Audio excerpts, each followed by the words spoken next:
best I could do. But it at least was something. De Quincey tensed as he heard a door being unlocked at the end of the corridor. Footsteps were accompanied by the sound of objects banging together, bowls, he soon learned, one of which was shoved through a slot in his door. Through that slot and the peephole, he could see the yellow flame of gas fixtures positioned along the corridor. That meagre light through the two apertures was barely sufficient for him to see that the metal bowl contained broth and a boiled potato with its skin on. His distress made his stomach cramp with greater pain, but he knew that he couldn't expect to survive the night if he didn't attempt to build his strength, so he carried the bowl to the shadowy table and sat on the chair, listening to guards deliver food to the rest of the prisoners. He waited until the noises stopped, and the door at the end of the corridor was again locked. Not surprisingly, no eating utensils were provided, but thanks to Emily, he had a spoon, although he suspected that this was not the reason she thought he might need it. Mindful of his uncertain digestion, he scraped off the potato's skin. Hesitant, he raised a chunk of the potato to his mouth. He tried to insert it and chew it. He really did, but his stomach protested too much, its pain insistent from the need for laudanum. At last, he returned the piece of potato to the bowl. He looked at the hammock that Emily had prepared for him, a thin mattress and blanket on it. What alternative did he have except to crawl onto it and cover himself with the blanket to keep from shivering as cold gathered in the stone walls of the cell? After all, where could he possibly hide to elude the killer? Under the table? His short, thin body would fit under there. He would even have space to pull in the chair some of the way. Scrunched throughout the night, his muscles would protest, but that was better than being strangled. If he hid his bowl of potato and broth in the slop pail, it would appear that the room had never been occupied. Nonetheless, would the killer be deceived? One of laudanum's gifts was the ability to see outside himself, and the perspective that now came to the opium eater was that of the killer standing in the open doorway. The yellow light from the gas fixtures in the corridor would stream weakly into the room, dispelling the shadows sufficiently to reveal the empty hammock. A glance to the right and left would disclose that the corners were empty. That would leave only one place for someone to hide. The killer would lunge under the table and... Helpless and afraid, De Quincey sought to use the strange focus that laudanum provided. "There are many realities," he thought desperately. "View the cell from the killer's perspective. There must be a better place for me to hide." Outside Cold Bath Fields Prison, a messenger emerged from the fog and walked along misnamed Mount Pleasant Street toward the barred entrance. To the southeast, from the direction of the docks, a commotion filled the night. For the sound to travel a distance in the fog, its cause must have been extreme, and the messenger knew that it indeed was. Mobs roamed the streets, hunting for sailors. 3 had already been killed, 2 others beaten badly. Still others had been captured and were being interrogated by thugs.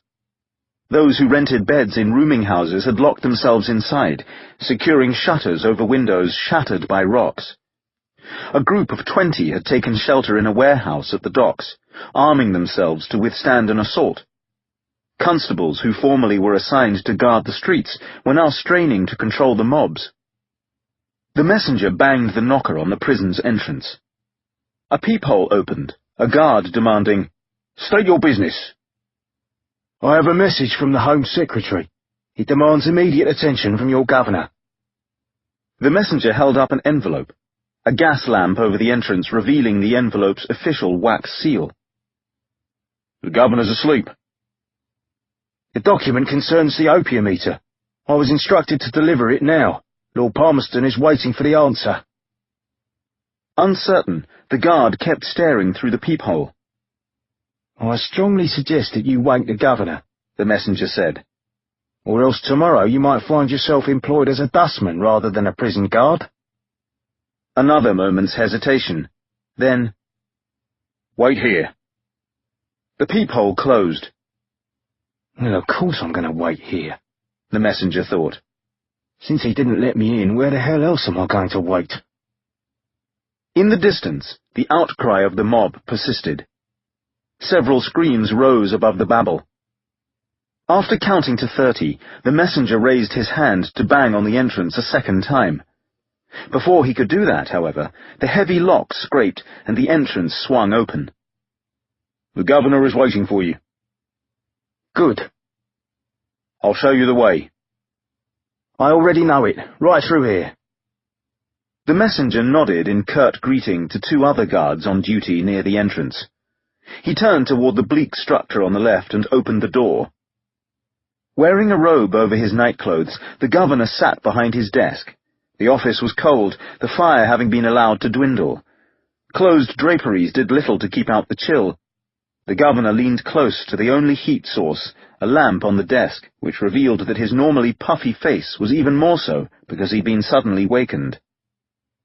"From Lord Palmerston?" the governor asked nervously. "Yes, about the opium eater." The messenger closed the door, crossed the office, and handed the sealed envelope across the desk. The governor used a letter opener to break the seal. As he removed the folded document, he absently told the messenger, "You may sit." "Thank you, but I've been instructed to return promptly to assure Lord Palmerston that his orders are being followed." "At this institution, Lord Palmerston's orders are always followed." "He appreciates obedience." As the governor read the document, the messenger plunged the letter opener into his throat, destroying the governor's larynx, making it impossible for him to cry out. While the governor struggled for air, choking on his blood, the messenger went to what resembled an accountant's ledger on a side table. The ledger contained a diagram of the prison, with notes indicating which prisoner was in which cell. By the time the messenger gained the information he wanted, the governor had toppled forward onto the desk, his weight pushing the letter opener farther through his throat, its tip projecting from the back of his neck. The messenger opened the door only wide enough for him to step outside, preventing the guard from viewing the office. The yellow fog drifted around them. "The governor has gone back to bed. He wants me to speak to the opium eater," the messenger said. "I'll take you to the jailer." "Thanks. Sorry if I sounded officious at the entrance. Lord Palmerston is a difficult man to please. Not that you heard it from me. Sometimes when he doesn't like the messages I bring back, he blames me instead of the sender." "The governor isn't much better." Their footsteps sounded along the cobblestone path. A lamp above the hub's entrance gradually became visible. The guard unlocked the door. "What's all the noise from the river?" "Several riots." "What?" "The killer slaughtered 11 more people tonight, including a surgeon and a constable." "A surgeon? A constable? Then nobody is safe." "The mobs think a sailor did it." "But isn't the opium eater the killer?" "Seems not. The mobs are grabbing every sailor they can find." "Lord save us." "And Lord save you, if you don't follow the suggestion I'm about to make. I know what to do from here. The jailer's just behind this door. Better get back to the gate in case the mobs come in this direction." "You sure you can find your way back to the entrance?" "Returning, all I need to do is follow this path." The guard hesitated. The messenger prepared to kill him. "Better hurry to the gate in case there's trouble. It sounds as if one of the mobs is almost here." The young man rushed through the fog. When the messenger could no longer hear the guard's urgently retreating footsteps, he opened the door to the hub. Inside, the yellow flames from gas fixtures showed the barred doors to the radiating corridors. The flames also showed the open doors to 4 rooms situated between the corridors. The doors were open. In the first room, the jailer was slumped over his desk. In the second, a guard was similarly slumped. In the third, a big man in street clothes lay unconscious across a desk, while the opium eater's daughter slept on a cot. The fourth room was empty, the prisoner's efficient, secure design requiring no other personnel to be on night duty here. Each man had a bowl in front of him. While the guard's food was of better quality than that of the prisoners, all of it was prepared in the prison's kitchen, and all the food brought to the hub and the radiating corridors, whether to prisoners or guards, had been drugged by someone who worked in the kitchen and owed the messenger a great favor. The sight of the opium eater's daughter and her escort was unexpected but convenient. The messenger removed a ring of keys from the drugged jailer's waist. He unlocked the door to the middle corridor and proceeded past the quiet cells. He found a door on the right whose number matched the entry in the governor's ledger that indicated where the opium eater was being held. He unlocked that door. It could be opened only outward. The gaslight in the corridor cast his shadow into the cramped cell. The light was sufficient to reveal that the cell appeared unoccupied. The messenger frowned. Had he made a mistake when he'd examined the governor's ledger? Perhaps he'd misread the number next to the opium eater's name. No, the messenger didn't make mistakes.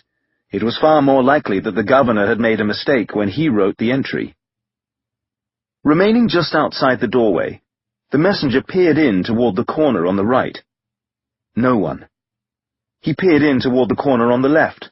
No one was there either. He slowly entered the shadowy room. At the opposite end, the hammock hung against a wall, its thin mattress and its blanket upright within it, awaiting a new prisoner. The messenger directed his attention toward the table. Its chair was slightly askew, as if making room for someone under there. Ready to complete his mission, he yanked back the chair and lunged under the table. His hands grabbed air. There wasn't an empty bowl on the table, only a Bible. "The governor wrote the wrong number," the messenger inwardly bellowed. "Now I need to go from cell to bloody cell." He returned to the corridor and closed the door so that his view of the corridor would not be impeded. Arbitrarily, he chose the cell on the right. He unlocked the door and stepped into the fetid confinement, which smelled of night soil in the pail that served as a chamber pot. An empty bowl on the table showed that the cell's occupant had eaten the drugged food. A large man, too large to be the opium eater, snored on a hammock. "Blast it!" The messenger proceeded to the next cell, and the cell after that. In each case, the opium eater was not the occupant. "How much time do I have before the guard who escorted me here comes looking for me? I can't search every cell in all 5 corridors. That'll take hours." The opium eater slowly released his breath after the intruder abandoned the cell and closed the door. He was hidden in the only place available. In desperation, he'd concealed the bowl of potato and broth in the pail that served as a privy. He'd pulled the chair part way from under the table, making it look as if he might be under there. Detecting a sound at the far end of the corridor, he'd removed the blanket and mattress from the hammock. Fear shooting through him, he'd unhooked one end of the hammock and pulled it across to hook it to the other end, folding the hammock so that it hung against the wall the way it had been positioned when he had arrived. In a rush, he'd set the mattress upright inside the folded hammock and placed the rolled blanket on top of it, again as they'd been positioned when he'd entered. Hearing footsteps in the corridor, he'd squirmed fearfully behind the upright mattress. Squeezed into the corner behind it and the hammock, his short, thin body blended with the shadows. To all appearances, the cell had not been assigned a prisoner. Or so he prayed the intruder would conclude. He strained not to breathe as the intruder surveyed the room, grabbed under the table, noted the absence of a food bowl, and decided that the cell was empty. Further sounds indicated the door being closed and an adjacent door being unlocked, then another door, then the door after that. The intruder made no attempt to muffle the sound of his impatient footsteps. The opium eater didn't understand. Why wasn't the intruder afraid of waking the prisoners whose cells he invaded? Were they so trained not to talk to anyone that they wouldn't dare cry out even if someone burst into their cells in the middle of the night? Was it possible for the prisoners to be cowed so severely? Or could there be another explanation? Could the prisoners have been... The dark suspicion strengthened. Drugged? The opium eater thought of the potato in the bowl that he had hidden in the slop pail. The intruder proceeded angrily from cell to cell, not caring how much noise he made. Squeezed into the corner behind the folded hammock, the opium eater allowed himself to breathe more freely as the sounds went farther and farther from him. The corridor lapsed into silence. The opium eater strained to listen. The silence deepened. The cell door banged open. The intruder stepped furiously inside. It took me a while to wonder why this door was locked if the cell was empty. No need to lock a cell that doesn't contain a prisoner. The intruder closed the door, blocking the exit. He warned me you're a clever little shit. He? The opium eater flinched as the intruder charged toward the folded hammock, yanked away the upright mattress, and lunged into the corner. The opium eater gasped as the attacker grabbed him, lifted him, and slammed him against the wall. The impact took his breath away. But people do not submit to die quietly. They run, they kick, and they bite. Panicked, he did much of that now. The intruder was tall. Suspended in the air against the wall, the opium eater felt his boots against the intruder's knees. He kicked those knees repeatedly, right, left, right, left. Despite his age, his legs had the strength of walking thousands of miles a year. He kicked fiercely, frantically, striking the intruder's groin. With a roar, the intruder slammed him harder against the wall. The impact of the opium eater's head against stone sent a flare through his mind. Abruptly, the flare dimmed, and he feared he was going to pass out. He managed to turn his head and sink his teeth into the intruder's right hand, which held him off the ground, squeezing his throat. Biting, he felt the attacker's blood spurt into his mouth. He gnawed deeper, twisting his head from side to side. As his teeth tore flesh from the intruder's hand, blood dribbled from his lips. The intruder threw him to the floor. The crack of his body against it stunned him and made him feel that the cell was spinning. But his desperation to live was greater than his pain. When the attacker reached down, he rolled. As small as the cell was for him, it was even smaller for a man as big as the intruder, with almost no room to maneuver. On the floor, the opium eater squirmed this way and that, evading the intruder's arms. When he banged against the slop pail, he grasped its handle and swung it, bashing it against the intruder's face. He swung the pail a second time, but the attacker grabbed it and hurled it away. On his back, the opium eater pushed from the attacker's hands. He felt the chair behind him and tried to use it as a shield, but the attacker grabbed it and hurled it away also. The opium eater kicked at shins and knees in a frenzy, but the attacker only exhaled in rage and dragged him back toward the folded hammock. I can't hang you in here the way John Williams died. No overhead pipe. But I can do this! Using one large hand to press the opium eater against the floor, the attacker pulled the blanket toward them. The opium eater writhed and kicked, and felt the attacker add the weight of his knee onto his chest. It became almost impossible to breathe. He opened his mouth to draw in more air, and gagged as the attacker shoved a corner of the blanket between his lips. Terrified, he flailed, desperate to get free, to push away the attacker's hands and spit out the portion of blanket. But the attacker pressed his knee harder onto his chest. Struggling for air, the opium eater reflexively opened his mouth wider and gagged as the attacker shoved another section of the blanket into it, past his tongue, into the top of his throat. Dry and dusty, the blanket absorbed all the moisture in his mouth. His lungs convulsed. His stomach propelled bile toward his mouth, but the wedge of blanket deflected the bile into his lungs. His heart pounded with such frantic force that he feared it would burst. In the greatest frenzy of his life, he felt the shadows of the cell become darker. His arms weakened, his sight narrowed. The attacker shoved even more of the blanket into his mouth, cramming it down his throat. At once he had a floating sensation, a dream state overtaking him, much like the effect of opium. As a child, he'd had a persistent nightmare about a lion threatening him. In the nightmare, he'd been so frightened that paralysis seized him. He'd been tempted to lie down before the lion, in the hope that the lion would spare him if he acquiesced.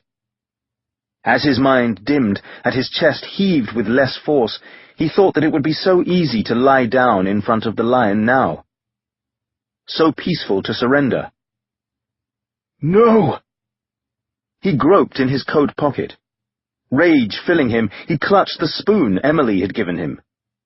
In fury, he gripped the round end of the spoon and thrust its handle up with all his remaining strength. Something popped.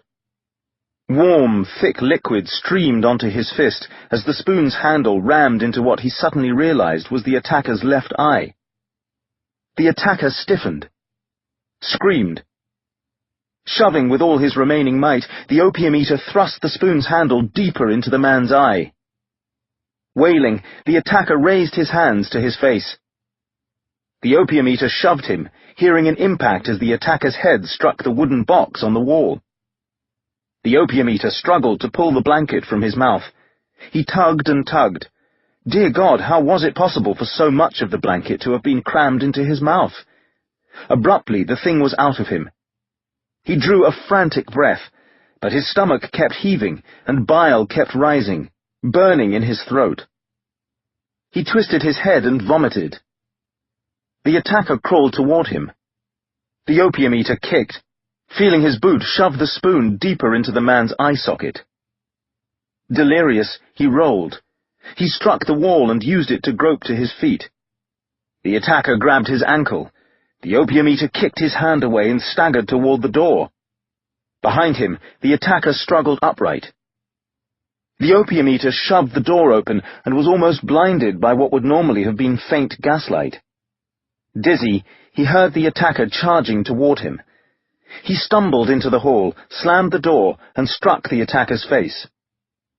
With one hand against the wall, he staggered along the corridor. Behind him, the cell door crashed open. He strained to move faster toward the hub at the end of the corridor. Footsteps lurched after him.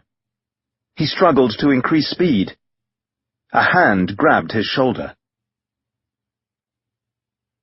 Becker slumped across the desk in the office in the hub. The last thing he remembered was that Emily complained of drowsiness and set down the knife he'd lent her to eat the potato. "It's been a long, stressful day," he had told her. "I'll go into the next room so you can sleep." But as Emily rose from the desk and lay on the cot, he felt drowsy also. He set down the potato he'd been eating and made an effort to stand from the desk, but his knees had no strength, and he felt his eyelids flickering shut. Gradually he became aware that his head was on the table. He had a vague sense that a lot of time had passed. He strained to open his eyes, and saw his right hand in front of him. Blurred, it held the potato he'd been forcing himself to eat. Metal clattered, as if a pail had been thrown. A wooden object struck a wall, perhaps a chair. But the noises were distant, as if in a dream. A scream brought Becker's eyes fully open. It, too, from a distance, but definitely not in a dream. Dizzy, he raised his head. Beyond the desk, Emily lay on the cot. The sounds of a frantic struggle echoed beyond the room. A door banged. Footsteps stumbled along a corridor. The door banged again, other footsteps stumbling along the corridor. Legs unsteady, Becker managed to stand. He didn't understand why the jailer wasn't responding to the sounds. Where was the other guard who watched the corridors at night? A cry of pain made him grab his knife from the table. Light-headed, he stepped from the room and turned toward the middle corridor. What he saw made him waver in confusion. De Quincey was out of his cell. A huge man with blood on his face pressed De Quincey against the wall and squeezed his throat. "Hey!" Becker managed to shout. The tall man kept choking De Quincey. The contrast between the tiny man and the large attacker was grotesque, like a giant choking a child. "Stop!" Becker yelled. The door to the corridor was ajar. With increasing strength in his legs, Becker stepped through. The shock of what was happening cleared the fog from his mind. He ran along the corridor and rammed the butt end of his knife against the attacker's skull. The blow should have knocked the attacker unconscious. Instead, the man merely turned in fury and startled Becker with the discovery that something protruded from his left eye socket. God in heaven, it looked like a spoon. Gore dripped from the socket. The man released his hands from De Quincey's throat, dropping him to the floor in a heap. With an intense glare in his remaining eye, he reached under his coat. The next instant, he thrust a hand toward Becker. The hand held something that glinted, and Becker ducked back in time to realize that the object was a knife. The blade slashed across Becker's chest, slicing his coat, nicking his skin. He lurched farther back as the attacker spun the knife so that its glint resembled a furiously pivoting wheel. The movement was too fast for Becker to follow. All he could do was keep stumbling away from the terrifying blur, moving just fast enough that pieces of his coat parted, but not his skin. At once the attacker lurched rather than lunged. He jerked forward, falling. Becker saw that De Quincey had grabbed the attacker's ankles, tripping him. The attacker dropped, face forward, onto the floor. He cried out, trembled, and suddenly became still. Becker shook, straining to adjust to what had happened. De Quincey gasped for air, his throat red from the finger marks of the attacker. Cautiously, Becker turned the attacker onto his back. The spoon had been rammed all the way into the man's head, the round part barely visible. The man's expression was lifeless. "Can't," De Quincey murmured. "Breathe." Becker hurried to him. De Quincey had blood spattered on his face and his clothes, but as much as Becker could determine, the blood wasn't his. "Take shallow breaths," Becker told him. "Your throat's swollen, but nothing's broken, or else you wouldn't be able to talk." De Quincey nodded. "Take shallow breaths," Becker repeated, "and let your throat relax. You'll soon breathe normally." Don't try to talk. Real? Becker didn't understand. Was it real? De Quincey sounded as if he were more afraid for his sanity than he was for his life. Did it happen? It wasn't the laudanum? "It definitely happened," Becker assured him. "Father!" Becker turned and saw Emily clinging to the bars at the end of the corridor. He ran to her as the jailer staggered from his office, rubbing the back of his neck. "I think we've been drugged," Becker told them. Outside, footsteps charged toward the door. Accompanied by 2 guards, Ryan hurried in from the darkness. He wore his shapeless street clothes again, his cap covering most of his red hair. Bewildered, he looked at Becker's slashed coat before he noticed the body in the corridor. "That's the killer," Becker said. "Drugged," the jailer confirmed. "Every prisoner and every guard who works in this building." "The food?" Ryan asked. "Yes. What the outside guards ate wasn't tampered with. Only in here," the jailer elaborated. "We used civilians to prepare the food. One of them must have been bribed." "The guard at the gate says the dead man claimed to have a message from Lord Palmerston," Ryan said. "A sure way to get into the prison. We found the note in the governor's office. All it says is, treat the opium eater as harshly as possible. The governor probably didn't have a chance to read it before he was stabbed. Then the killer came to this building, saw that we were all asleep, found the key, and went to Mr. De Quincey's cell," Becker concluded. He drank coffee to help clear his mind from the drug. "I searched him, but he doesn't have anything on his clothes to identify him." "A message from Lord Palmerston." Ryan sounded doubtful. "I know several people on Lord Palmerston's staff, but I never saw this man before. Maybe a newspaper sketch artist can produce a good likeness of him. Possibly someone can identify him." The group was in the room where Becker and Emily had fallen asleep. Emily sat with her father on the cot. The attacker's blood remained on De Quincey's face. "You haven't explained the spoon," the jailer noted with suspicion. "How did you get the spoon?" De Quincey seemed not to hear the question. He trembled from the effects of the fierce battle for his life, and from the cramps of laudanum withdrawal. "Emily, did you refill my flask?" "I never had the chance, Father. I never left the prison." De Quincey shuddered. "Tell me how you got the spoon," the jailer persisted. "I gave it to him," Emily said. The jailer's mouth hung open. "Inspector Ryan, De Quincey's voice was hoarse. Who knew I was being brought to this prison? For starters, all the newspaper reporters you saw when you arrived. Lord Palmerston spread the word far and wide. By late this afternoon, it was common knowledge. He wanted to make certain that people thought you were the main suspect, and that you were off the streets. To make people feel safe. After everything that had happened, De Quincey looked even smaller than usual, trembling on the cot. That's right. But now other murders have occurred. That's what I came to tell you. 2 sets of them, Ryan said. 8 people at a tavern, and 3 at a surgeon's house. Not to mention the governor. Murders I obviously couldn't have committed since I was imprisoned here. So there's no reason to keep me locked away any longer. Lord Palmerston hasn't given permission for that, the jailer objected. Yes, I expect at the moment he has numerous other things to occupy his attention, De Quincey noted. The riots that Inspector Ryan described, for example.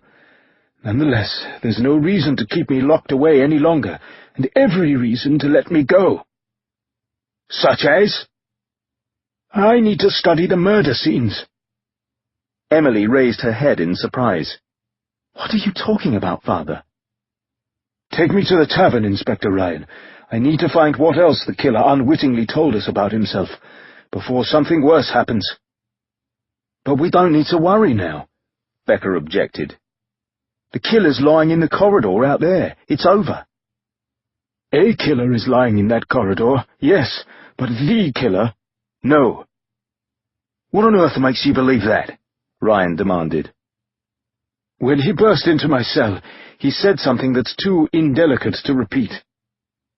For you to feel such, it must indeed be indelicate, Emily said. But I don't intend to leave. Very well. He called me a clever little shit. Some might not disagree, the jailer said. Specifically, the sentence was, he warned me you're a clever little shit. He warned me? Ryan asked. Someone gave instructions to this man.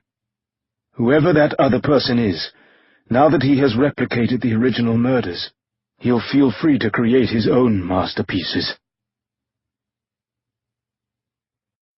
Chapter 11. The Dark Interpreter. The fog was worse than the night before, the soot particles in greater quantity, sticking to skin and clothing. Ryan had managed to find a wagon with a cover, shielding De Quincey, Emily, Becca, and himself, as a constable drove them toward the tavern.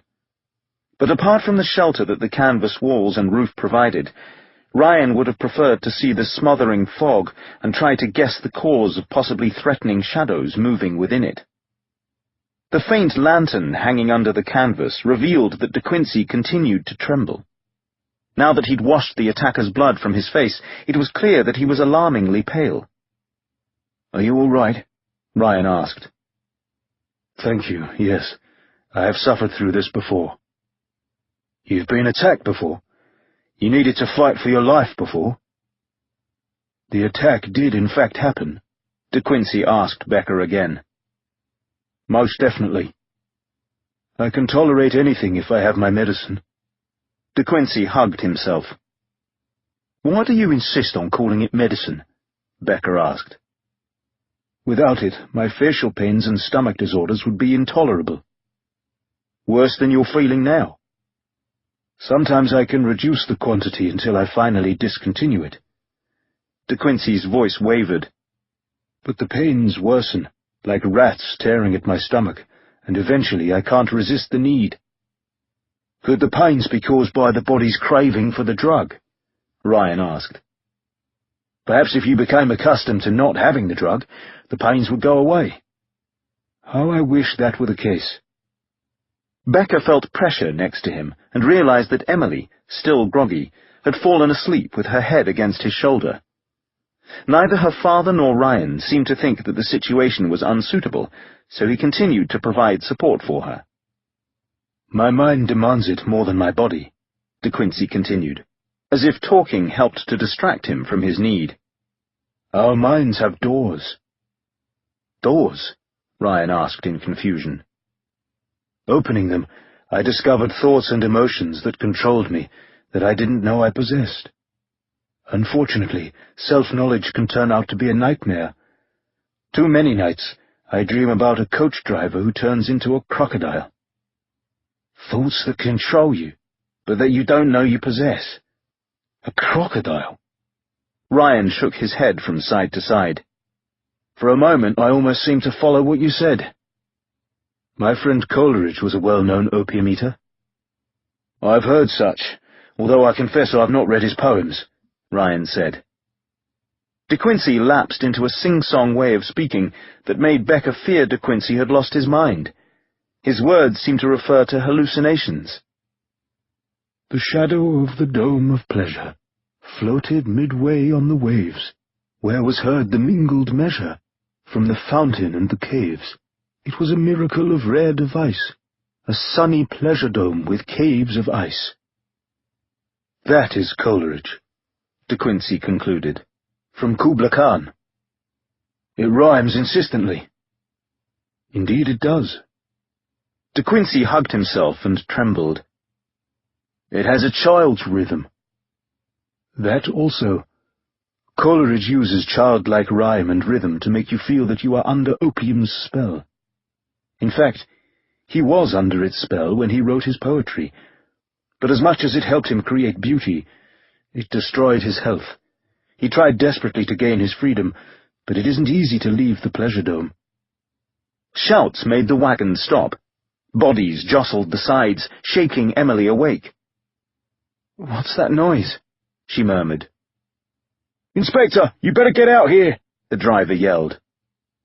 Becca and Ryan jumped hurriedly down, confronted by shadows storming from the fog. A shrouded street lamp revealed men holding swords, knives, rifles, and clubs. "What's your business here?" one of the men demanded. "I could ask you the same," Ryan answered. "But we know who we are, and you're a stranger." "We're police officers." "Look like beggars to me." The smell of gin wafted from the man. "The bloke next to you has a coat that's almost in rags." The reference was to the knife slashes that De Quincey's attacker had inflicted on Becca's garment. "And blood!" another man shouted, pointing. One of the knife slashes had nicked Becca's chest, the blood now dried. "Still has the victim's blood on him." "It's my own blood," Becca told them. "I'm an off-duty constable. This is Inspector Ryan. If you want to see a uniform, look at the driver." "Yes, the driver's wearing a constable's uniform, but so was the killer when he slaughtered 15 poor souls in a tavern. People first thought he was a sailor, but it turned out he was a constable, dressed as a sergeant." "Not 15 victims in a tavern," Ryan insisted. 8. "And 6 people in a surgeon's office." 3, Becca corrected him. "How would you be so certain unless you was there? Uniform, my arse! The killer was disguised as a policeman, so how can we believe a stranger wearing a uniform?" "Look, this other bloke has red hair peeking under his cap." "Irish!" "Wait, I'll show you my badge." Ryan reached into his coat. "He's going for a knife!" "Get him!" The mob charged, pinning Ryan and Becca against the wagon. The impact knocked Becca's teeth together. A club struck his shoulder. Ryan groaned. Abruptly, a woman screamed. A man attacking Ryan swung toward the fog. "Who's that?" "Help!" the woman shrieked. "Where?" "There!" "Help! He attacked me!" Astonished, Becca saw a woman stumble from the fog. Her bonnet hung from her neck. Her coat was torn open, the top part of her dress ripped. The woman was Emily. "He grabbed me. He tried to—" "Where?" "Down that alley. A policeman. He ripped my dress. He tried to—" "Let's go! The bastard's getting away!" The mob raged past Ryan and Becca, disappearing into the fog toward where Emily pointed. "Hurry! Becca told her, helping her into the wagon. Under the canvas roof, Becca heard Ryan jump up next to the driver. "Get out of here, fast!" As the wagon jostled rapidly over the cobblestones, Emily fumbled to secure the top of her dress and to close her coat. "Well done," Becca told her. "It was all I could think of." Working to catch her breath, Emily adjusted her bonnet. "And if that didn't distract them," De Quincey indicated. "This was the other plan." De Quincey had taken the lantern from its hook in the wagon and held it as if to throw it from the wagon. "The crash when it landed and the explosion of flames might have confused them enough for you to escape into the fog." "But what about the two of you? The mob would have turned on you." "A short, elderly man and a young woman," De Quincey shrugged. "We were prepared to claim to be your prisoners. Not even drunkards would have thought we were dangerous." "But you are," Becca said, studying them with admiration. "You're two of the most dangerous people I ever met." The rumble of the mob in front of the tavern made Ryan tell the driver to stop. After Becca, De Quincey, and Emily dismounted from the wagon, he asked 2 constables to escort them through the crowd. But the crowd had little respect for constables and made way with barely controlled hostility. "Brilliant," De Quincey murmured. "What are you talking about?" Ryan asked. "First, the killer tricked them into attacking every sailor they could find. Then he made them believe that a policeman, any policeman, is the killer. They trust no one and suspect everyone. Brilliant. Forgive me if I don't share your enthusiasm." The group reached the tavern, where 2 nervous constables stood guard. "Glad you're here, Inspector." "Yes, it appears you can use plenty of help." "For certain, there aren't enough of us," the other policeman agreed. Ryan turned to Emily. "There are 8 corpses inside. I can't leave you out here with this mob. Tell me what to do with you." "I'll shield my eyes. Constable Becca can lead me to a corner where I'll look away from the room." "There's an odor." "I can bear it if you can." "The conversation will be disagreeable." "More disagreeable than the conversations I've already heard? That is difficult to imagine." "Becca?" "I'll take care of her." The group entered the tavern. There was indeed an odour, of bodily fluids and the beginning of decay. As Becca escorted Emily to a table on the right, Ryan gestured for De Quincey to offer his opinions. But De Quincey barely looked at the carnage. He walked deeper into the tavern, sidestepped blood, and reached the entrance that led behind the counter. He seemed oblivious to the tavern keeper slumped forward as if asleep. His total attention was devoted to the shelves behind the counter. "It's here. I know it is." He scanned bottles of gin and wine. He searched behind rows of glasses. He stooped, inspecting the area around the beer kegs. "It must be." Desperation made De Quincey move faster, his short figure pacing back and forth behind the counter.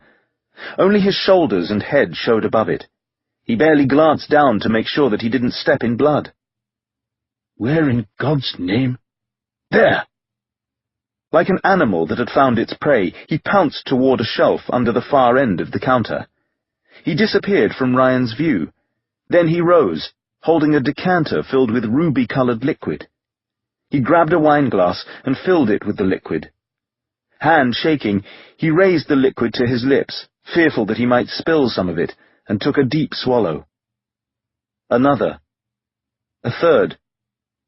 Ryan watched in shock. A stranger might have thought that De Quincey was drinking wine, but Ryan had no doubt that this was laudanum. 1 swallow would have made most people unconscious.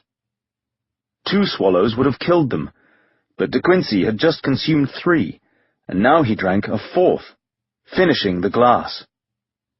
De Quincey stood as if paralyzed behind the counter. His empty gaze was directed past corpses drooped over a table, centering on the fireplace in the back corner, where chunks of coal smouldered. But De Quincey didn't appear to see that fireplace. Instead, his blue eyes seemed to stare at something far away. They became blank. The moment lengthened. "Father?"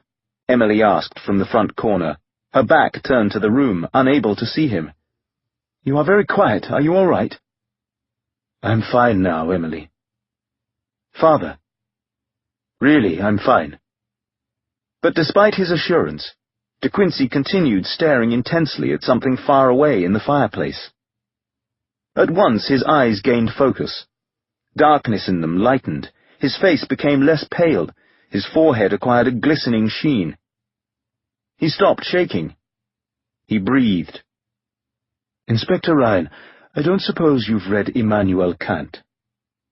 The statement was so surprising, seeming to come out of nowhere, that Ryan needed a moment before reacting.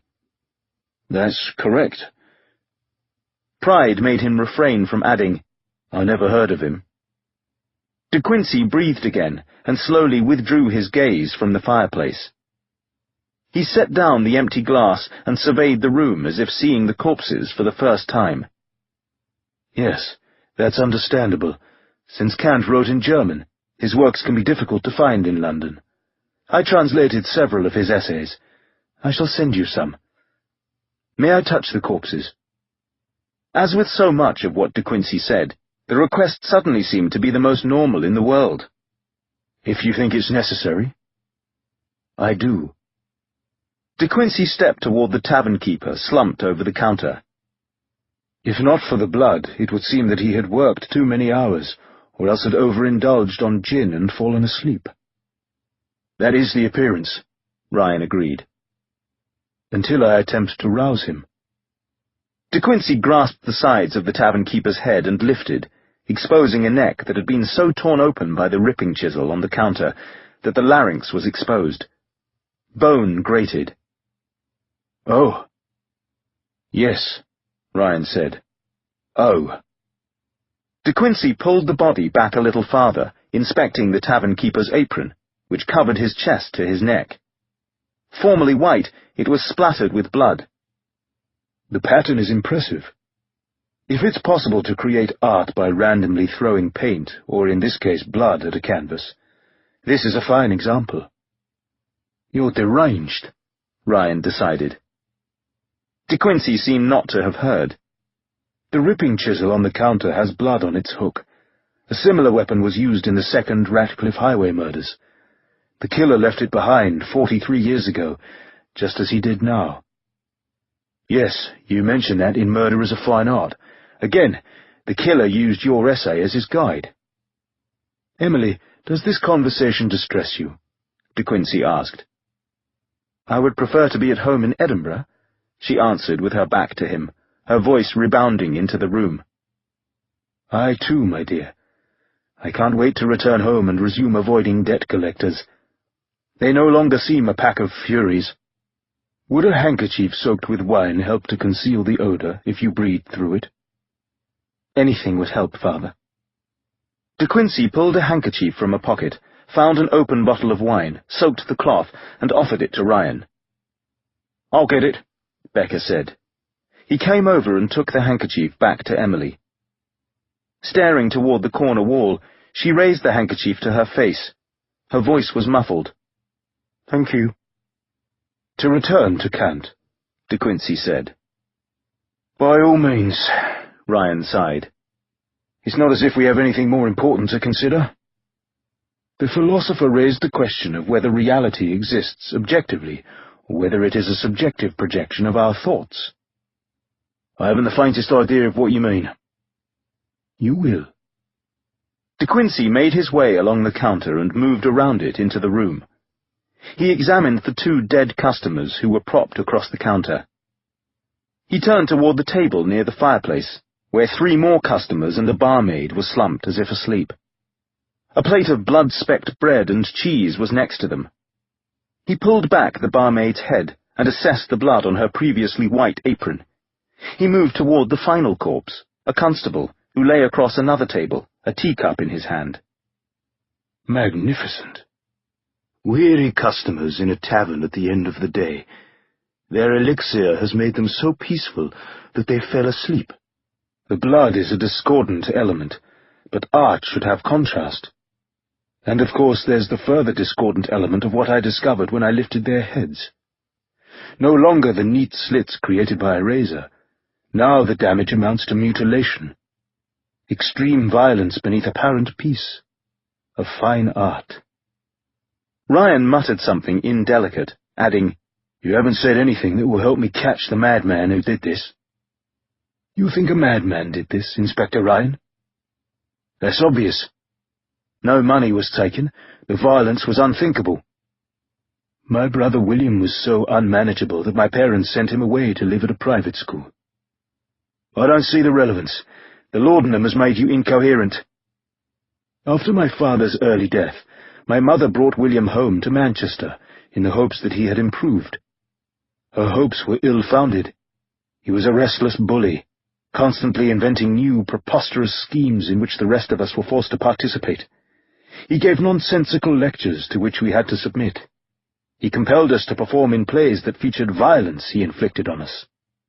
He invented imaginary countries that he and I separately controlled, but he was always expanding his country until he overran mine and destroyed it. He tortured cats by tying sheets to them and throwing them off the roof to see if he could make a parachute. I lived in fear every day." "What does this have to do with—" "Eventually, William's violent behavior became so extreme that my mother again sent him off. I have seldom felt more liberated than the day he was put in a carriage and taken away. I have often wondered what horrid crimes he might have committed if he hadn't died from typhus when he was 16. De Quincey turned from the corpses and faced Ryan. "An odd thing occurred almost at the same moment that my brother was taken away to London. A dog ran to our closed front gate. Then it ran along the edge of the property. Curious about the animal's unusual appearance, I followed its progress. A brook formed the boundary of our property, a good thing because the water prevented the dog from attacking me. I looked searchingly into its eyes and observed that they were glazed as in a dream, but at the same time suffused with a watery discharge, while its mouth was covered with masses of white foam. The dog was mad," Ryan concluded. "Precisely. A rabid dog's hatred of water is all that prevented it from attacking me. Some men came running along the road in pursuit of the dog. It raced ahead of them, but eventually the men returned, saying that they had caught it and killed it. I learned later that the dog had bitten 2 horses in the village, and that one of them succumbed to rabies. Inspector, do you believe that a madman killed these people? A rabid human, responding to irresistible, uncontrollable impulses?" "How else can so much violence be explained?" Ryan demanded. "If the killer's impulses were uncontrolled, how do you account for the careful arrangement of the bodies? On Saturday night, he hid the corpses behind a counter or behind doors, so that whoever discovered them would receive a series of shocking revelations. In this case, he practiced concealment in another fashion, by making the corpses appear to be asleep, their slumping posture hiding the terrible disfigurement to their throats, providing a surprise for each viewer who looks closer. Even though a constable stood watch beneath a street lamp outside, the murderer risked taking the time to arrange his artwork. These are not the acts of an uncontrolled man. For a change, I'll follow your logic. Immanuel Kant asked the question, does reality exist objectively, or is it a subjective projection of our thoughts? And again you've lost me.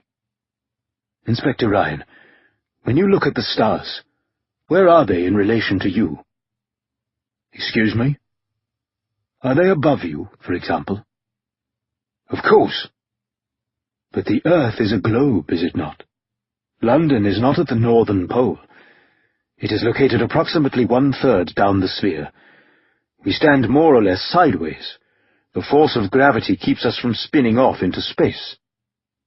Ryan looked as if he had another headache. Yes, the Earth is a globe, so logically we do stand sideways on it, but it always appears that we're on the top. Inspector, I don't believe that Kant himself could have been so eloquent. It does, in fact, appear that we are on top of the Earth, even though we are on its side.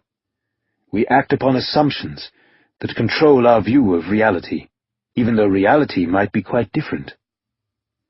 Tell me what it would feel like if you were at the bottom of the Earth gazing at the stars. In that event, Ryan looked uncomfortable. By your logic, I would be upside down, dangling by my feet, staring. The inspector swallowed. Down. With all of vast space below you, stretching toward infinity. The thought makes me dizzy, as does the true reality before us. We encounter violence of this magnitude, and we are tempted to react automatically by stating that only a madman could have done this. Someone irrational, uncontrolled, obeying savage impulses. But what we see does not match that idea. 8 people in one room. The killer dispatches them before any of the victims, even the constable, has a chance to fight back. De Quincey gestured toward the murder scene. The constable was nearest the door as the killer entered, so this man needed to be dealt with first, then the 3 men at the table near the fireplace, then the barmaid, then the 2 customers at the counter, and finally the tavern keeper behind it. De Quincey walked through the room and pretended to swing a murder weapon toward each victim. How many seconds did I require to do that, Inspector? Perhaps 10? But it must have been done in far less time than that. Otherwise, at least one of the victims would have been able to shout for help. These murders were committed rapidly and without hesitation, with artistry and precision. There is only one way to become this adept: with practice. This was not the killer's first experience with inflicting death. You're telling me he did this before, and not just on Saturday night? To accomplish this task, he must have killed many people many times before. Impossible. Surely I would have heard. Even if the crimes were committed far from London, news about the atrocities would have spread. The news did spread. You read about these deaths every day in the newspapers, except that they aren't referred to as crimes. Beckett, does any of this make sense to you? Ryan demanded. Multiple murders that aren't called crimes. The killings aren't even called murders, De Quincey elaborated. Becker, Ryan pleaded. I have a suspicion where he's going. And? I don't want to follow his logic. It's unthinkable. That's my point, De Quincey continued. By definition, what is unthinkable isn't part of our reality. Inspector, your assumptions about what is possible prevent you from accurately seeing the reality before you. Becker interrupted, walking toward Ryan. Remember the boot prints behind the shop? They didn't have hobnails, suggesting that the murderer was someone of education and means, not a labourer. The expensive razor suggested the same thing. I proposed that idea to Lord Palmerston, Ryan insisted. He thoroughly rejected it. He told me that a man of education and means couldn't possibly be capable of savagery. Lord Palmerston is wrong, of course, De Quincey said. It happens every day. Not that I'm aware of, Ryan objected.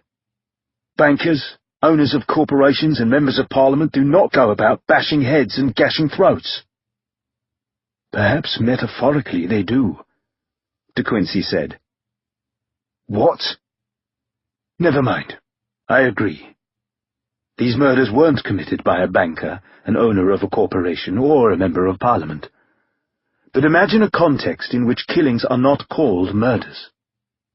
Perhaps if I swallowed some of that laudanum, I would understand.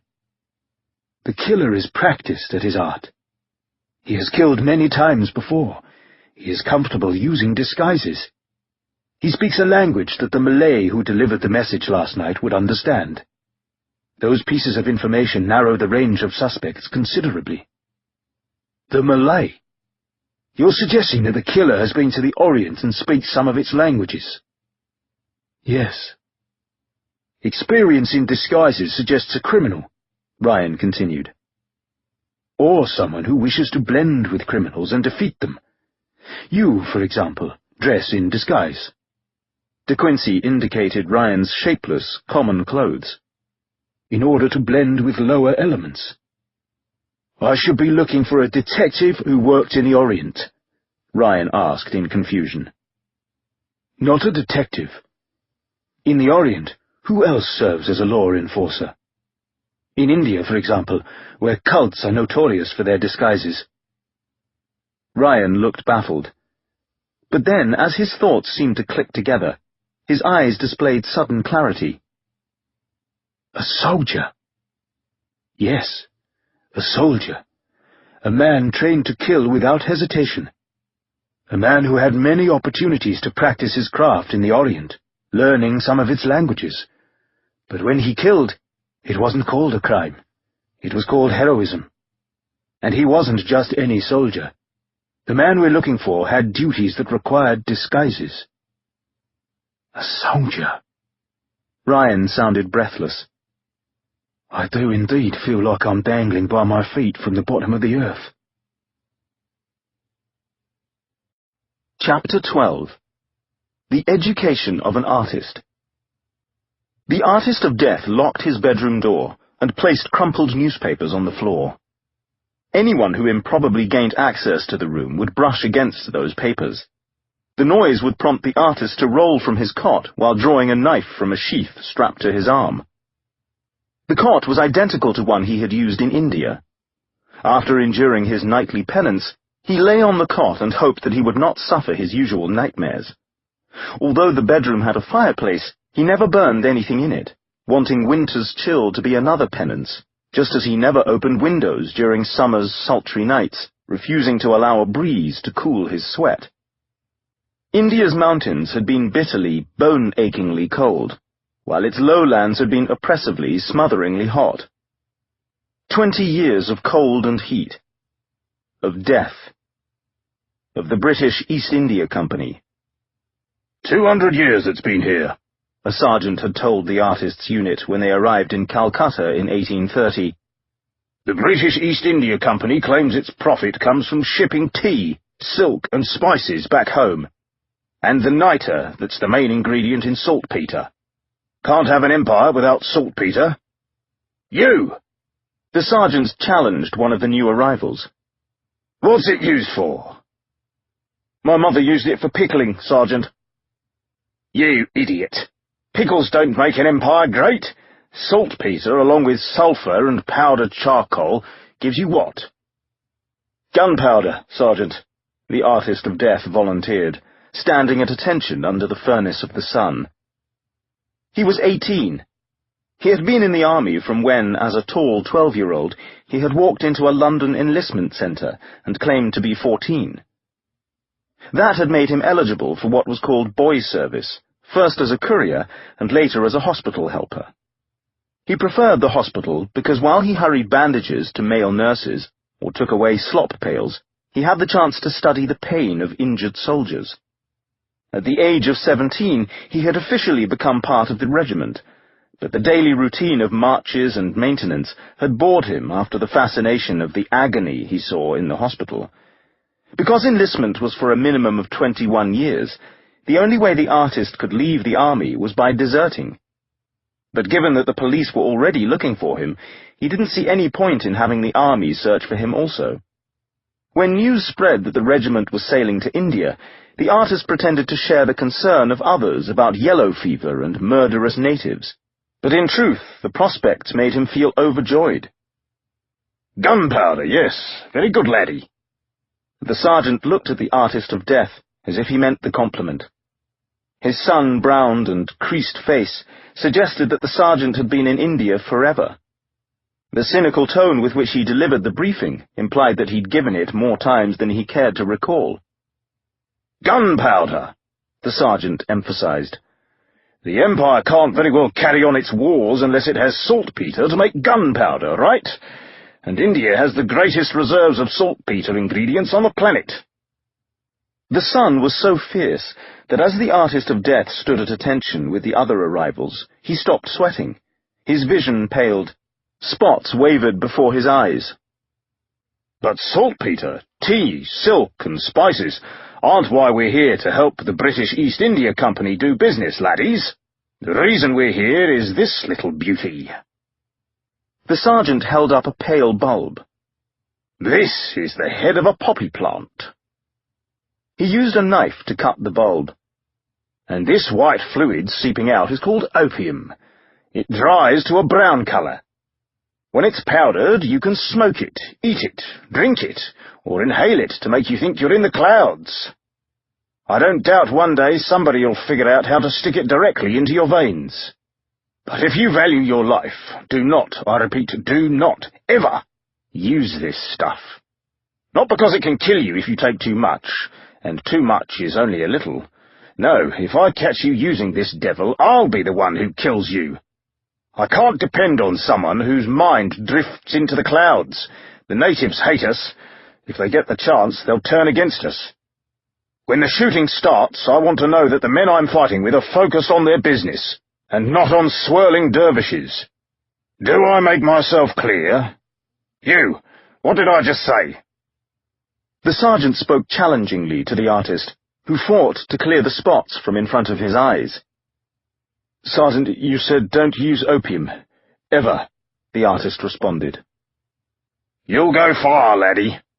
Not once, everybody. Oh, you'll be tempted to learn what the talk's all about. You'll want to ride the clouds. Resist that temptation, because I swear, before I kill you for using it, I'll break every bone in your body. Everybody, am I clear about that? Do not let this devil tempt you." "Yes, Sergeant." "Louder!" "Yes, Sergeant." "I can't hear you!" "Yes, Sergeant." Good. To give you an idea of the disgusting depths into which opium can lead, I want each of you to read this piece of filth that I'm holding. This foul book is called Confessions of an English Opium Eater. Its author is a degenerate named Thomas de Quincey. Those of you who can't read will listen to someone read it out loud. You. The sergeant challenged the artist. Can you read? "Yes, Sergeant." Then make certain these other men know what's in this perverted dung-heap of a book. "Yes, Sergeant."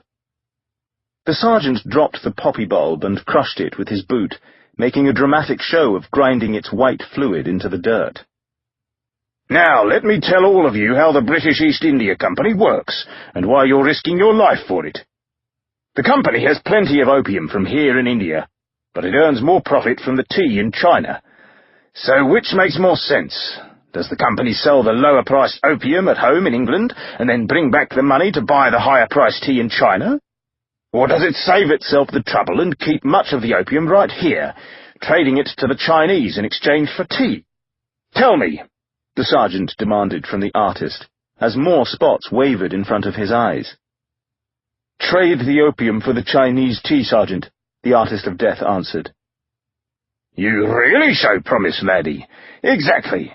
The British East India Company trades the opium for the Chinese tea.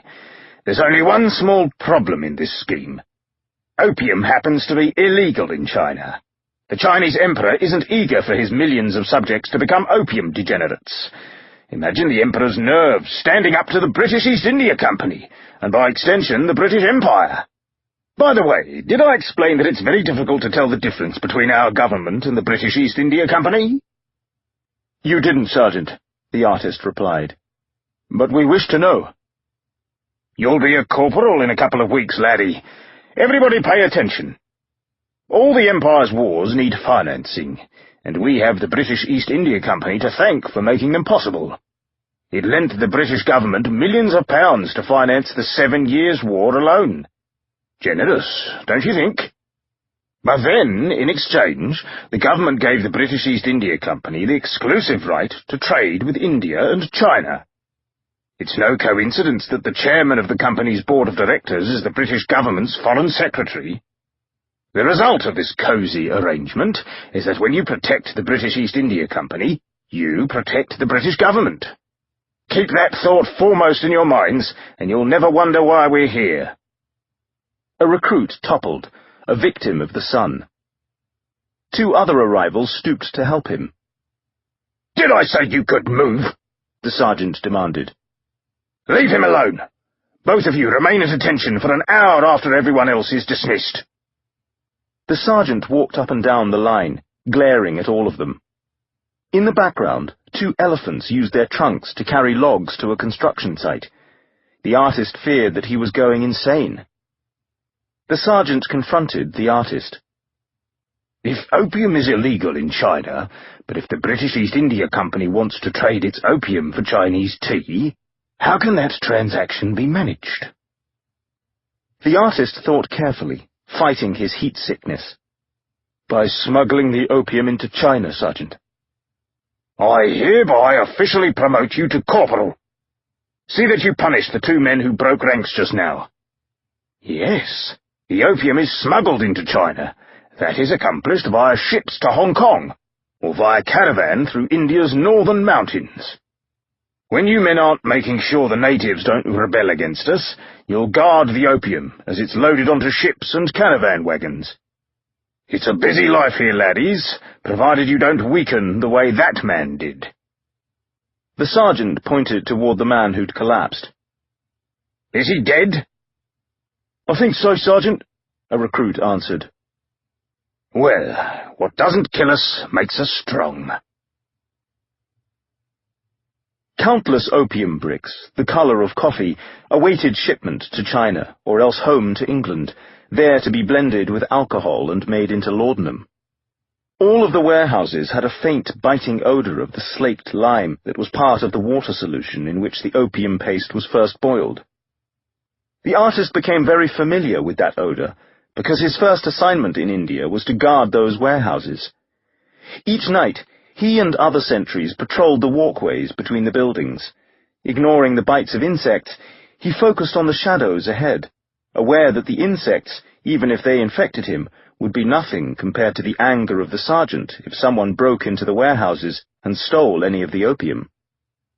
A slight scraping noise made him pause. When a shadow scurried from a warehouse, he raised his rifle. "Stop!" The shadow ducked behind some crates. The artist stepped closer, aiming. "Identify yourself." I know that voice.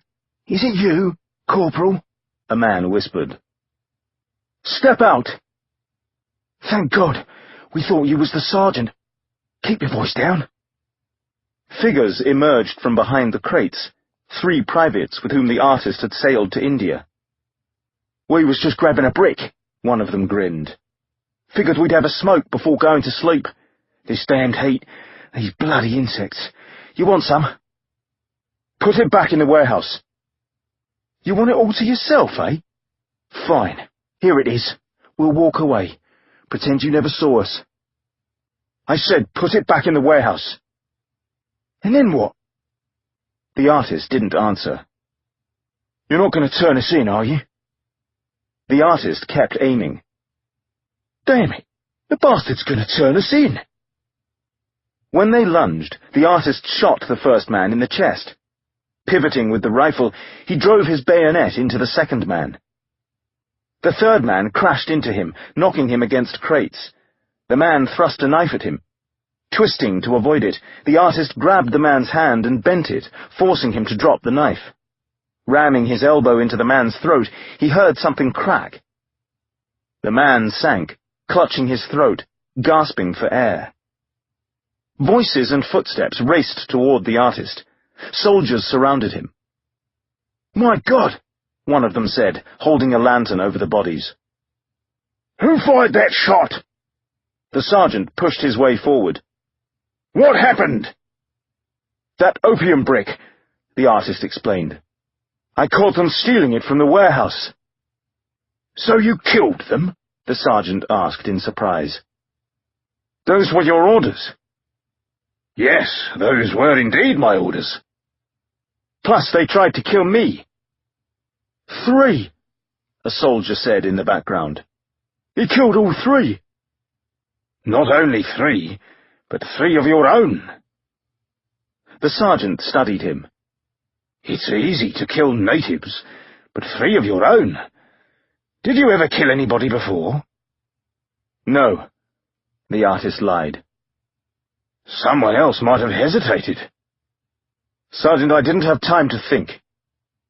Sometimes not thinking is good. There's someone I want you to talk to. Ignore my rank. No need to address me as sir, the major said.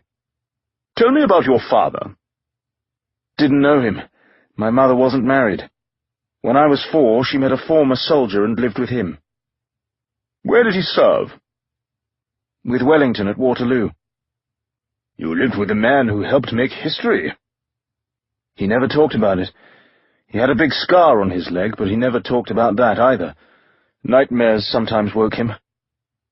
My father fought at Waterloo also, the Major confided. Nightmares woke him. The reason I asked is sometimes it's inherited. Inherited? The ability to stare a threat in the face and not flinch. But since you never knew your father, we have no way of telling what you might have inherited from him. The fear of being killed or of killing can paralyze a man. Only 20% of our soldiers are able to overcome those fears. The rest provide cover for the actual warriors. It seems that you are one of those warriors. All I did was defend myself.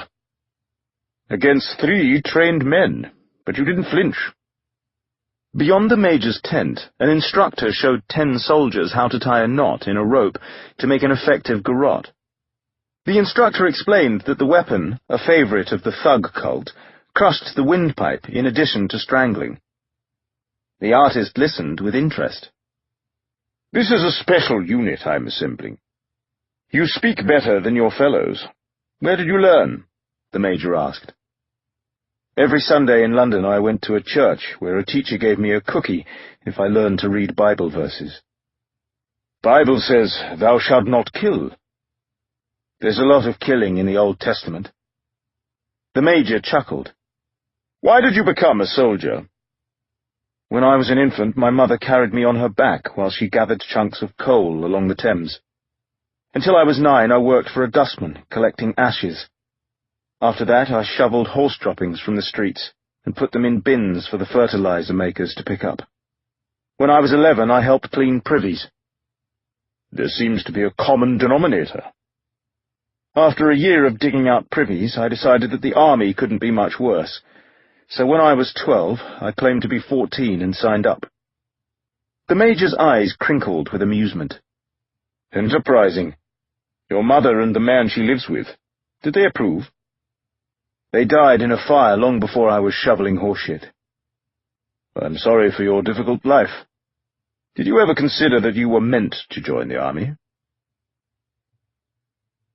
The hardships of surviving on London's streets had seemed the worst that anyone could endure, but the artist's new training took him far beyond his former ability to withstand fatigue, heat, hunger, thirst, and lack of sleep. The strange part was, he welcomed it. He proudly developed resources of strength and determination that he hadn't imagined were possible. He learned to ignore the threat of pain and death.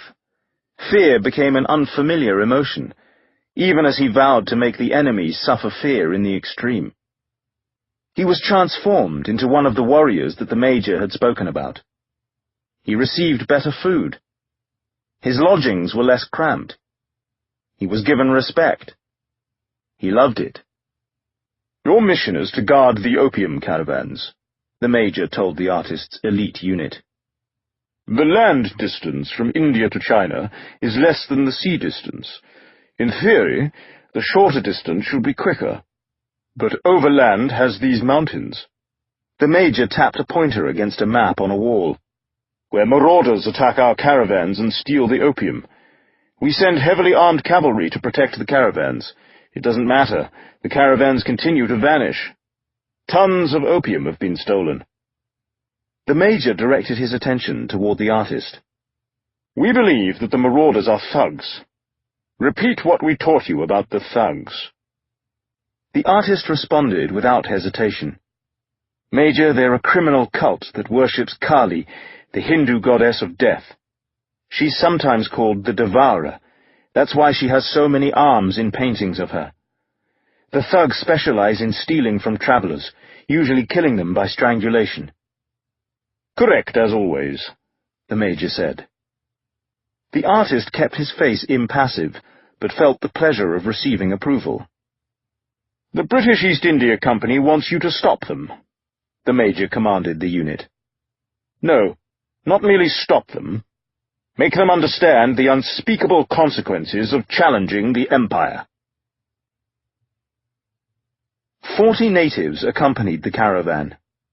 They managed the oxen that pulled the 20 wagons. They herded goats that were used for milk and meat. All were trusted employees of the British East India Company. Each day, the artist and 2 members of his unit walked next to the wagons and assessed the behavior of the natives. Each night, they stepped into the dark and studied the camp, looking for secret conversations. The cavalry escort amounted to 40, its captain sending riders ahead to look for ambushes. Villages became widely separated.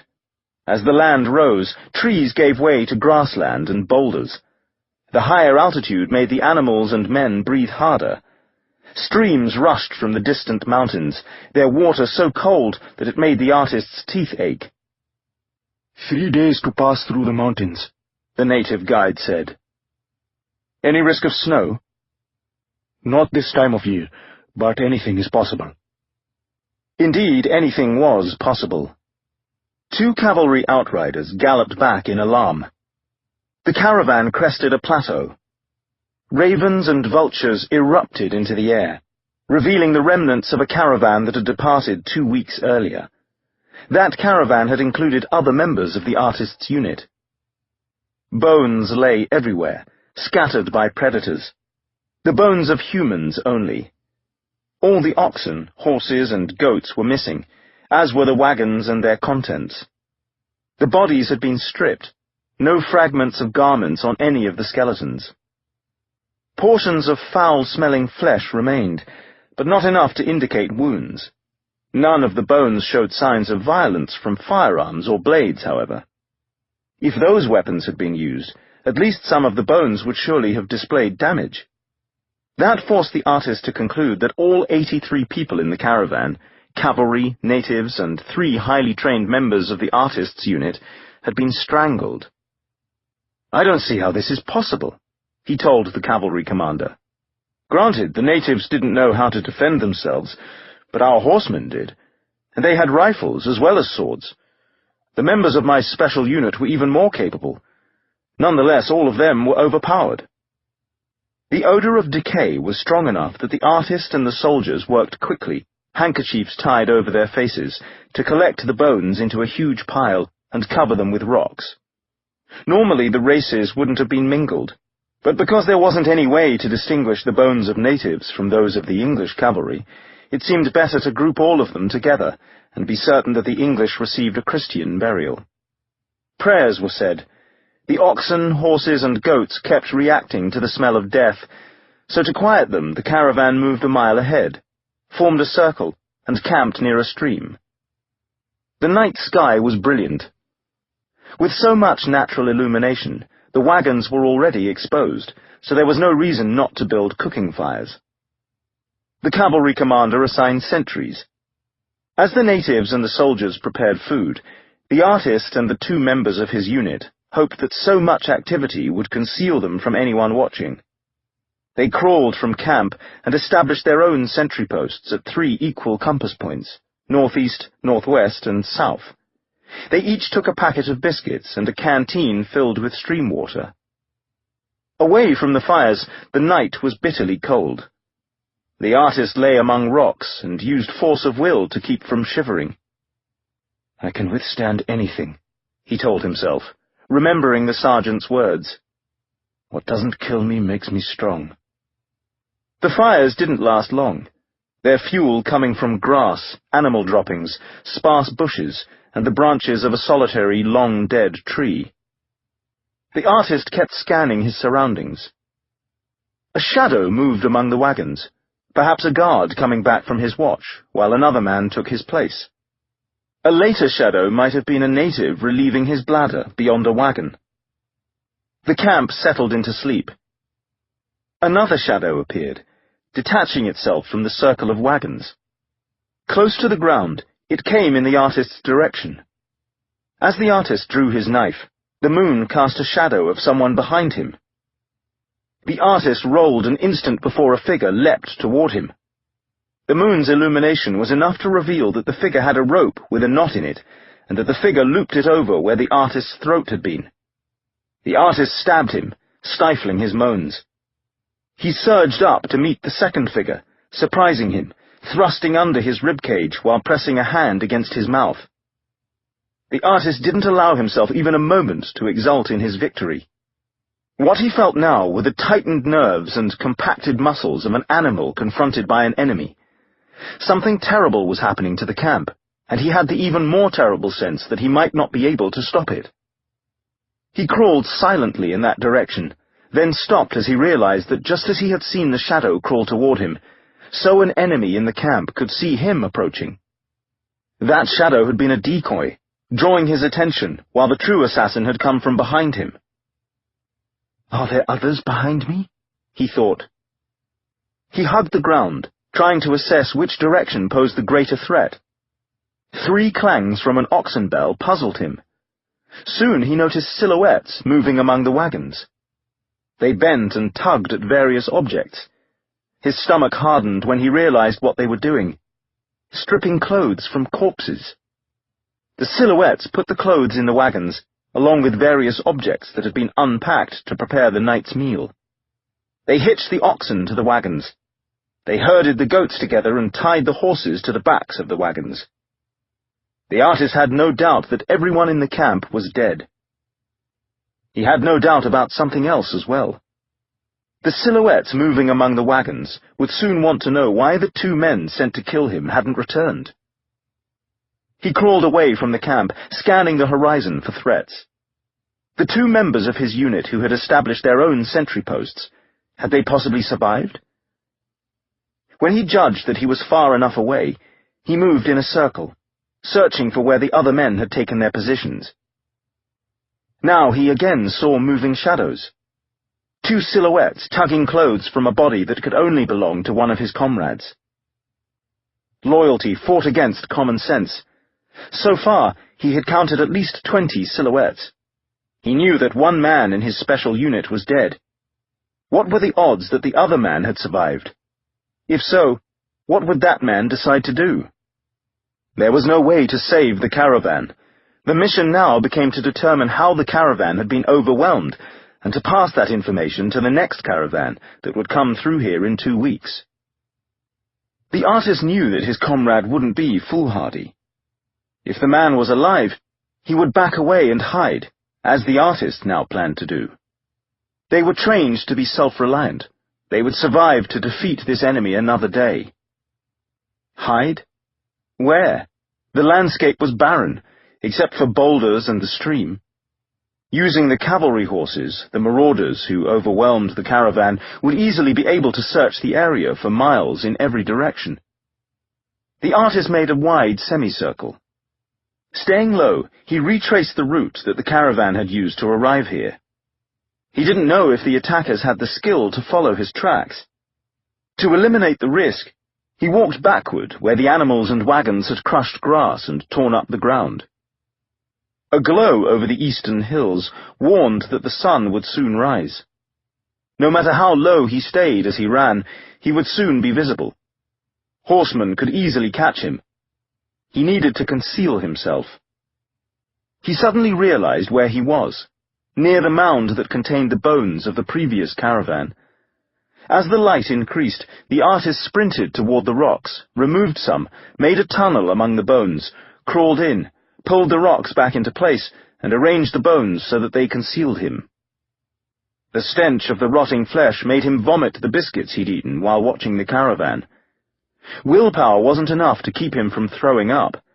The odor was so disgusting and visceral that his body took charge. Buried by death, he fought not to shiver from the cold of the rib cages and skulls above and below him and all around him. Tense, he listened for the sound of approaching horses and voices. They came soon. Although the artist didn't understand their language, their tone was urgent and angry. Evidently the marauders had found the bodies of the men who had tried to kill him. They knew that at least 1 member of the caravan remained alive, and they were determined to find him.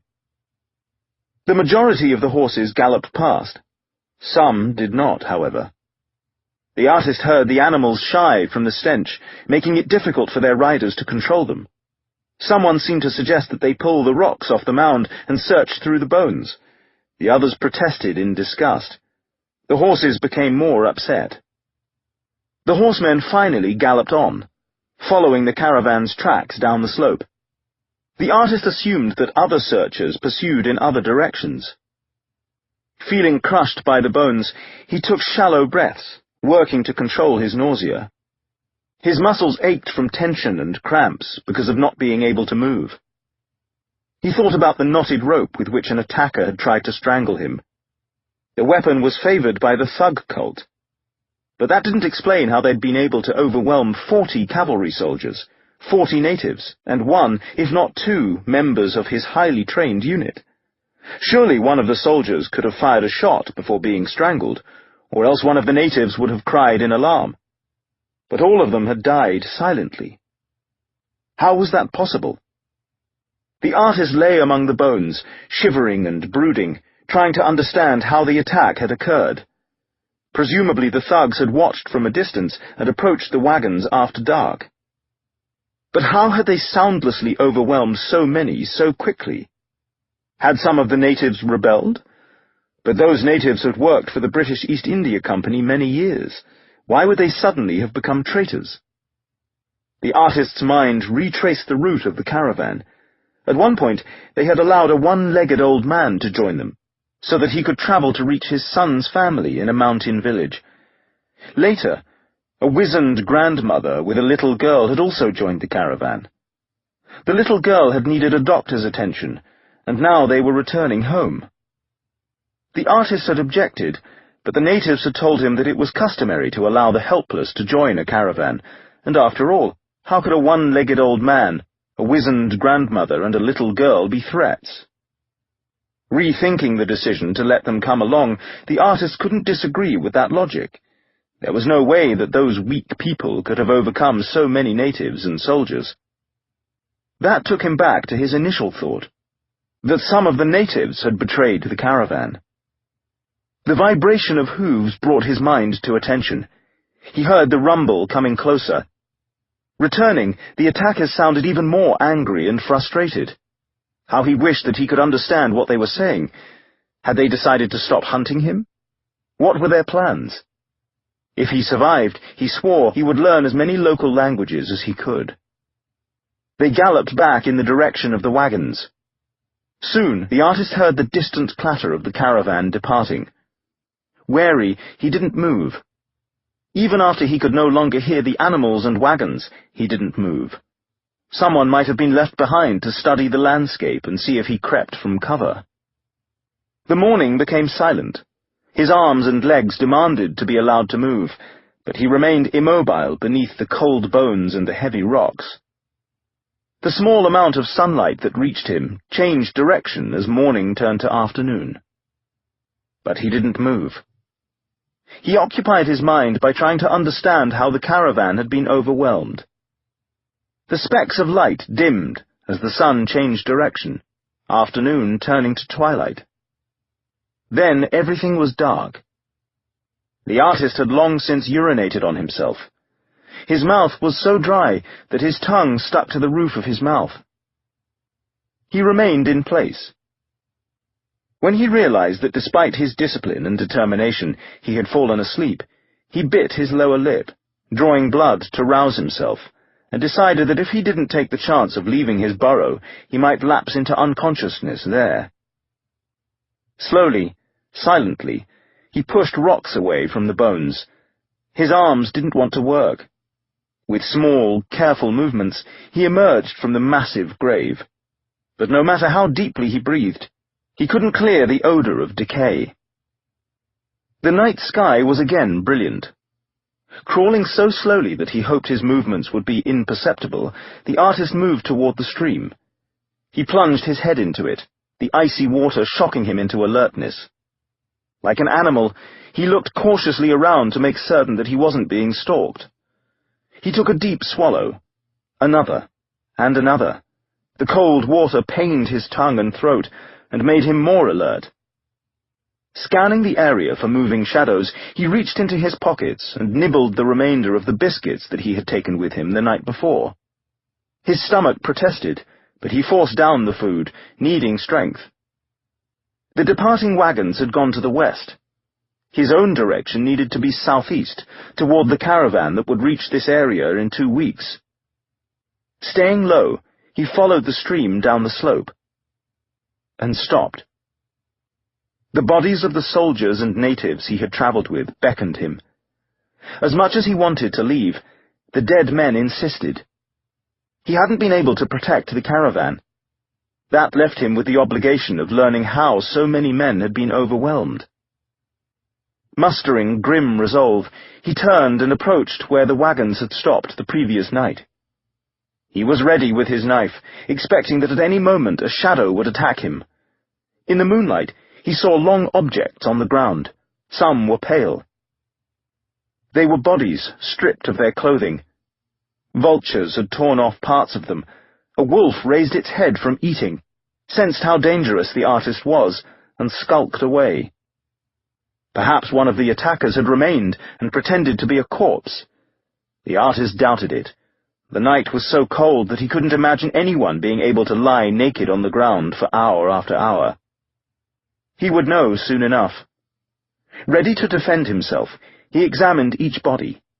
80 of them, plus his 2 comrades, whose bodies he discovered at their sentry positions. 82. He assumed that the raiders would have taken the bodies of the 2 men who'd attacked him, but even so, there should have been 85 corpses, including the 1-legged old man, the wizened grandmother, and the little girl. The latter 3 were nowhere to be found. They'd been thugs. But it didn't make sense. How could a crippled old man, a bent-forward grandmother, and a little girl have silently overpowered so many people, including soldiers with combat experience? The beginning odour of death hung over the moonlit field as the artist inspected the corpses to determine what had killed them. But in only 2 cases was the cause of death obvious. His 2 compatriots all had marks on their throats that indicated they'd been strangled. As for the others, except for what the wolves and the vultures had started to do, there weren't any injuries. How is this possible? It's almost as if 80 people fell asleep and never woke up. Fell asleep? At once, the artist understood what had happened. The crippled old man, the wizened grandmother, and the little girl had poisoned the food that was being prepared, probably adding powder to the pots of water that were boiled for tea. They must have been trained to do it, so they wouldn't be noticed. After the poison had its effect, they had rung the oxen bell 3 times, signalling for the rest of their band to enter the camp and collect their spoils.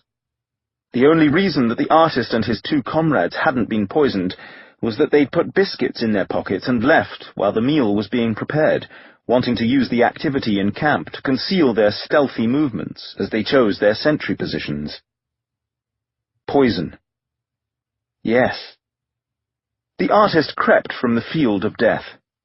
He ran southeast in a crouch for several miles, then felt safe enough to straighten. By then, the sun was up, adding its warmth to the heat generated by his urgency. Eventually, he was forced to moderate his pace, eating a few biscuits from his pockets as he moved. Soon he ran again. When he slept, it was only briefly. At all costs, he needed to reach the next caravan. He couldn't take for granted that the thugs would wait until the caravan reached this area. They might change their tactics and attack earlier. He pushed himself to his limit. On the 2nd day, he reached a farm, where he paid for food and a robe. All the while, he kept his wary attention on the farmer and his family, suspecting they might be thugs. He hurried on, watching for anyone who might follow him from the farm. He reached a village, but instead of entering, he veered around it during the night, suspicious that thugs might live there. He descended relentlessly. On the 7th day, he staggered across a field and found the next caravan. By then, he looked so haggard, wind-burned, and wild that a cavalry patrol challenged him, believing him to be a native. "English," he managed to say past his swollen tongue as they aimed rifles at him. "That's right. We're English. Put your hands in the air." "No, I'm English." His raw throat made his speech indistinct. The beggar can barely talk. Search him for weapons. Wait! I think I recognize him. Robert? Is that you, Robert? The artist strained to get the words out. You're Jack Gordon. It is Robert. I trained with him. He's part of my unit. You're attacked. I can't understand what you're saying, Robert. Drink this water. You're going to be attacked. Gulping from a canteen, the artist staggered along the caravan. He suddenly pointed at the same one-legged old man, wizened grandmother, and little girl who had joined his own caravan. After soldiers grabbed them, a search revealed that the man was neither old nor one-legged. Makeup made him look elderly. The seemingly absent leg was bent back and up from the knee, strapped in place beneath his robe. The stooped, wizened grandmother turned out to be a middle-aged woman of excellent strength. As with the old man, makeup had aged her. The little girl was indeed a little girl, but she was so well trained that she might as well have been an adult. A bag of poison was under her robe. The artist rested only briefly, then tortured the captives, wishing that he didn't need to rely on a native translator. Again, he vowed to learn the area's languages. He confirmed the signal the thugs used to tell the rest of the band that everyone in camp was dead from the poison. 3 clangs from an oxen bell. Where would the next attack occur? They resisted telling him. He inflicted more pain. The little girl finally couldn't bear it any longer and revealed everything. He shot them. The caravan reached the area where the attack was supposed to occur. They formed the wagons in a circle for the night, took care of the animals, made an evening meal, and pretended to go to sleep, presumably to die from the poison. The artist rang the oxen bell. When 20 thugs snuck through the darkness, the artist killed 5 of them himself, while the rest of the command took care of the others. He made sure that one thug was kept alive, and promised to set him free if the thug would teach him the cult's methods of disguise. The captive endured unimaginable pain before he finally revealed secret after secret, about makeup, about blackening teeth to make it seem that some were missing, about applying wigs and fake beards and thickening eyebrows, about putting a pebble in a shoe to create a convincing limp. The thug also revealed various places where his band of marauders camped. When the thug no longer had things to teach, the artist shot him. The artist led cavalry to the various thug campgrounds, destroying everyone there, men, women, and children. He was promoted to second lieutenant. Most officers were gentlemen of means, who paid to be given authority in the military, sometimes with disastrous results. But the artist received his commission based on merit and reputation. Soon he was a full lieutenant. The Opium War with China provided even more reasons for him to be promoted. The English government was determined to earn millions of pounds by flooding China with opium. The Chinese emperor was determined to prevent his millions of subjects from becoming mindless.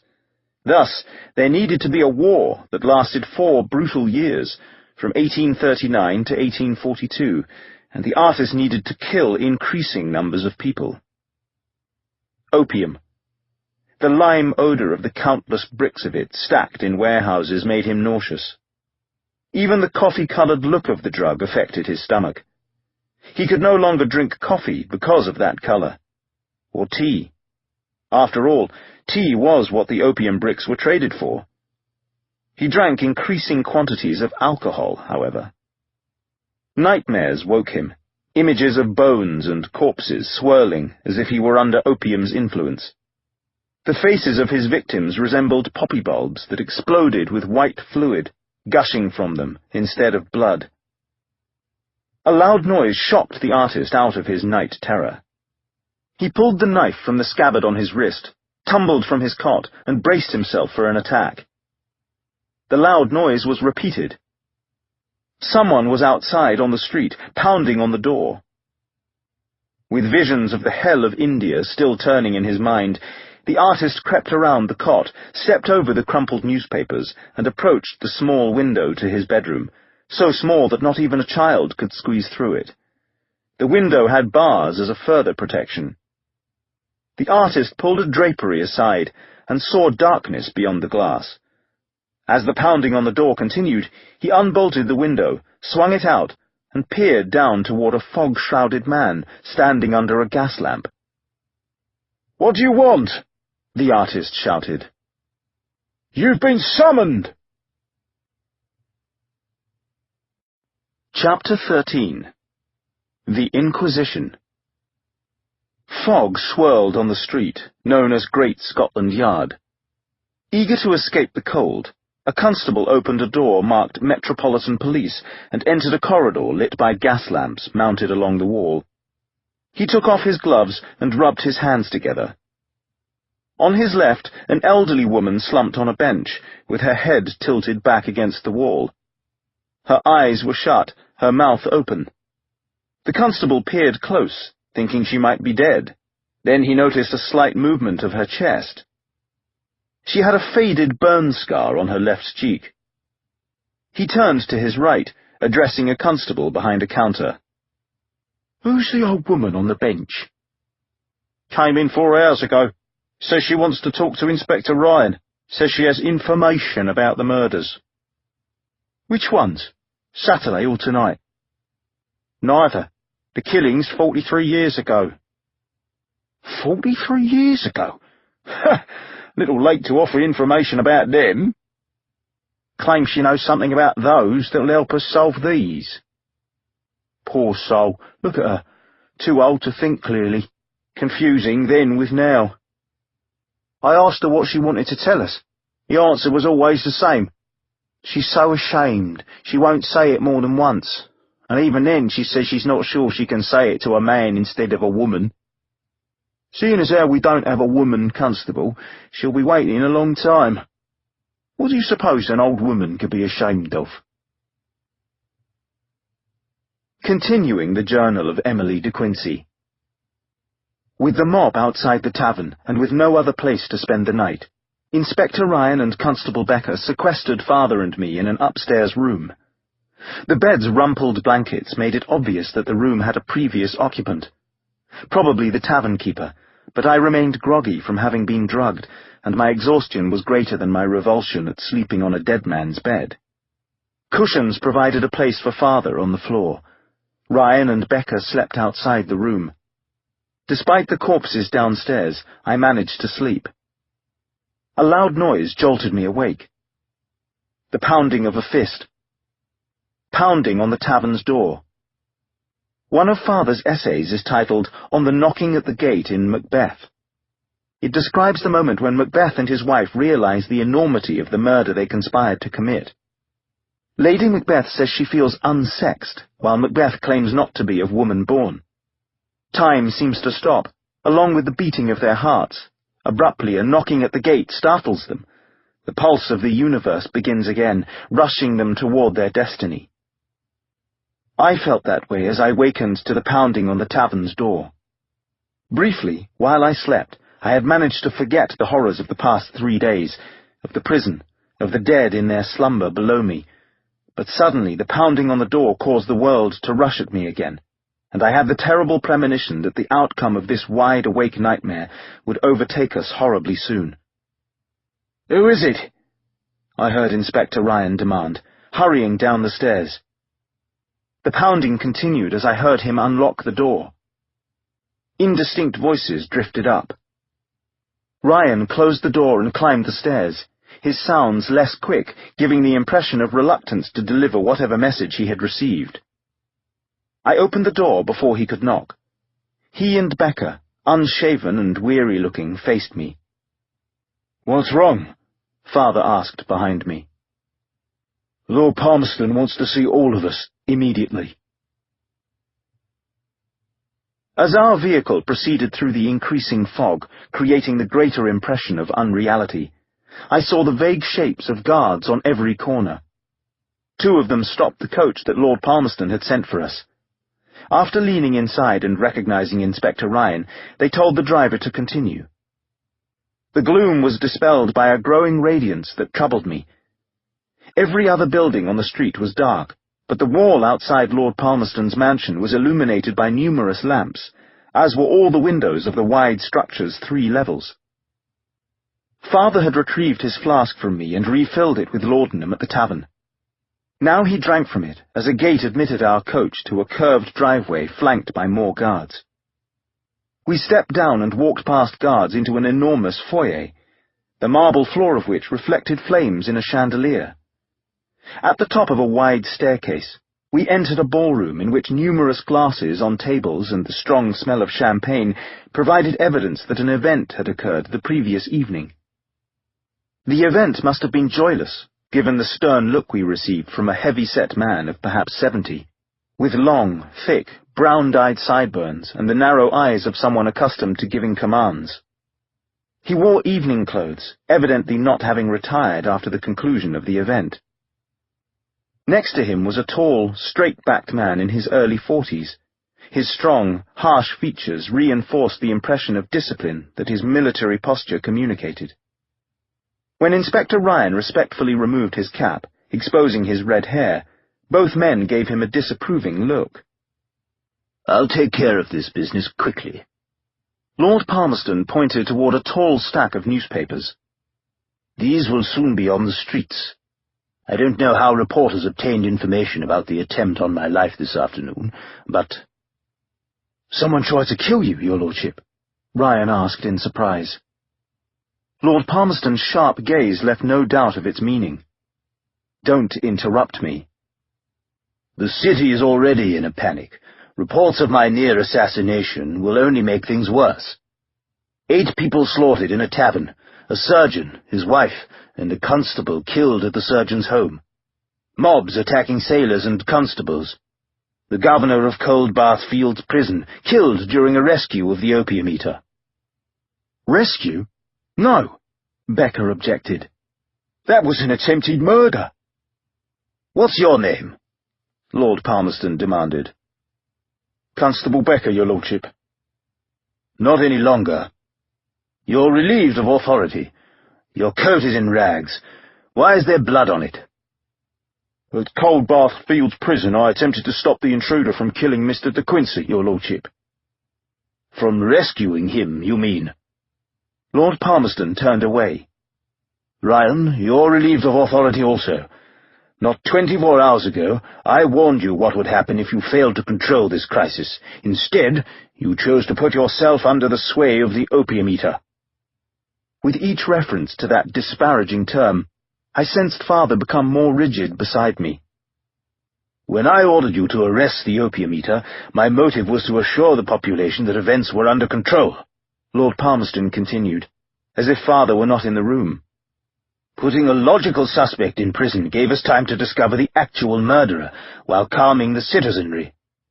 But now I believe that the opium eater is in fact responsible." "This is wrong!" I exclaimed. "Colonel Brookline, tell them what you discovered."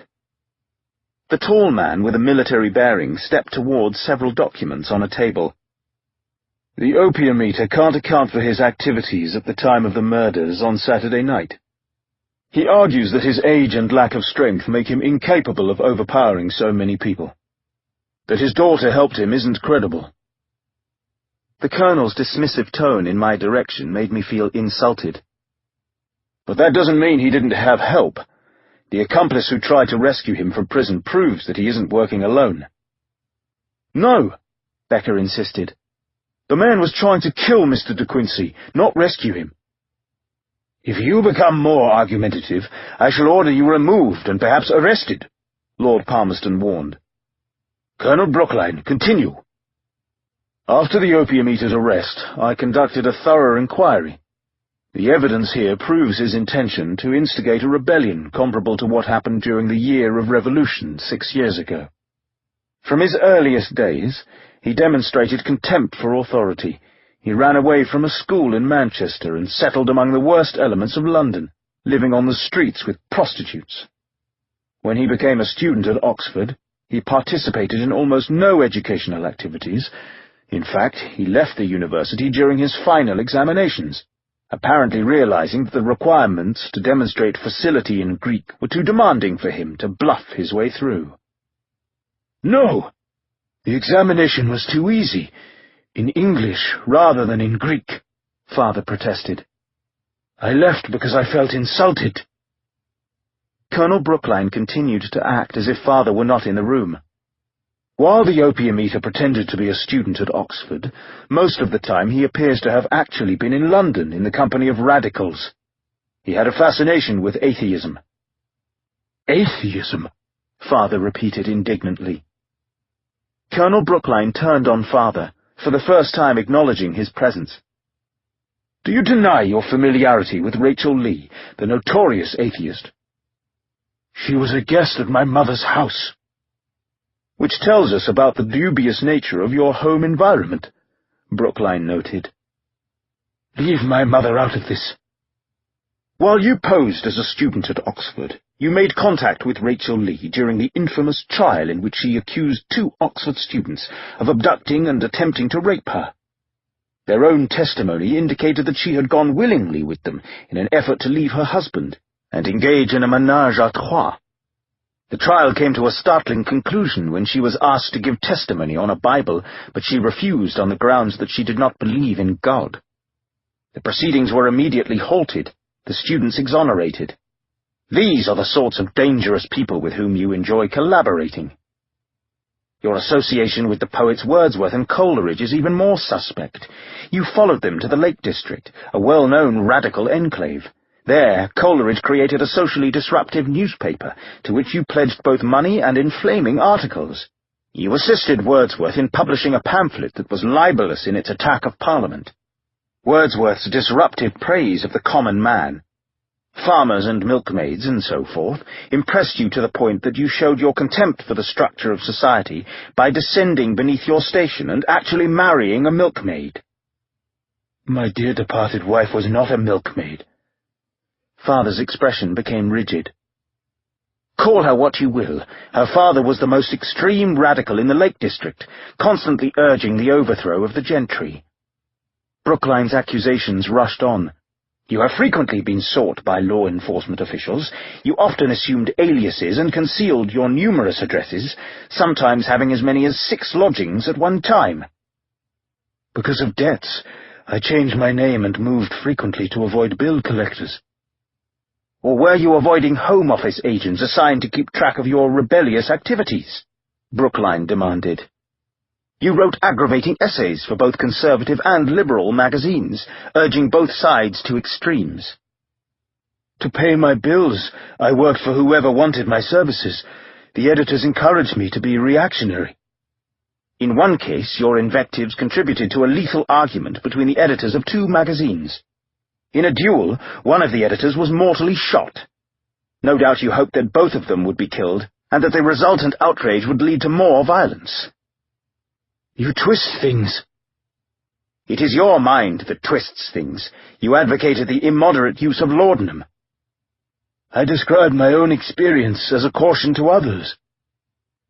You also indulged in a drug called bang. Bang? Lord Palmerston sounded baffled.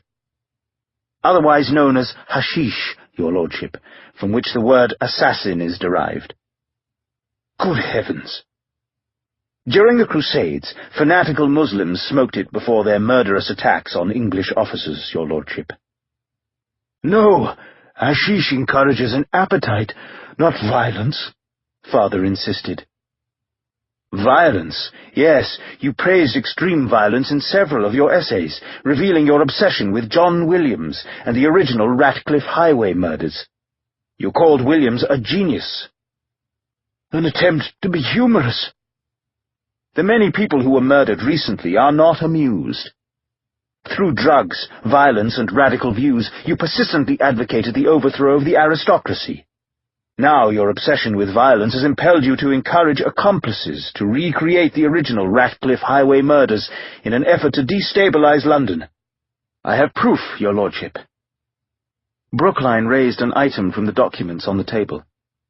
In one of former Inspector Ryan's few helpful acts, he arranged for a newspaper artist to sketch the face of the dead man at Coldbath Fields Prison. The man gained access to the prison by claiming to be a messenger from you, your lordship. From me? "But I sent no one to that prison," Palmerston replied in confusion. "He had a message in an envelope with your seal on it." "Impossible." "No doubt a forgery. The message inside turned out to be of no importance, merely a trick to gain entrance. Here is the sketch, your lordship.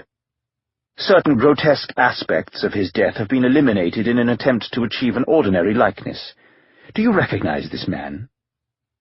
Palmerston held the sketch near a candelabrum on the table. "He didn't work for me. I've never seen this man in my life." "Although he didn't work for you, you have in fact seen him, your lordship." "I don't." "Granted, you saw him only fleetingly as I pushed you to the floor of your coach. This is the man who tried to assassinate you this afternoon." "What?" "The man who tried to kill you is the same man who attempted to rescue the opium eater from prison. I strongly suspect that this isn't the opium eater's only accomplice. With your lordship's permission, I think it will be appropriate to question the opium eater in a persuasive manner after he is readmitted to prison." Anger so controlled me that I raised my voice in defense of father. "Persuasive manner? You can't be serious. Torture an old man." "No one used the word torture. The British government does not torture prisoners," Brookline said. "Then perhaps it's the British military who does the torturing, Colonel." Brookline gave me the harshest glare I ever received. "I don't understand why this woman is allowed to be here. She doesn't serve our purpose, except to show by her scandalous clothing the contempt that she and her father have for the standards of society.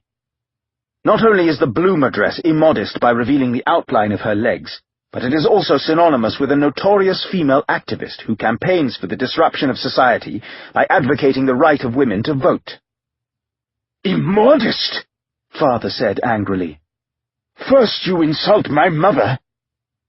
"I merely state facts." "Next you insult my dead wife."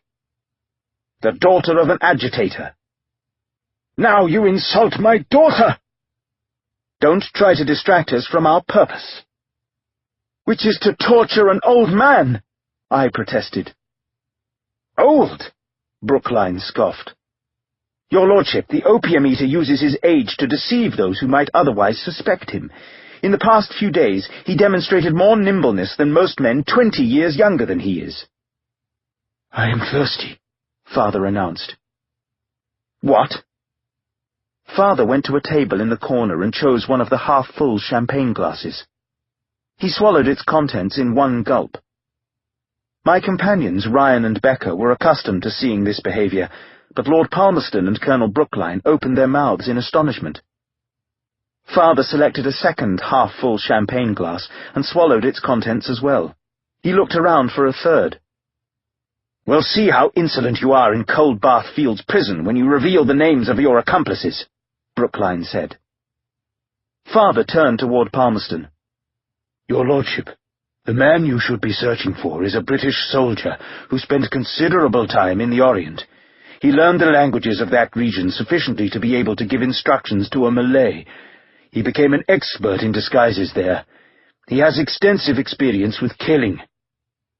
"This is a laudanum fantasy, your lordship. British soldiers do not kill English civilians," Brookline objected. "Are you suggesting that they kill only Oriental civilians?" Father asked him. "Don't be impertinent." "Only someone with extensive combat experience could have accomplished the recent skillful slaughters," Father elaborated. "Someone who was trained, someone who has done it many times." "Outrageous! British soldiers are not madmen," Lord Palmerston protested. "If we suspect British soldiers, there'll be no end of it. Your description could apply even to Colonel Brookline." "Indeed it could." Father stared at Brookline. "Did you serve in India, Colonel?" "This is another of the opium eater's attempts to undermine society, your lordship. Through his accomplices, first he persuades the populace to believe that the killer is a sailor, with the consequence that many sailors were attacked and work at the docks has halted. Then he convinces the mob that the killer is a constable, with the consequence that several policemen have been assaulted, and faith in law enforcement has been eroded. Now he attempts to draw suspicion toward the military.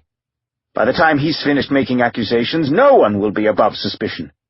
Next he'll claim that you're the killer, your lordship." Brookline turned toward our group. "Former Constable Becker." He put the emphasis on former. "Yes?" Becker frowned. "Even though you choose not to appear in uniform, I hope you are professional enough to possess handcuffs." "They're in my coat pocket." "Put them on the opium-eater." "Excuse me?" "When you address me, call me Colonel. Put the damned handcuffs on the opium-eater." Becker hesitated. "Perhaps you too would enjoy a night's lodging at Coldbath Fields Prison," Brookline suggested. "You could pass the time with men you arrested." "Do what he wants," Father said. "At the moment there's no alternative." "For a change, the opium-eater makes sense," Brookline noted. I had difficulty catching my breath as Father held his wrists in front of him and Becker pressed the shackles onto them. "The key!" Brookline extended his hand. "Any constable's key will fit any set of handcuffs," Becker said. "But if you're determined to have mine, here it is." Becker gave him the key. When Brookline reached for Father, his impatience prompted him to push Ryan out of the way. Ryan bumped into me. "I'm extremely sorry, Mr. Quincy." In the confusion, he pressed something into my palm. It was the key to the handcuffs that Ryan himself carried, I realized. The key would fit any set of handcuffs, including Becker's. Brookline tugged Father toward the door. I forced myself to burst out, weeping, "No!" After pushing my way past Brookline, I grabbed Father, doing my best to sob hysterically. "Everything will resolve for the best, Emily." "We're wasting time." Brookline pulled Father toward the door. "I'll pray for you, Father." While I clung to Father, I put the handcuff key into his coat pocket. "Your Lordship," Brookline told Palmerston as he pulled Father from the room, "it's dangerous for you to go to your office tomorrow. For the time being, I recommend that you conduct your business here." The next moments were a blur, as Lord Palmerston's guards urged Becker, Ryan, and me down the marble stairs. We followed Father and Brookline across the foyer and out the front door into the lamp-lit fog, where we watched them climb into the coach that had brought us to the mansion. Father leaned out, shouting, "You know where I'll be, Emily." "Yes, in prison," Brookline mocked. "Where I listened to the music." "Completely insane." "Remember, Emily, where I listened to the music." Brookline pulled Father all the way inside the coach. A guard stepped in with them, slamming the door. Another guard joined the driver on top. The gate opened. The horses clomped forward. Almost immediately the coach disappeared into the fog. "Please bring another coach," Ryan told a footman. "Not for you." "I don't understand." "Colonel Brookline's instructions were emphatic. He said the three of you can walk." Beyond the illumination of Lord Palmerston's mansion, the coach entered dense shadows, bumping over paving stones on the unseen expanse of Piccadilly. A lamp next to the driver cast a faint glow through an opening and permitted the occupants an indistinct view of one another's faces. Colonel Brookline sat across from De Quincey. A security agent sat beside him. The handcuffs pained De Quincey's wrists. "I met your son, Paul, in India," Brookline said. "Indeed?" "In February of 1846, after the Battle of Sobraon in the First Anglo-Sikh War." "India's a massive country. How surprising that you happened to meet him." "Yes, a remarkable coincidence. Your son told me he enlisted in the military when he was 18. "That is correct." "I received the impression that he wanted to get away from home, to put considerable distance between you and him." De Quincey refused to show that his emotions had been jabbed. "My children who survived to adulthood turned out to be wanderers." "Now that I think of it, another of your sons joined the military and went as far as China." "That is also true." "He died from fever there." I do not wish to be reminded of that. Perhaps if your son hadn't been so eager to get away from you, he would still be alive. You keep bringing my family into this. The coach thumped over a hole in the road. The impact jostled them. It also aggravated the grip of the handcuffs on De Quincey's wrists. When I pulled you into the coach, Brookline said, I felt something in your coat pocket. I have nothing.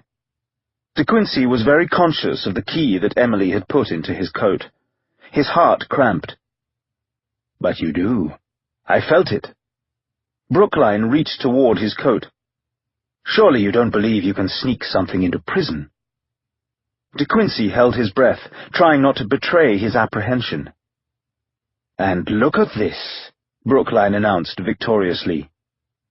He yanked the flask from De Quincey's pocket and shook it, listening to the liquid inside. Could this be cough medicine, or perhaps some brandy to ward off the night's chill? Let us investigate. Brookline unscrewed the cap, sniffed the contents, and grimaced. Why am I not surprised that it's laudanum? He unlatched the window and threw the flask into the street. Even mixed with alcohol, its odor is disgusting. In the dark, the flask clattered across paving stones. That's where filth belongs, in the gutter. You're familiar with the odor of opium, Colonel? The lime used to process it reminds me of the quicklime that is dumped into mass graves.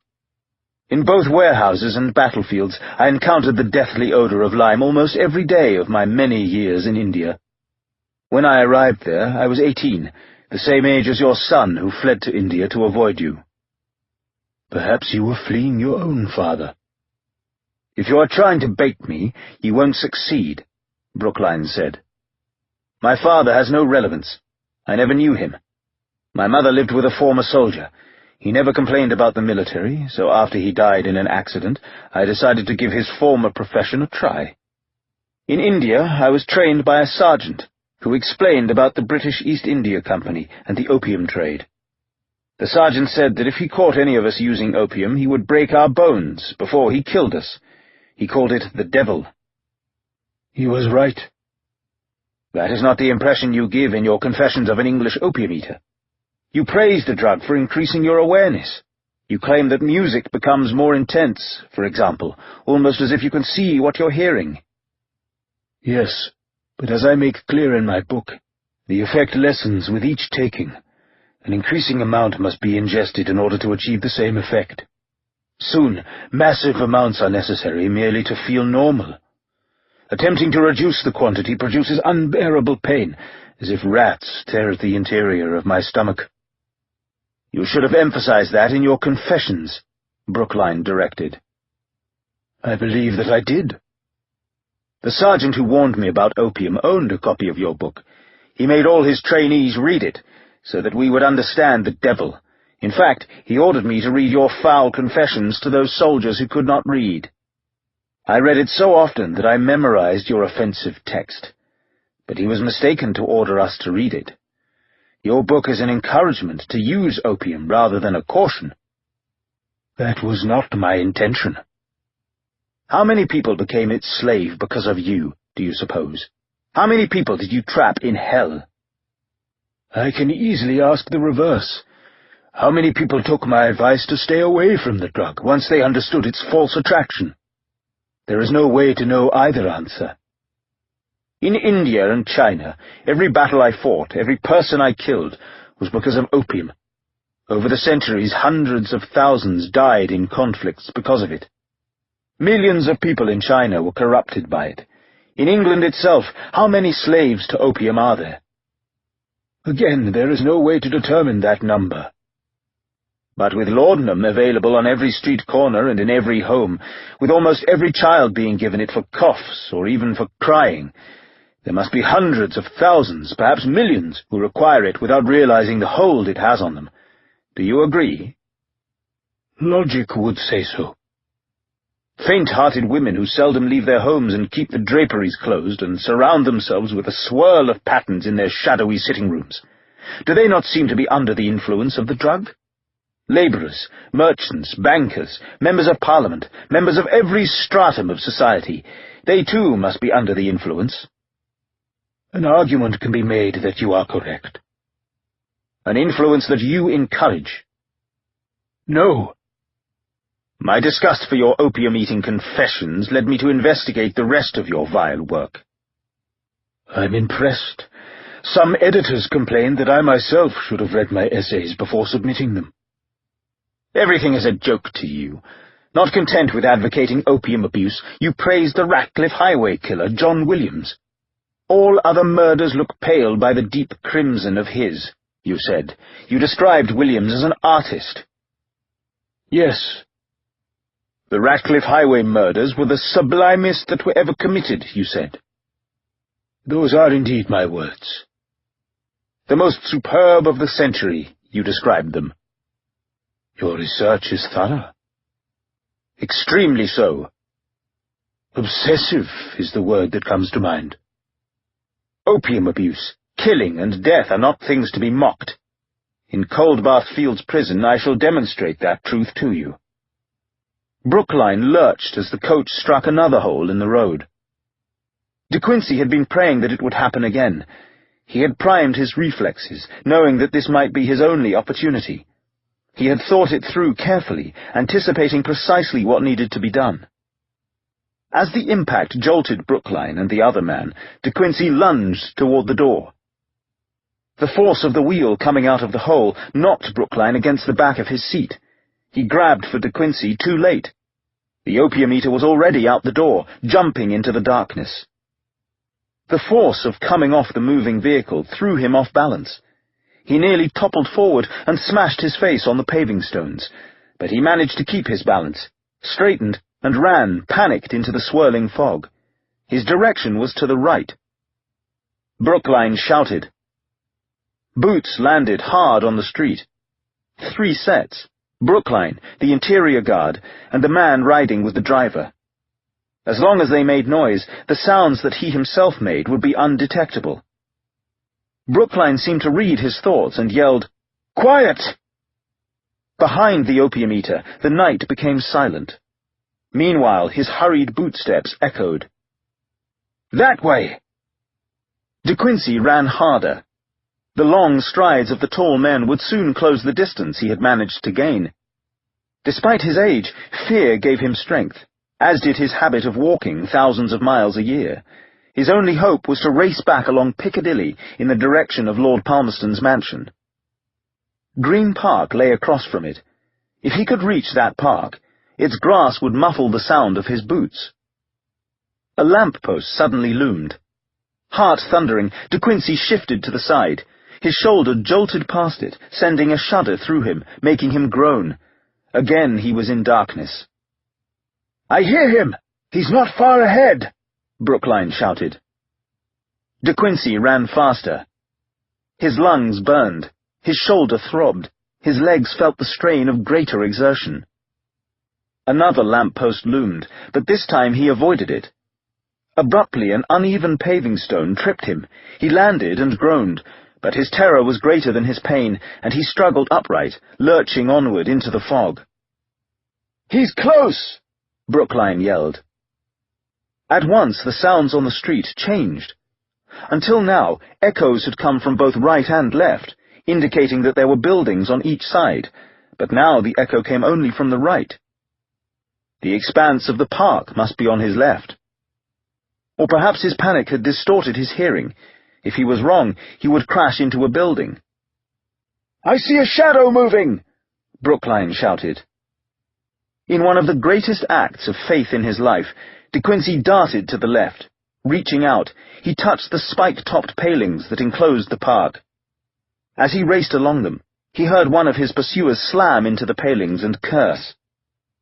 Running, De Quincey drew his hand painfully along the palings, searching for the gate. Where was it? Had he passed it? Bootsteps rushed closer. De Quincey felt the gate. Frantically lifting the metal latch, he pushed and ran into the murky park. At the same moment, he heard the rush of a hand grab for him and miss. The noises he made changed to silence as he veered to the right, leaving the stones of a path for the softness of grass. The bootfalls behind him became silent also, as Brookline and his 2 men entered the park. Or almost silent. The grass didn't entirely muffle sounds.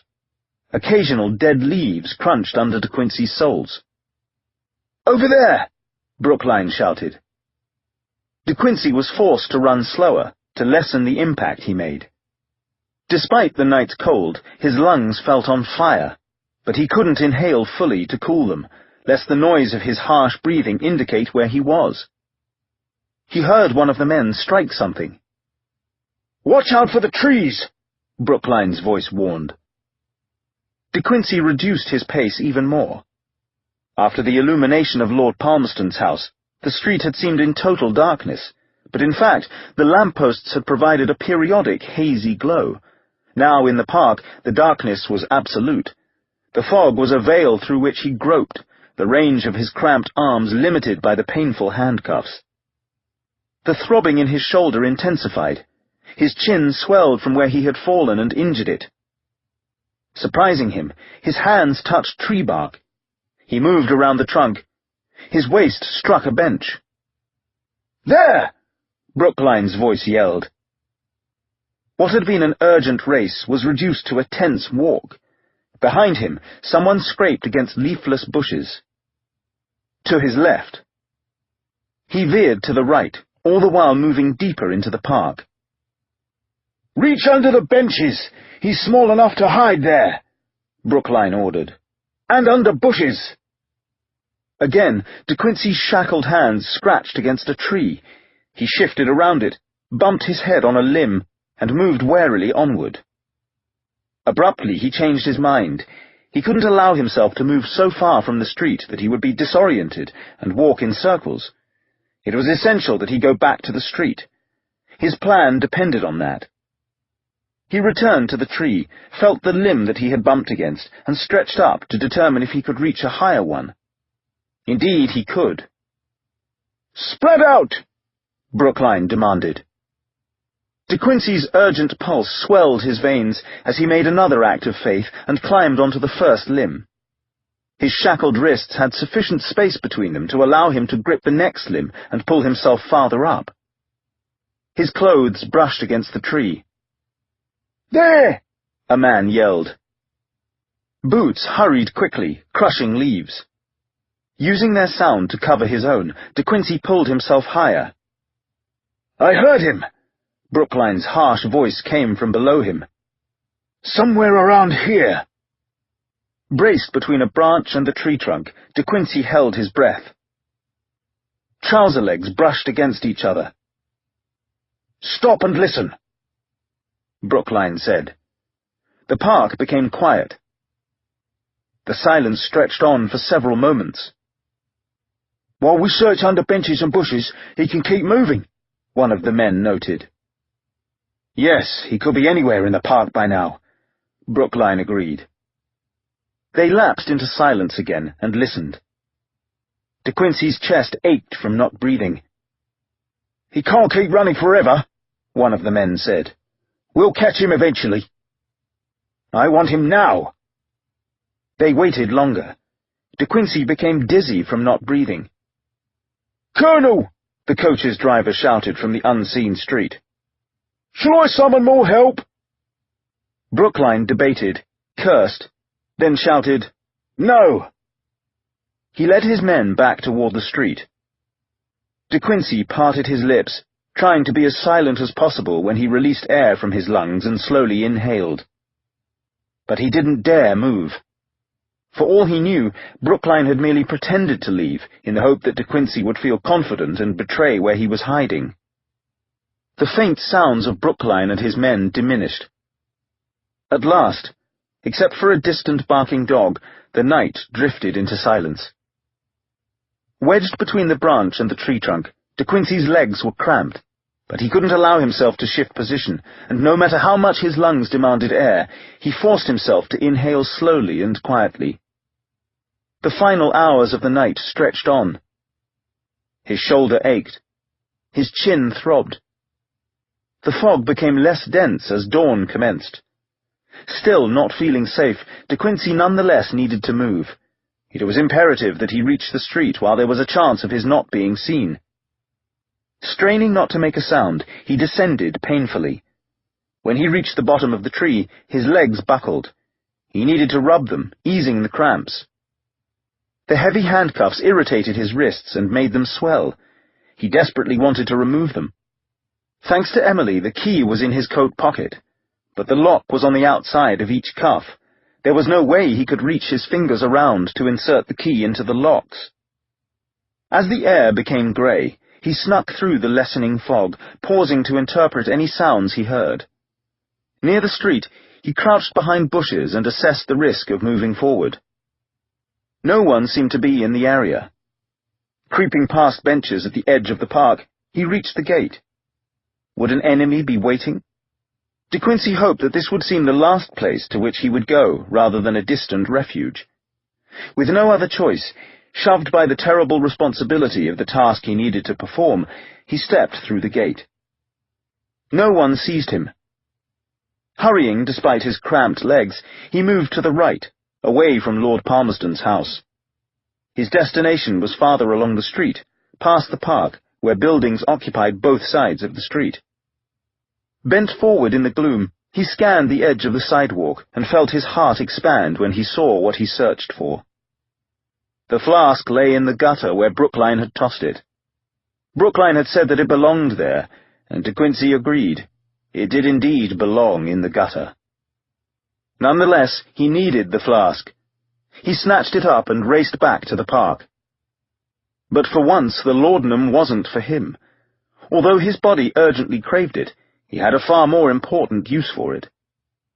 With its help, he might be able to prevent more people, a lot more, he feared, from dying.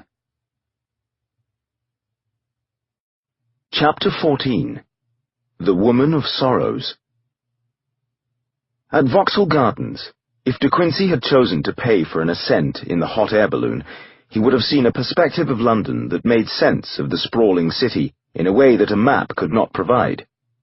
Rising, he could have viewed the majestic Thames and its numerous bridges. He could have admired Westminster Abbey and the Houses of Parliament.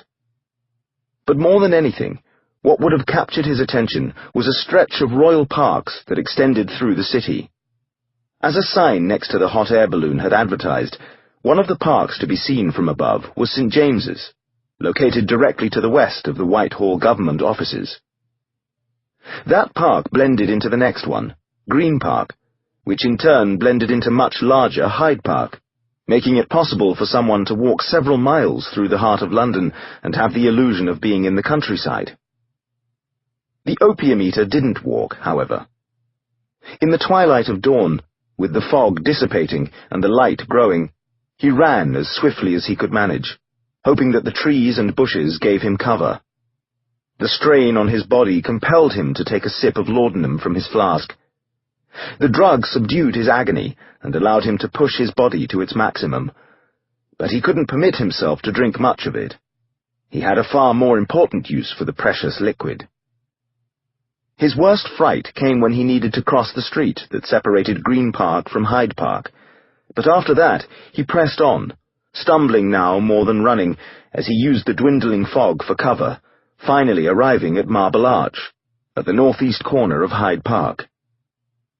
He had come here with Emily on Sunday morning, barely 2 days earlier, when the only complication in his life, apart from his opium habit and his poverty, was the necessity of explaining to Emily that when he was 17, starving on Oxford Street, he had fallen in love with a prostitute named Anne. Oxford Street. Beyond Marble Arch, it stretched before him. The gradually clearing fog made the street seem as gloomy as it had been 52 years earlier, when he had almost died there from hunger and the elements. He moved past the dark shops on the street's left side, limping now, glancing nervously behind him to see if he was being followed. The noise of horseshoes on paving stones made him flinch. A vehicle was approaching. Was it a police wagon? Would Brookline, who had investigated his life so obsessively, guess that he would come to the one place in London with which he was more familiar than any other? but even Brookline couldn't know precisely where he would hide on Oxford Street. The clomp of the horse's hooves was louder, closer. De Quincey came to an alley, moved painfully along it, descended grimy steps, crawled through a hole in a fence, and descended again, this time into a tunnel, which led to another tunnel. There, in the shadows, bodies lay on granite, to all appearances dead, but actually in an exhausted sleep made deeper by alcohol. At the limit of his resources, De Quincey concealed his flask beneath a broken crate. Then he stepped to the middle of the bodies and lay among them. No matter how cold the stones felt, the enclosure of the tunnel trapped a portion of the heat from the sleeping bodies. Hiding among the beggars of Oxford Street, the opium-eater tried to doze, as an angry chamber of his mind brooded. With no other destination that they could think of at that early hour, Ryan, Becca, and Emily made their way to Scotland Yard. With luck, word would not have reached there yet that Ryan and Becca had been dismissed. They needed a place to rest while they decided on a strategy. What would normally have been a 20-minute walk took them an hour in the fog, but Emily didn't care about that, or the numbing cold. What mattered was her father. The sun was rising as they reached a building marked Metropolitan Police. The warmth inside was welcome. Numerous doorways flanked a corridor. A stairway led to an upper level. Everything was quiet. Ryan glanced at an elderly woman asleep on a bench, then stepped into an office on the right, where the constable on duty looked up from a desk. Had the man been told that they'd been dismissed? "Hello there, Inspector Ryan. Haven't seen you in a couple of days." Ryan relaxed somewhat. "I've been busy. And likely to get busier." "I'm afraid you're right. This is Constable Becca." "Sure, we've met. What happened to your coat, Becca?" "Tangled with somebody." "That's been happening a lot lately." "And this is a witness we need to question," Ryan said, indicating Emily. "Can we use a room down the hall?" "And get some hot tea?" Becca looked at Emily's frost-reddened cheeks. "It's next to the stove." They passed the old woman on the bench and entered a room that had 3 unoccupied desks near a stove. Emily took off her gloves and rubbed her hands together over the heat. Ryan picked up a teapot and poured steaming liquid into 3 cups. "Enjoy it while you can. There's no telling when we'll be booted out of here." A voice interrupted them. "Ryan?" They turned. The constable was in the doorway. "Has he learned that we're no longer policemen?" "A woman's been waiting for you," the man said.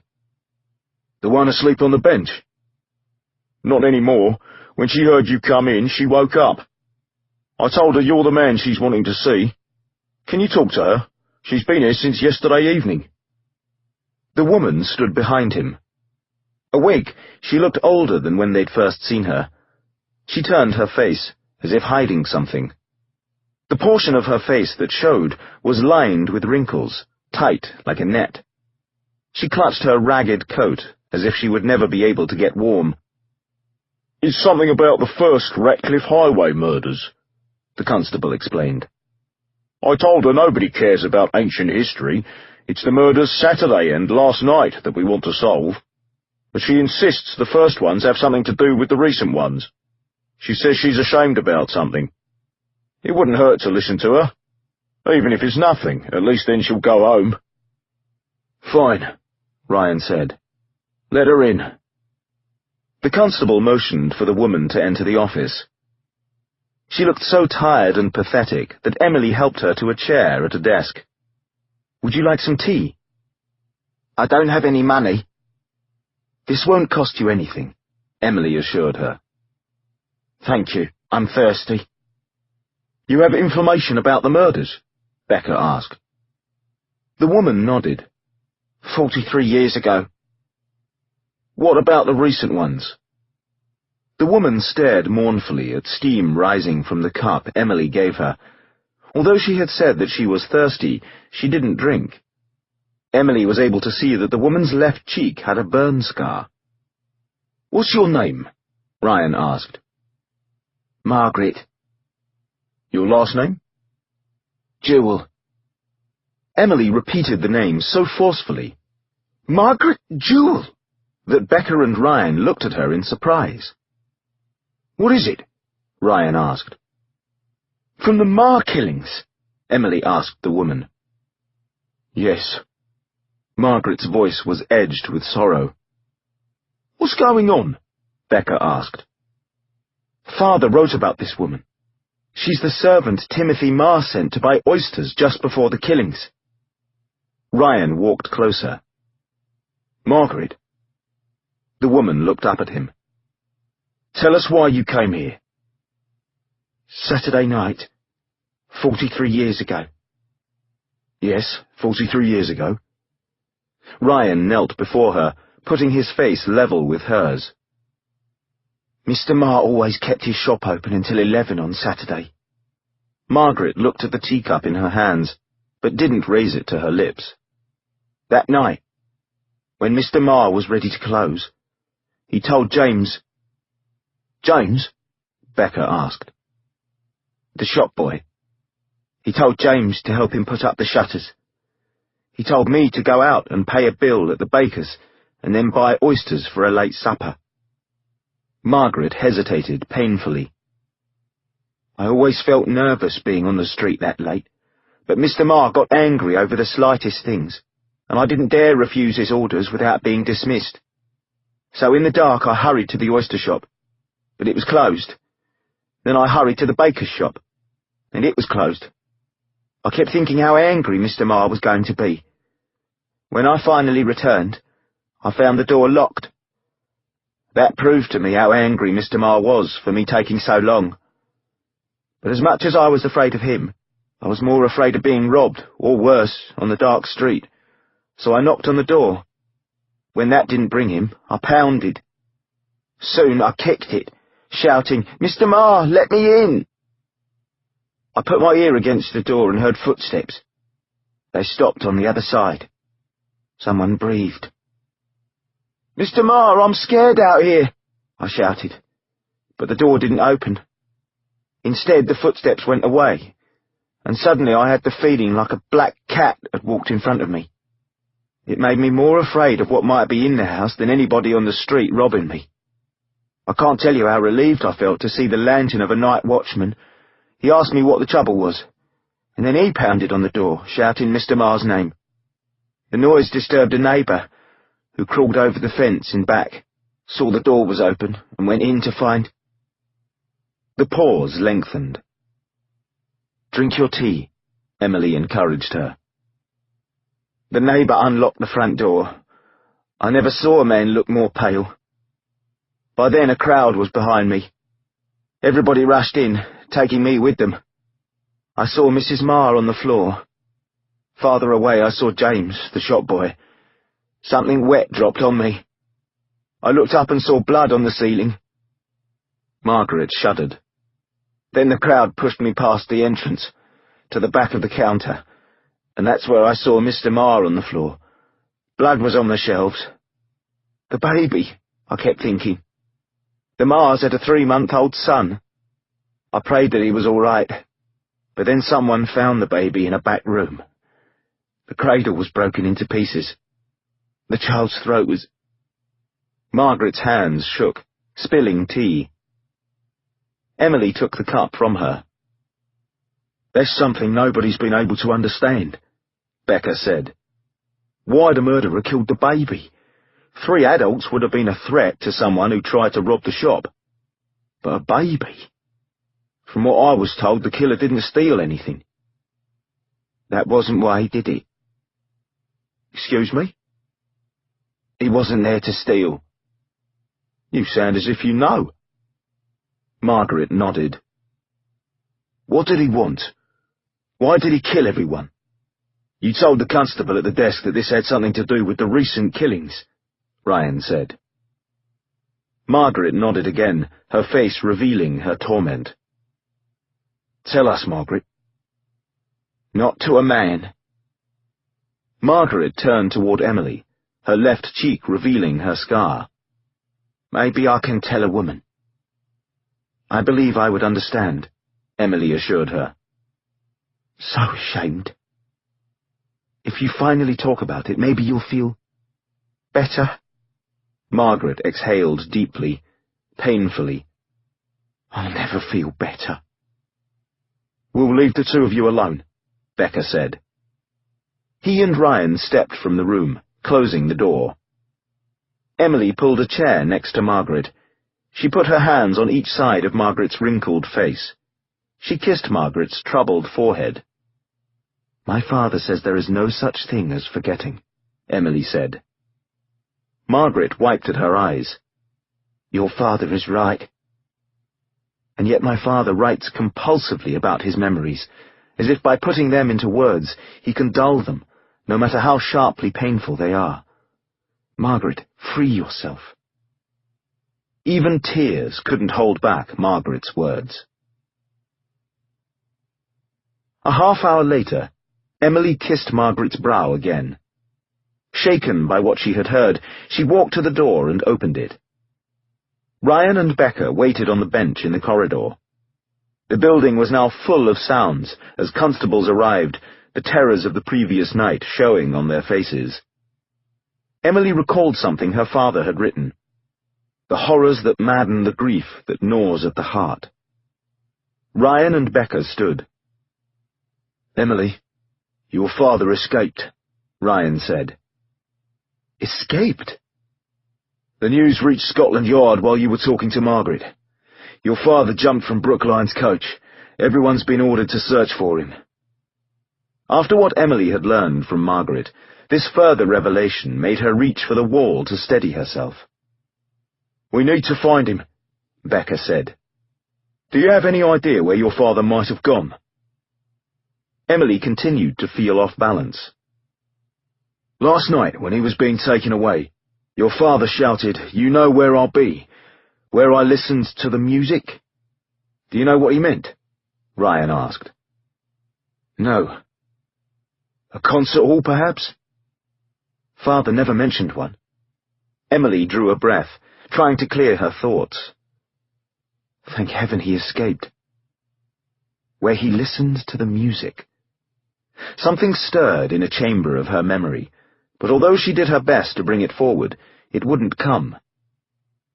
Did Margaret tell you anything? A great deal. Is there a church in the area? She needs a church? Very much so. 10 minutes away, Ryan said. But it's a lot bigger than a church.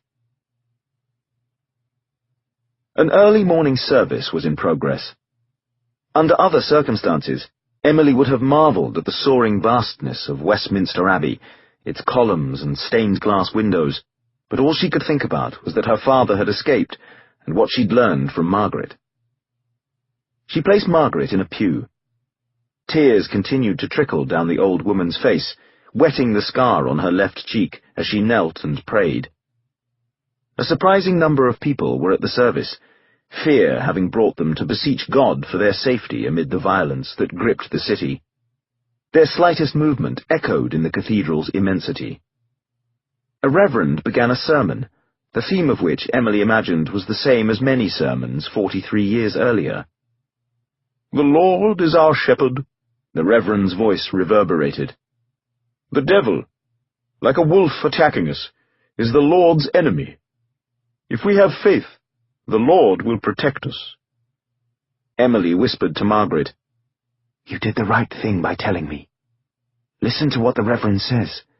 The Lord will not abandon you." The sermon boomed in the massive structure as Emily led Ryan and Becca outside. Beyond the huge front doors, she barely noticed the Abbey's dramatic forecourt. "Until now, I have never spoken this way in front of men who are not members of my family," Emily said. "That probably applies the other way around," Ryan told her. "It may be that we've never heard a woman speak the way I have the feeling that you are about to." Fair enough. Nonetheless, Emily hesitated, as Margaret had hesitated. If I rush on, perhaps I can force myself to say it. Margaret was with child and without a husband. The men weren't able to speak for a moment. Now I understand why she didn't want to talk about it, Becca said. You don't understand. Not yet. The father was John Williams. John Williams? Margaret's parents died from typhoid fever when she was 12. She worked in a number of factories and finally decided to look for a servant's position. Ma already had a shop boy, but now he needed a woman to help his wife while she was in a family condition, and later after the baby was born.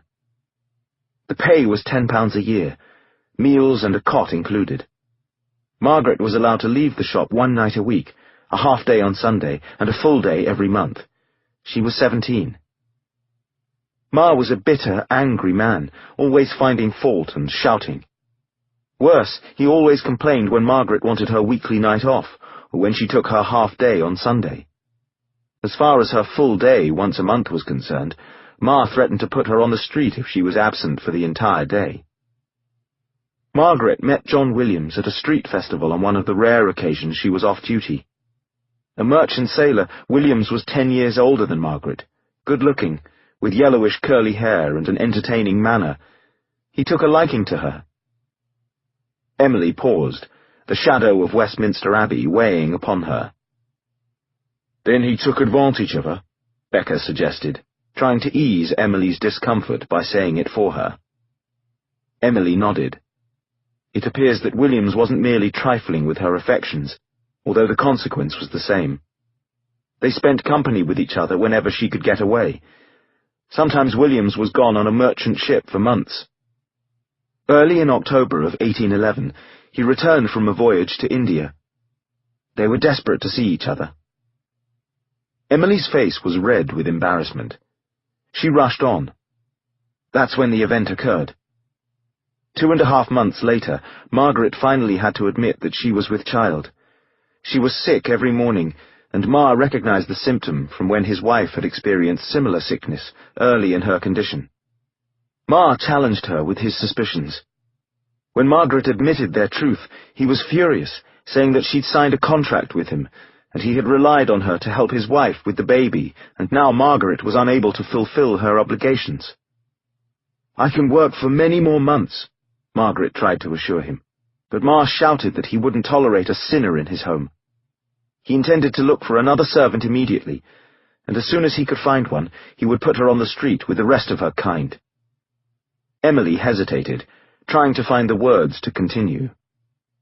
John Williams was known for his temper. When Margaret told him about Ma's reaction, he became more furious than Ma was. She and Williams had planned to live together. Williams was scheduled to go on one more voyage to try to earn enough money for their lodging. The longer Ma kept her as a servant, the more time Williams and Margaret had to prepare. Now their prospects were ruined. "Williams went to see Ma?" Ryan asked. Yes.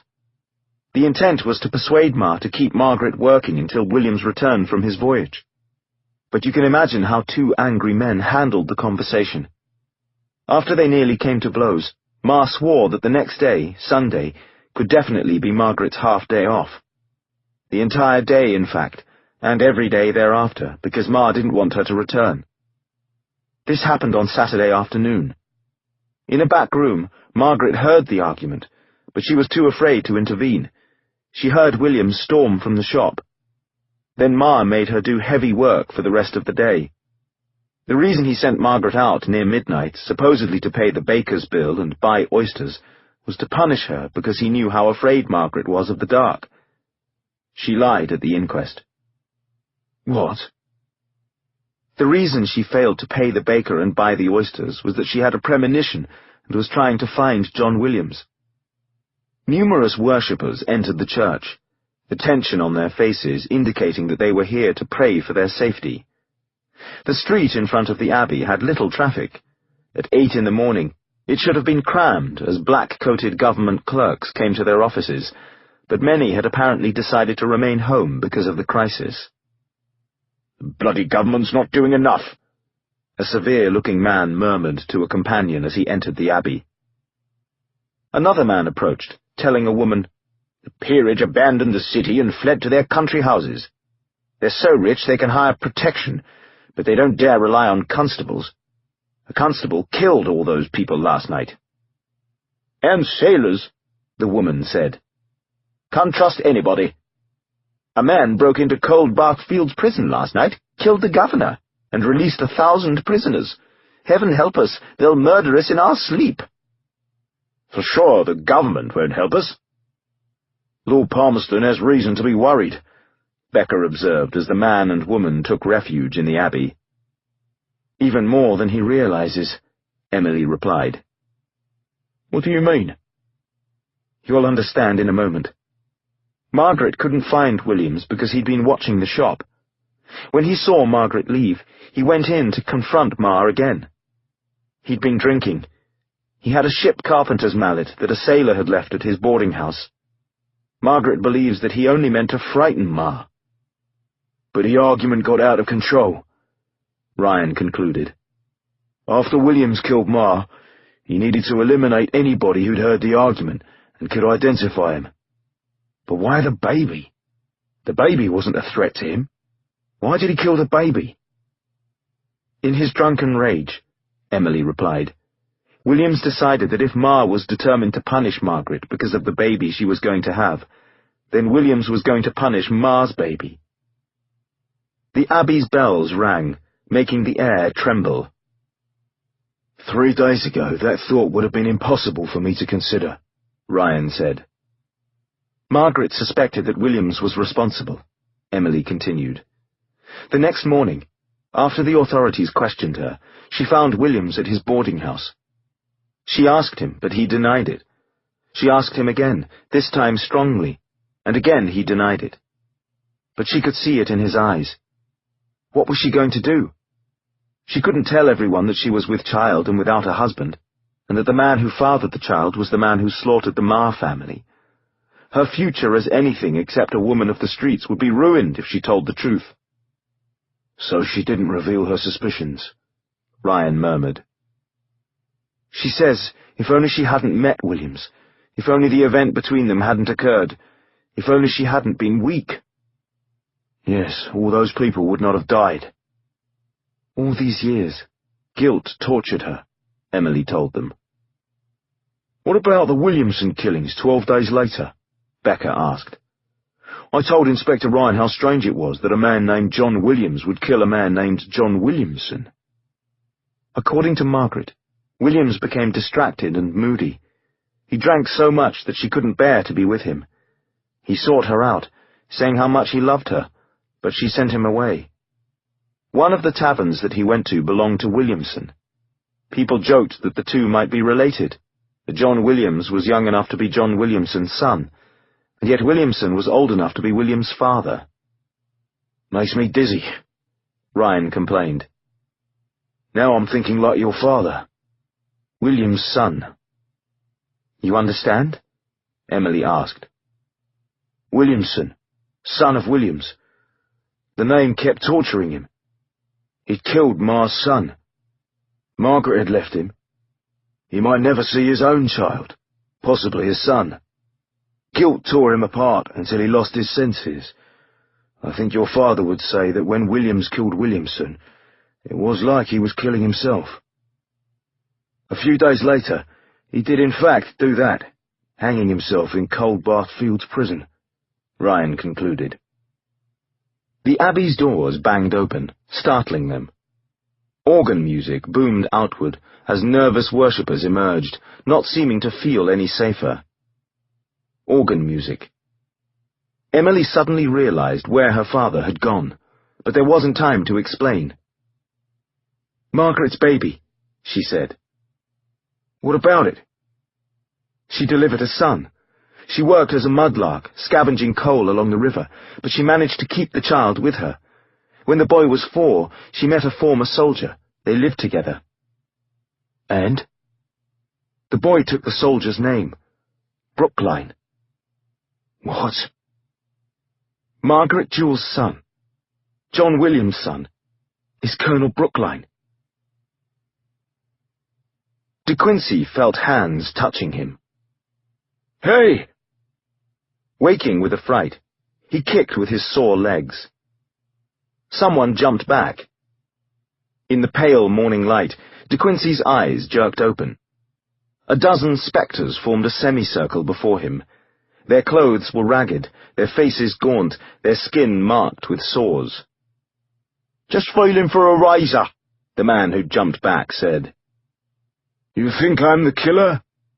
Ignoring the pain in his injured shoulder, De Quincey used both shackled hands to grip the grimy wall behind him and stood.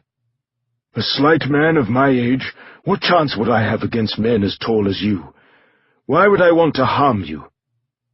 "For our valuables," another man said with sarcasm. "Maybe you were trying to rob me of my valuables," De Quincey told them. "Your chin's scabbed, the blood on your coat. You don't look like you have any more valuables than us. Why are you wearing handcuffs?" "I had a disagreement with Lord Palmerston." "With Lord Cupid? Ha!" "Truly, Lord Palmerston took a dislike to me and ordered me arrested."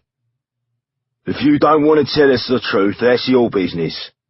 A man stepped forward threateningly. "But what are you doing here?"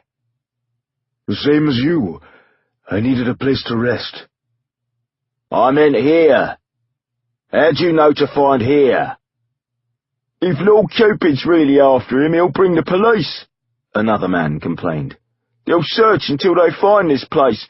Let's throw the bugger out on the street." "Down this tunnel, can you still smell the bread from the bake shop?" De Quincey asked. "Bake shop?" "The aroma used to make my stomach rumble. But after a while, when my stomach was so small that I knew I couldn't eat, even if the bread were in my hands, I used to go down there and inhale the fragrance of the bread, imagining that it gave me nourishment." "How'd you know about that?" "And there used to be a turn in the tunnel, with steps that led up to a courtyard. A water pump was there. I never trusted it, but it was the only water I could find, so I drank from it anyway." "How'd you know about that?"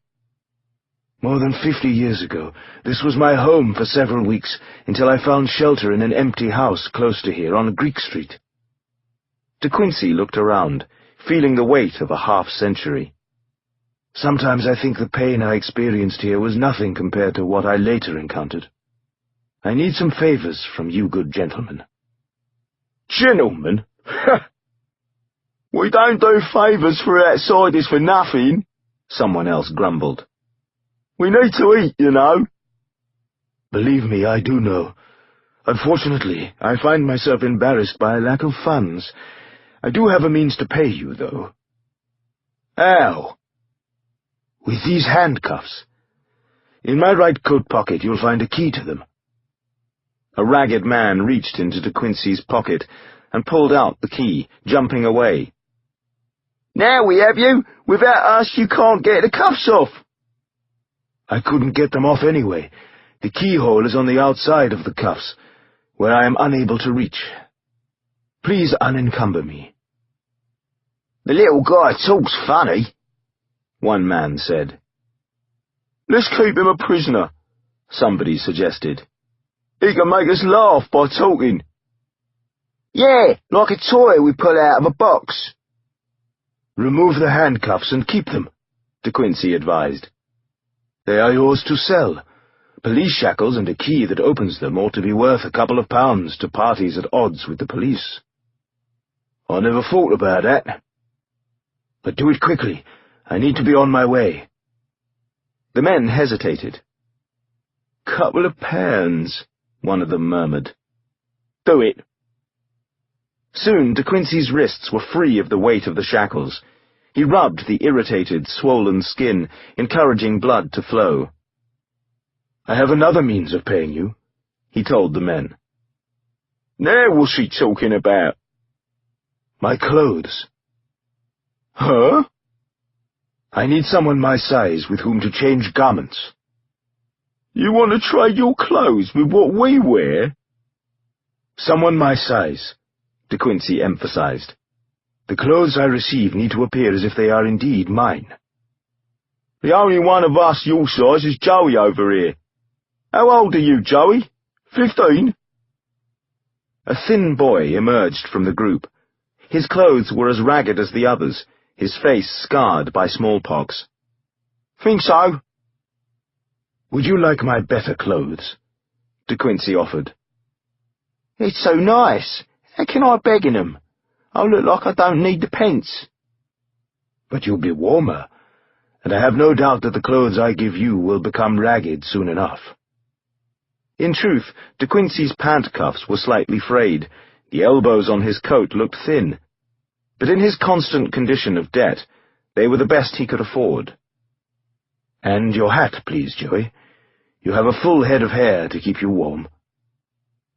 5 minutes later, Joey was pulling his new coat over his pants and looking proud. "I could go to a royal ball." "The beggar's ball is more like it," someone chortled. Meanwhile, De Quincey pulled on the rags that the boy had given him. He tugged the shapeless hat down over his forehead.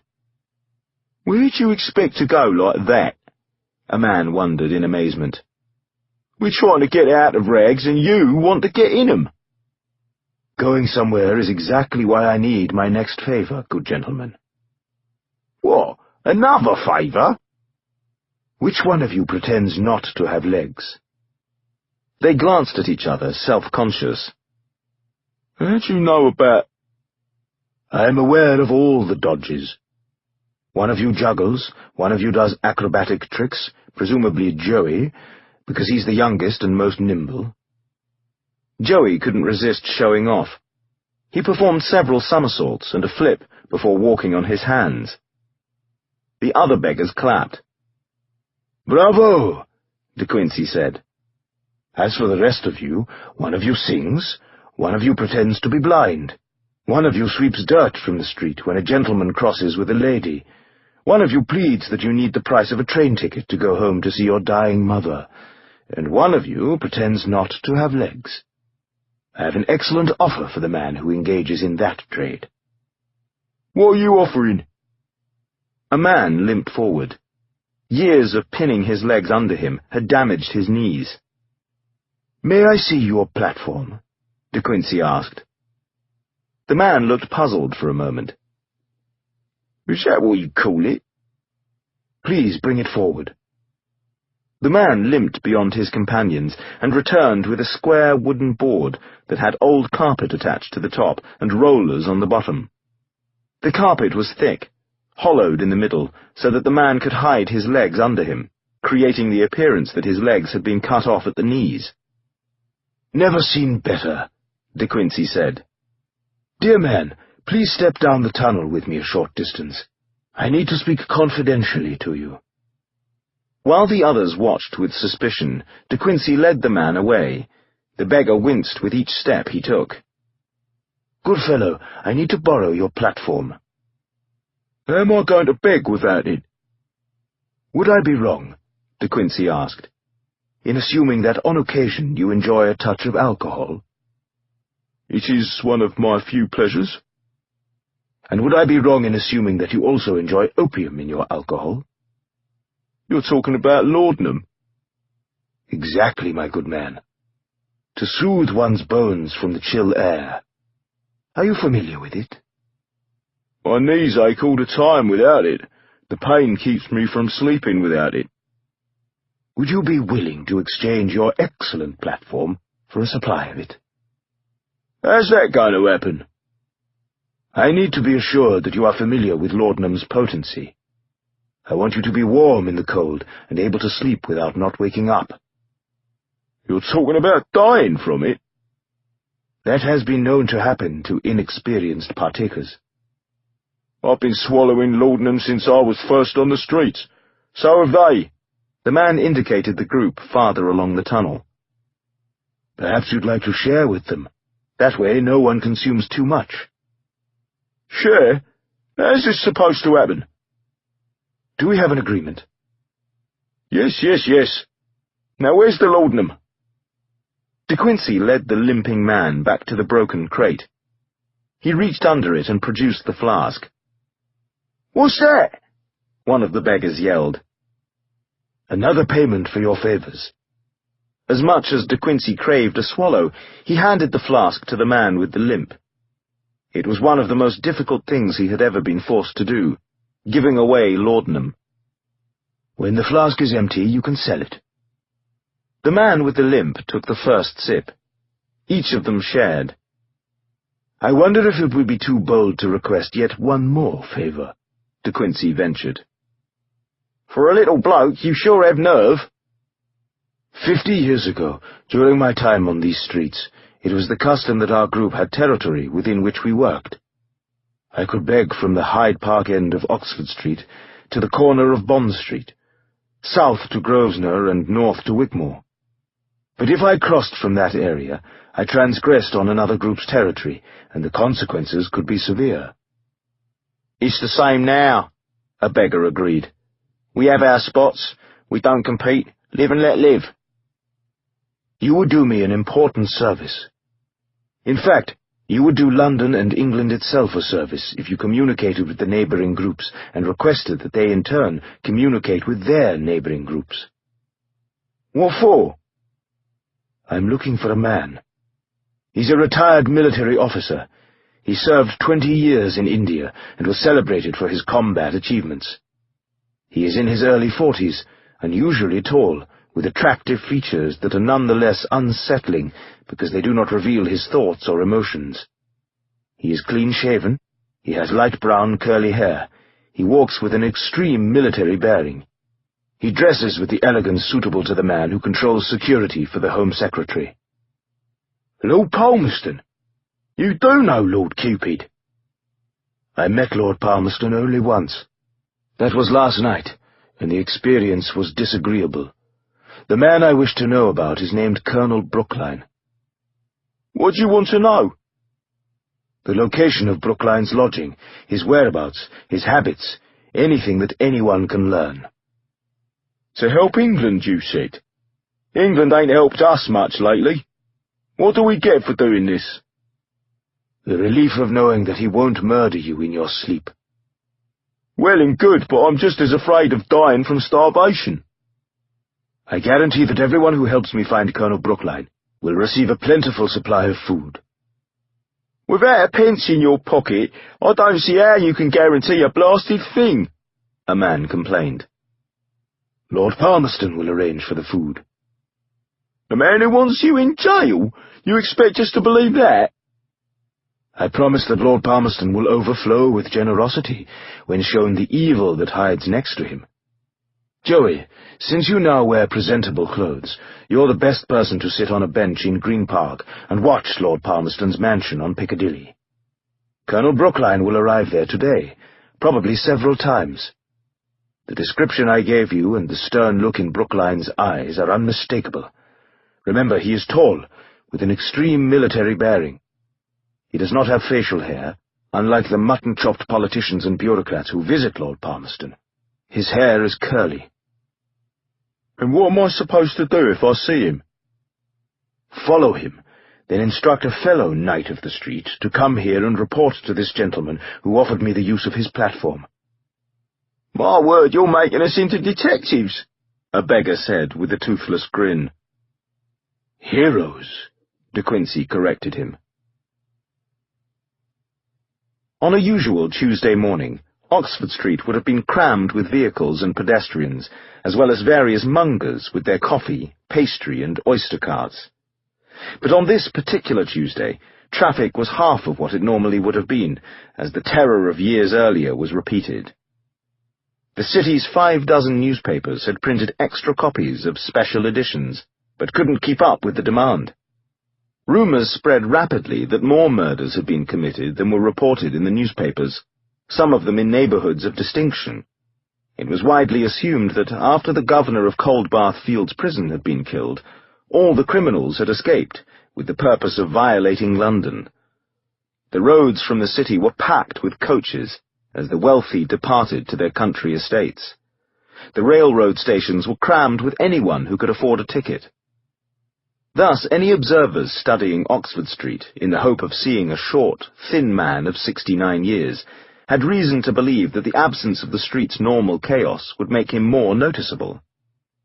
That there would be observers, De Quincey had no doubt. The previous night, he had told Emily, in Brookline's presence, that she would find him where he listened to the music. Brookline couldn't know what that meant, but perhaps Emily wouldn't know either. De Quincey could only pray that she would remember when he had taken her to Oxford Street on Sunday and shown her the corner where he and Anne had listened to the barrel organ. But meanwhile, Colonel Brookline would send men to every place in London where he and Emily were likely to reunite. Oxford Street, so important in De Quincey's past, would be at the top of the list. What Brookline couldn't be aware of, what no one who hadn't nearly starved to death there could be aware of, was its underside, the secret world that only beggars inhabited. Anyone watching now saw those beggars emerge from their crannies. They looked at the day's dismal prospects and proceeded with more than usual discouragement toward their corners. One of them was legless. The poor ragged devil transported himself on a small platform that had rollers under it.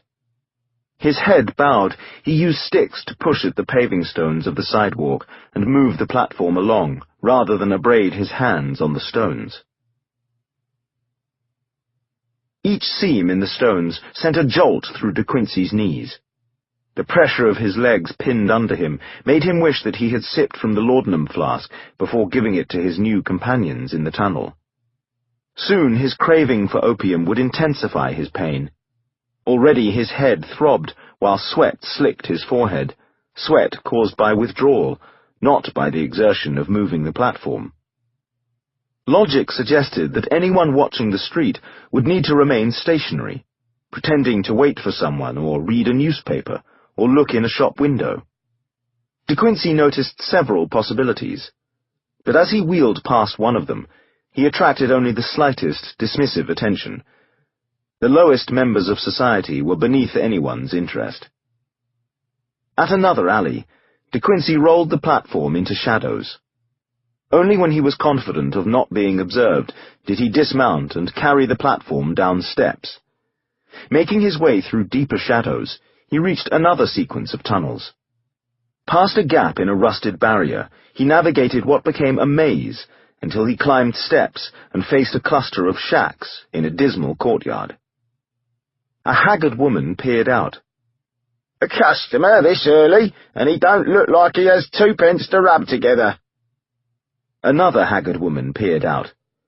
"Tell him we don't do charities for beggars." "Good morning, dear ladies," De Quincey announced. He tipped his shapeless cap. His smile brought pain to the scab on his chin.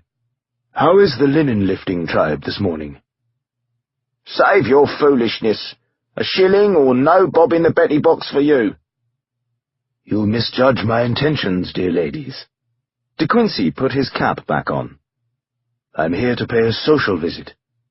Would Doris and Melinda reside here?" "Doris and Melinda?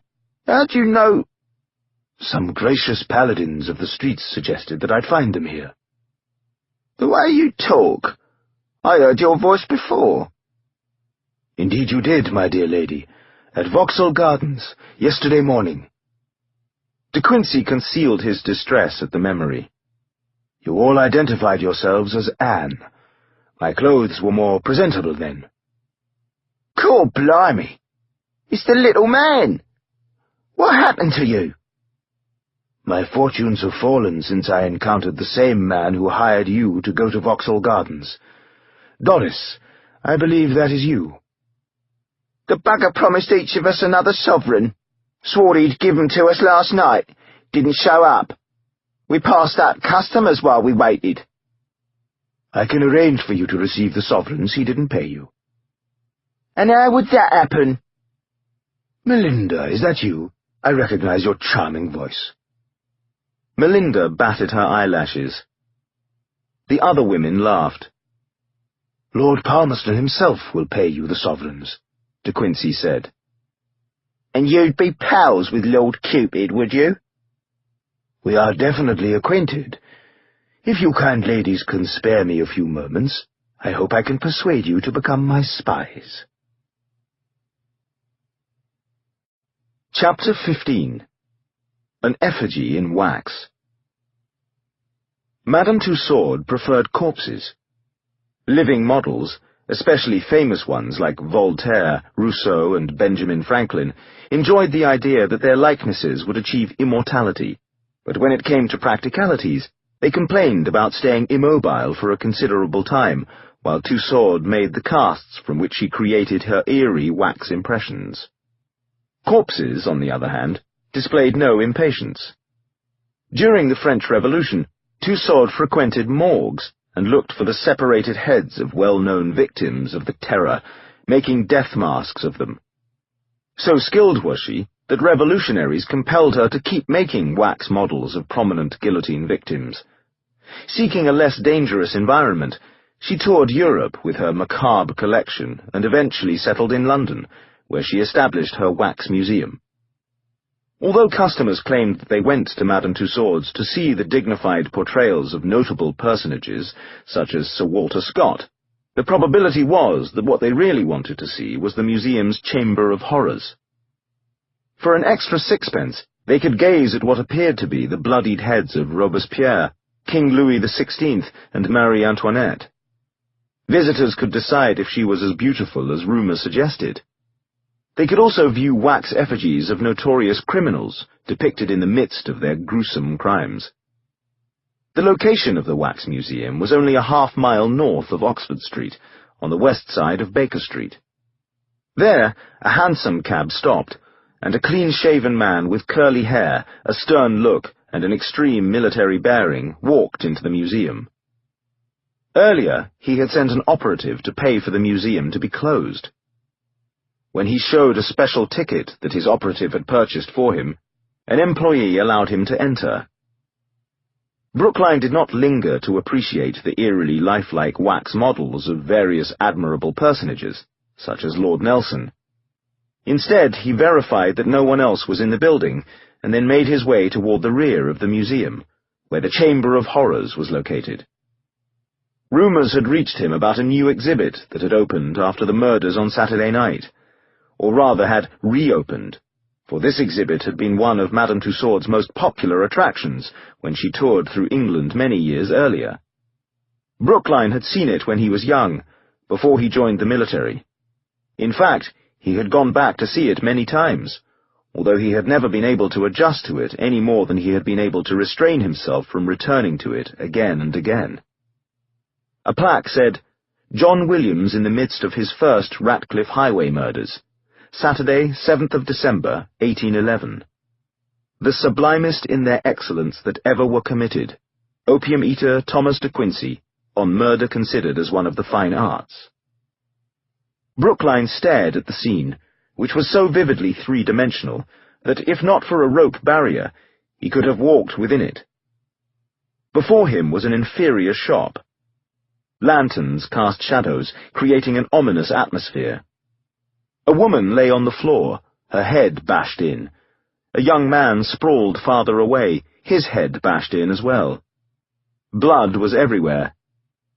A savage man was suspended in the motion of swinging a ship carpenter's mallet at someone slumped over a counter, behind which blood-spattered linen and socks were stacked on shelves. Brookline knew that the scene wasn't portrayed correctly. 43 years earlier, the victim, Timothy Marr, had collapsed behind the counter. Similarly, a shattered cradle was visible beyond the dead shop assistant, a hint of a baby's bloodied head protruding from beneath a blanket. But in reality, the cradle and the baby could not have been visible from the shop. That particular murder had occurred in a back room. Those inaccuracies weren't important, however. What mattered was the face of the murderer, who was viewed in profile as though he had turned for a satisfied look at his victims on the floor before he resumed his raging assault on Timothy Marr. Madame Tussaud had not been able to see John Williams' corpse after he used a handkerchief to hang himself in Coldbath Fields Prison. Instead, she had relied on a sketch that an artist had made of Williams' left profile, shortly after he was taken down. The sketch was not part of Tussaud's exhibit, but Brookline didn't need to have it there in order to know that the profile of the wax model before him was faithful to the artist's rendering. Brookline knew this because he had found a copy of the sketch when he was young. He had kept it in a pocket. eventually wearing it out and needing to acquire another. He had studied it relentlessly, determined to learn its secrets. What kind of man had John Williams been?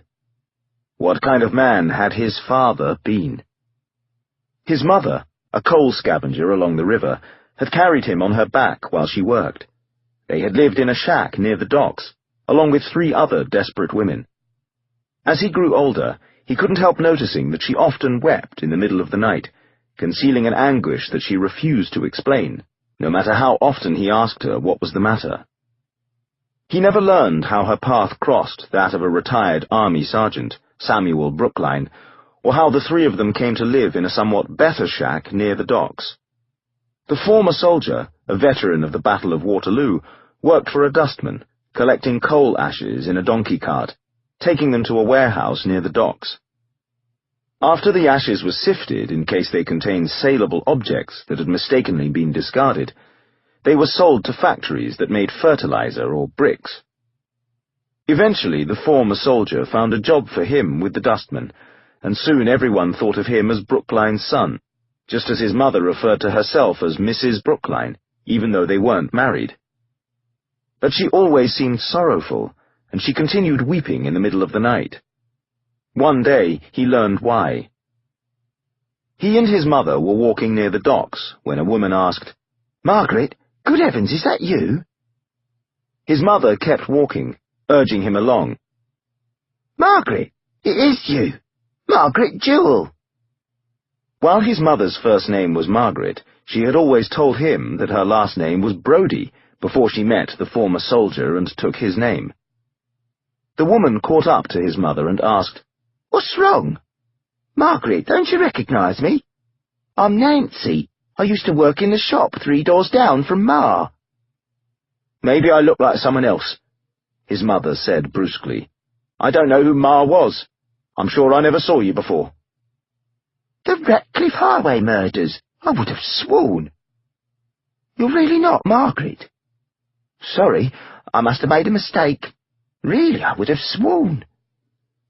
The woman left them. The boy and his mother continued along the street. "The Ratcliffe Highway murders?" the boy asked. "Nothing to concern you," his mother told him. But there was something in her eyes, a haunted look that made him resolve to learn what the Ratcliffe Highway murders were, and who Margaret Jewell was. One evening, he took a detour when he returned from the dustman's warehouse. He went to Ratcliffe Highway, asked about the murders, and was shocked to learn the details. Although they were 11 years in the past, their terror remained vivid to those who had lived in the neighborhood. "Mother," he asked one evening when he found her alone in the shack, weeping, "did that woman the other day truly recognize you? Are you Margaret Jewell?" His mother looked frightened then, as if he had accused her instead of asked her. "Did you work for the Ma family that was murdered?" Her look of fright changed to one of horror. "Did you know John Williams?" "People say that they knew him in the neighborhood and that he sometimes came into the shop." His mother screamed. The former soldier rushed into the shack, but couldn't calm her. "What happened?" "I just asked her about the Ratcliffe Highway murders," the boy said. "Why would you ask about them?" "Someone mentioned them. I was curious." "I worked on the docks back then," the former soldier told him. "You can't imagine how terrified everybody felt. 12 days later, they happened again." His mother put her hands to her face. "What's troubling you, Margaret?" the former soldier asked. "Did you know someone who was killed in those murders?" A few days later, the boy made another detour after working at the dustman's warehouse. He returned to Ratcliffe Highway, asked more questions, and was directed to the King's Arms Tavern, where the second murders had occurred. A printed copy of a sketch was displayed inside one of the tavern's windows for people going past to read.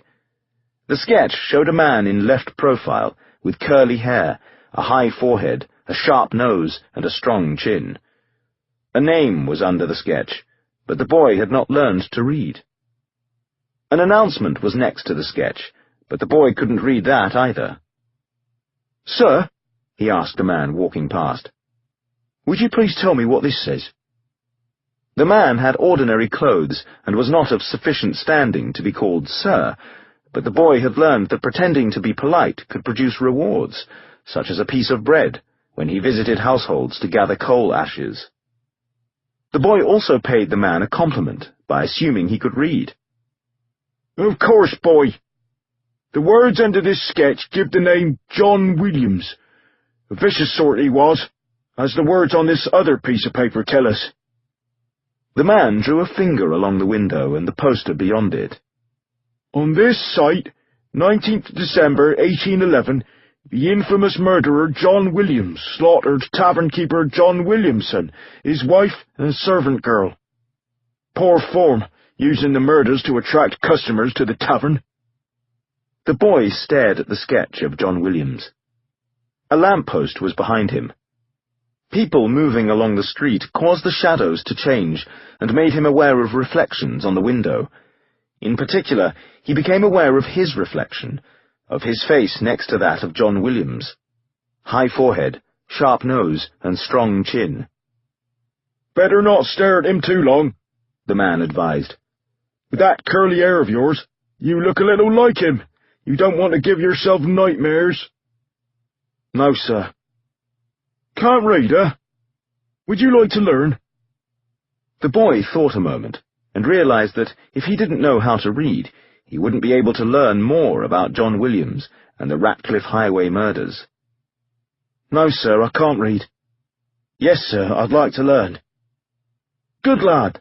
Do you know where St. Nicholas Church is? It's down by the docks. St. Nicholas is the patron saint of sailors and merchants." "The church is near the warehouse where I work for Dustman Kendrick." "A dustman, are you? Want to make something better of yourself?" "Yes, sir." "On Sunday morning, come to the 9 o'clock service. I help the minister. After the service, I teach people how to read the Bible. I know that's your day of rest from being a dustman, but I always give a cookie to any children who come to learn to read the Holy Word." The boy's stomach rumbled at the thought of the cookie. "Thank you, sir." "With those good manners, you'll go far, boy. Now do what I say and stop looking at that sketch before it gives you nightmares." To the puzzlement of his mother and the former soldier, the boy went to church every Sunday, sat through the service, attended his reading lesson, and received a cookie. He became the best student the church had ever seen. Within a year, he could read any Bible passage his teacher presented to him. He went to every newspaper and learned that they had archives in which reports about John Williams and the Ratcliffe Highway murders were stored. He read all of them until he knew them by memory. He found a copy of a sketch of Williams and carried it in a pocket, studying it when no one saw him. "Mother, who was my father?" the boy asked. "He died a long time ago." "But who was he? Tell me about him." "It hurts me to think about him." "How did he die? Is that why you sob at night?" "I don't want to talk about it." "What was his name?" His mother turned away. After work, the boy kept returning to Ratcliffe Highway. He frequently entered the building where Ma had been killed. It was still a linen shop, its layout exactly as described in the newspaper accounts. The boy imagined where the bodies had lain, where the blood had sprayed. He returned to the King's Arms Tavern, this time going inside, again imagining where the bodies and the gore had been. He pretended that he walked next to the cart that had transported his father's body past 20,000 people to the crossroads of Cannon and Cable Streets, where his father had been buried, with a stake through his heart. The boy positioned himself in the middle of the crossroads. As traffic rattled past and drivers shouted for him to get out of the way, he wondered if he stood on top of his father's bones. He was under a dock when the former soldier discovered him. "Stop!" The boy spun. He had muzzled a cat so that it couldn't wail. Its legs were tied. "Why would you do that?" the former soldier demanded. The man grabbed the knife from the boy's hand, freed the cat's muzzle, and released the cords around the cat's legs. Despite its injuries, the cat managed to run away. One night, the boy showed the sketch of John Williams to his mother. "Is this my father?" She recoiled from the image. "John Williams, he's my father, right?" She stared at him in horror. "Why did my father kill all those people?" She wailed. The former soldier hurried in, shouting at the boy. "What in blazes did you do now?" "I asked her if John Williams was my father." Weeping, his mother sank to her knees. The former soldier shoved the boy toward the door. "Leave her alone! Get out! I don't want to see you here any more!" "You're not my father! You can't give me orders!" With a gasp, the man staggered back. His breath driven from him, he peered down at the knife the boy had plunged into his stomach. "Tell me, Mother, am I John Williams' son?" "You're a monster, the same as your father was." The boy plunged the knife into her also, hurled the shack's lantern onto the floor, and stepped outside. Behind him, amid screams, flames crackled. As Brookline studied the wax display of his father swinging the mallet, footsteps brought his attention back to the present. He turned toward 3 men who appeared at the doorway. 2 of them came into the room, while the other remained at the entrance, making sure that no one eavesdropped from the corridor. Brookline stepped toward them, positioning himself in front of another exhibit, one that showed the body snatchers, Burke and Hare, frozen in the midst of removing a corpse from a coffin they had excavated. A plaque explained that Burke and Hare sold corpses to surgeons who had few legal ways to obtain bodies for medical research. To provide even better specimens, Burke and Hare took to murdering people. By conducting the conversation before this exhibit, Brookline distracted his associates from noticing the resemblance between him and John Williams in the later tableau. "Anthony was killed at the prison last night," Brookline told them. The 3 men adjusted to this information. "The newspapers reported that someone was killed there in addition to the governor," the man at the door finally said. "Not the opium eater, someone else. I hoped it wasn't Anthony. He was very convincing as a would-be assassin outside Lord Palmerston's mansion," Brookline told them. "The fireworks he set off during his escape through Green Park were memorable." "Godspeed to him," the 2 men said. "Godspeed," Brookline echoed solemnly. "He was a man worthy to share combat with.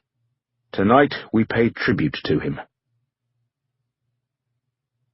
"Here," Margaret said. "Stop," Ryan told their driver. The coach halted outside a bake shop on a gloomy street near the 7 Dials Rookery. While most of the area near the slum was unusually empty, the shop bustled with activity. "What's going on?" Becker asked with a frown. He and Emily helped Margaret down and escorted her inside. Frantic people jostled past them, hurrying out, carrying bread. "Figured you quit," the owner grumbled behind the counter. "I have personal business," Margaret told him. "Well, put on your apron and get back here with me. I can't keep up with all the customers. They want to make sure they have food at home so they don't need to go out tonight." "Margaret," Emily whispered, "no one realizes this is where you work. You'll be safe here. We're going to need you. Don't leave." "Where your father listened to the music," Ryan said as the coach took them along Oxford Street. "It's the only place I can think of," Emily told him. "I kept imagining the violins and horns of a concert, but Father never mentioned any place where he listened to a concert. Then I heard the organ at Westminster Abbey, and I realized there were many kinds of music. Organ music.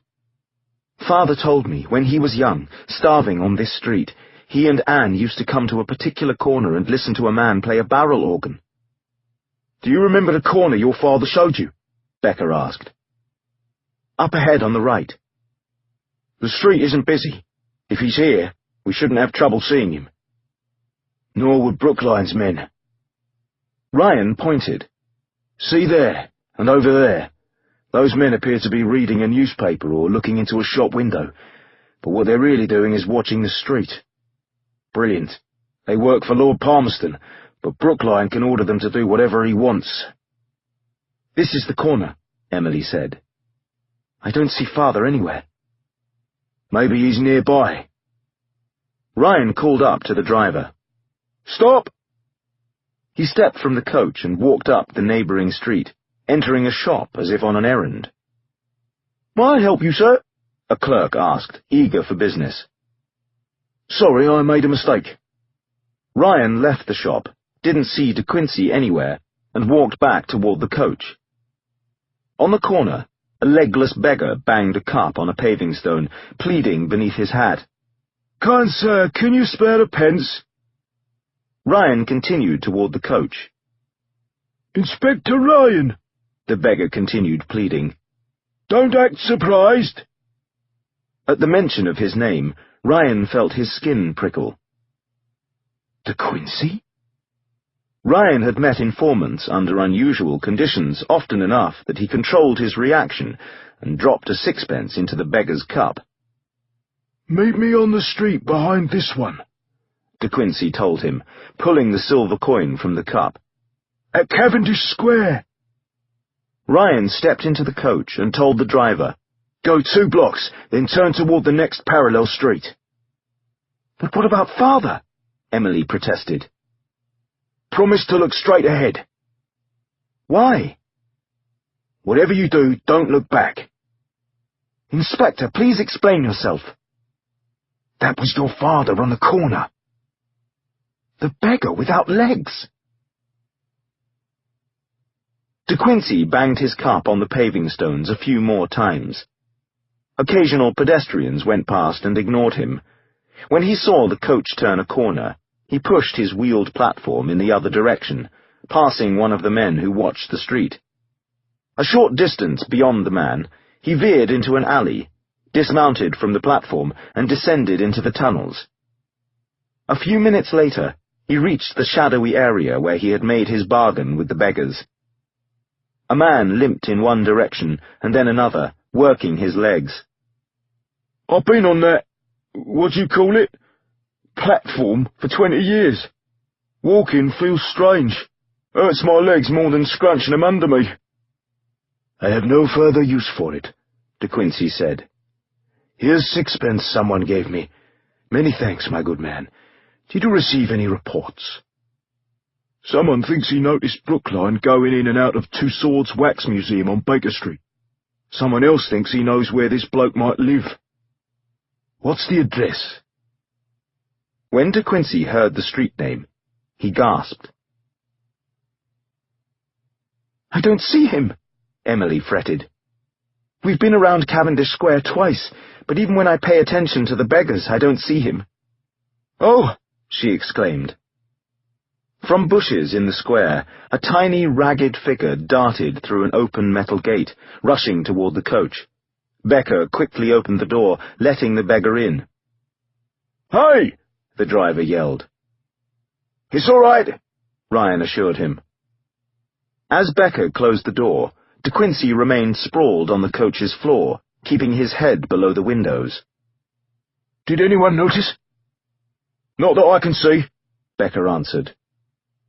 Father, you're shaking, Emily said. I need my medicine.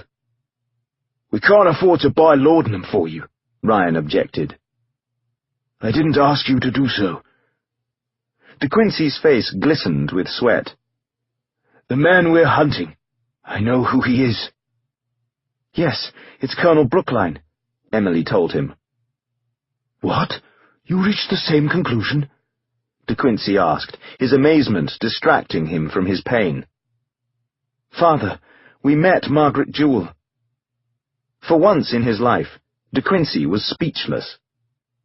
Emily quickly explained what they had learned. Margaret was too ashamed to tell the truth back then. She met a former soldier and took his last name. Brookline. Brookline is the son of John Williams? De Quincey asked in greater astonishment. The boy became obsessed with his father. He haunted the Ratcliffe Highway murder scenes. During an argument about Williams, he stabbed the former soldier and Margaret, then set fire to the shack. The former soldier died, but Margaret managed to crawl away. She never saw the boy again. All we have are suspicions, though, De Quincey objected. When I told Lord Palmerston that Brookline matched my description of the killer, the Home Secretary was outraged. Palmerston can't possibly imagine that a war hero, an officer, and the most trusted man on his staff, the man he depends on for his life, is capable of these murders. I know one man who might believe us, Ryan said. Who? Commissioner Main, the man who told Becker and me about the original murders. Persuade him. God help me, I can't bear to see you shaking any longer, Ryan said. Driver, stop! Ryan hurried from the coach, entered a chemist's shop, and returned with a bottle of ruby-coloured liquid. That cost me one of my last shillings. Use it wisely. De Quincey grabbed the bottle and seemed about to swallow its entire contents, but suddenly stopped his trembling hand and took only a sip. He closed his eyes and held his breath. Then he exhaled. When he looked at Ryan, his eyes were less anguished. Thank you. For heaven's sake, don't tell anyone I did that. You may count on my gratitude. Go to Commissioner Main. Meanwhile, Constable Becker, Emily, and I shall try to find Brookline. We're not police officers any longer. If Commissioner Main refuses to listen, we're on our own. We can't just wander through London hoping to find Brookline. We are not on our own, and we won't be wandering. My informants gave me crucial information. I have no doubt where Brookline lives. The destination was so close that it surprised Emily and Becker. De Quincey instructed the driver to return to Oxford Street and proceed east, then south towards Soho Square. When I survived on the streets of London in my youth, De Quincey explained, Soho Square was one of my haunts. I don't know what the Soho Bazaar over there is. That factory for Cross and Blackwell pickles didn't exist, but the stoop ahead looks exactly the same as when I collapsed next to Anne 52 years ago. I see it like yesterday. If Anne hadn't acted quickly to revive me... De Quincey repressed the memory. And here, just below the square. Greek Street, Emily said, reading a sign on the side of a building. You wrote about this area, Father. In my confessions. I've come far, and yet I haven't come far at all. Please stop, my good man, Father instructed the driver. Never had any fare treat me so polite, the driver responded, bringing the coach to a halt. Number 38, De Quincey told his companions. In part, I survived the winter because a mysterious man took pity on me and allowed me to sleep in a house that he occupied from time to time. The house had no furniture. I slept on the bare floor with a bundle of law papers for a pillow and a foul-smelling horseman's cloak as a blanket. Becker pointed. Number 38 is just down the street. Does anyone appear to be watching for visitors? De Quincey asked. Everything looks quiet. They opened a coach door and descended to the sidewalk. A cold breeze made Emily pull her coat tighter. This is the address from which one of my informants saw a man matching Brookline's description depart, De Quincey said. Constable Becker, I trust that you still have your knife and your truncheon. Close at hand. Emily, stay behind us. If we encounter difficulties, run. I won't leave you, Father. Both of you stay behind me, Becker ordered. All the houses on the street had 3 levels and adjoined one another. Number 38 drew attention because of its gloom. 52 years ago, it wore the same unhappy countenance, De Quincey said. The only difference is the windows. They all have bars, Emily noted. The bars weren't here when I knew the house, and the window on the second floor wasn't that small. It has been altered to reduce its size. Someone's worried about intruders, Becker said. As in every other house, thick draperies prevented a view of the interior. Emily, while I go up the street and appear to beg, why don't you and Constable Becker knock on the doors to either side of this residence? Tell whoever answers that your last name is Brookline, and that you're trying to find your brother, a former colonel who lives on this street, but who won't give you his number. Pretend that you and he had a long-ago disagreement, that you desire a reconciliation. Request information about his welfare. Constable Becker, it might be best to fold your arms over your chest to hide the slashes on your coat. De Quincey walked up the street and sat on a stoop, watching Emily and Becker speak to women who stepped outside each residence. Each of the women wore the apron and dust bonnet of a servant.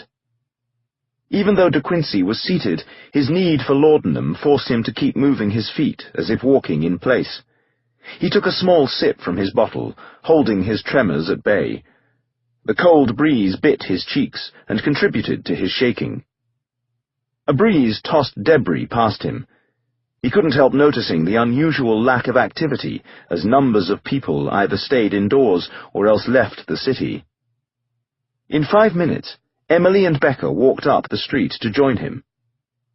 They were reluctant to answer the door, Becker said. If not for Emily's presence, they probably would have suspected me of being the killer. Brookline does live there, Emily confirmed. De Quincey felt his pulse quicken.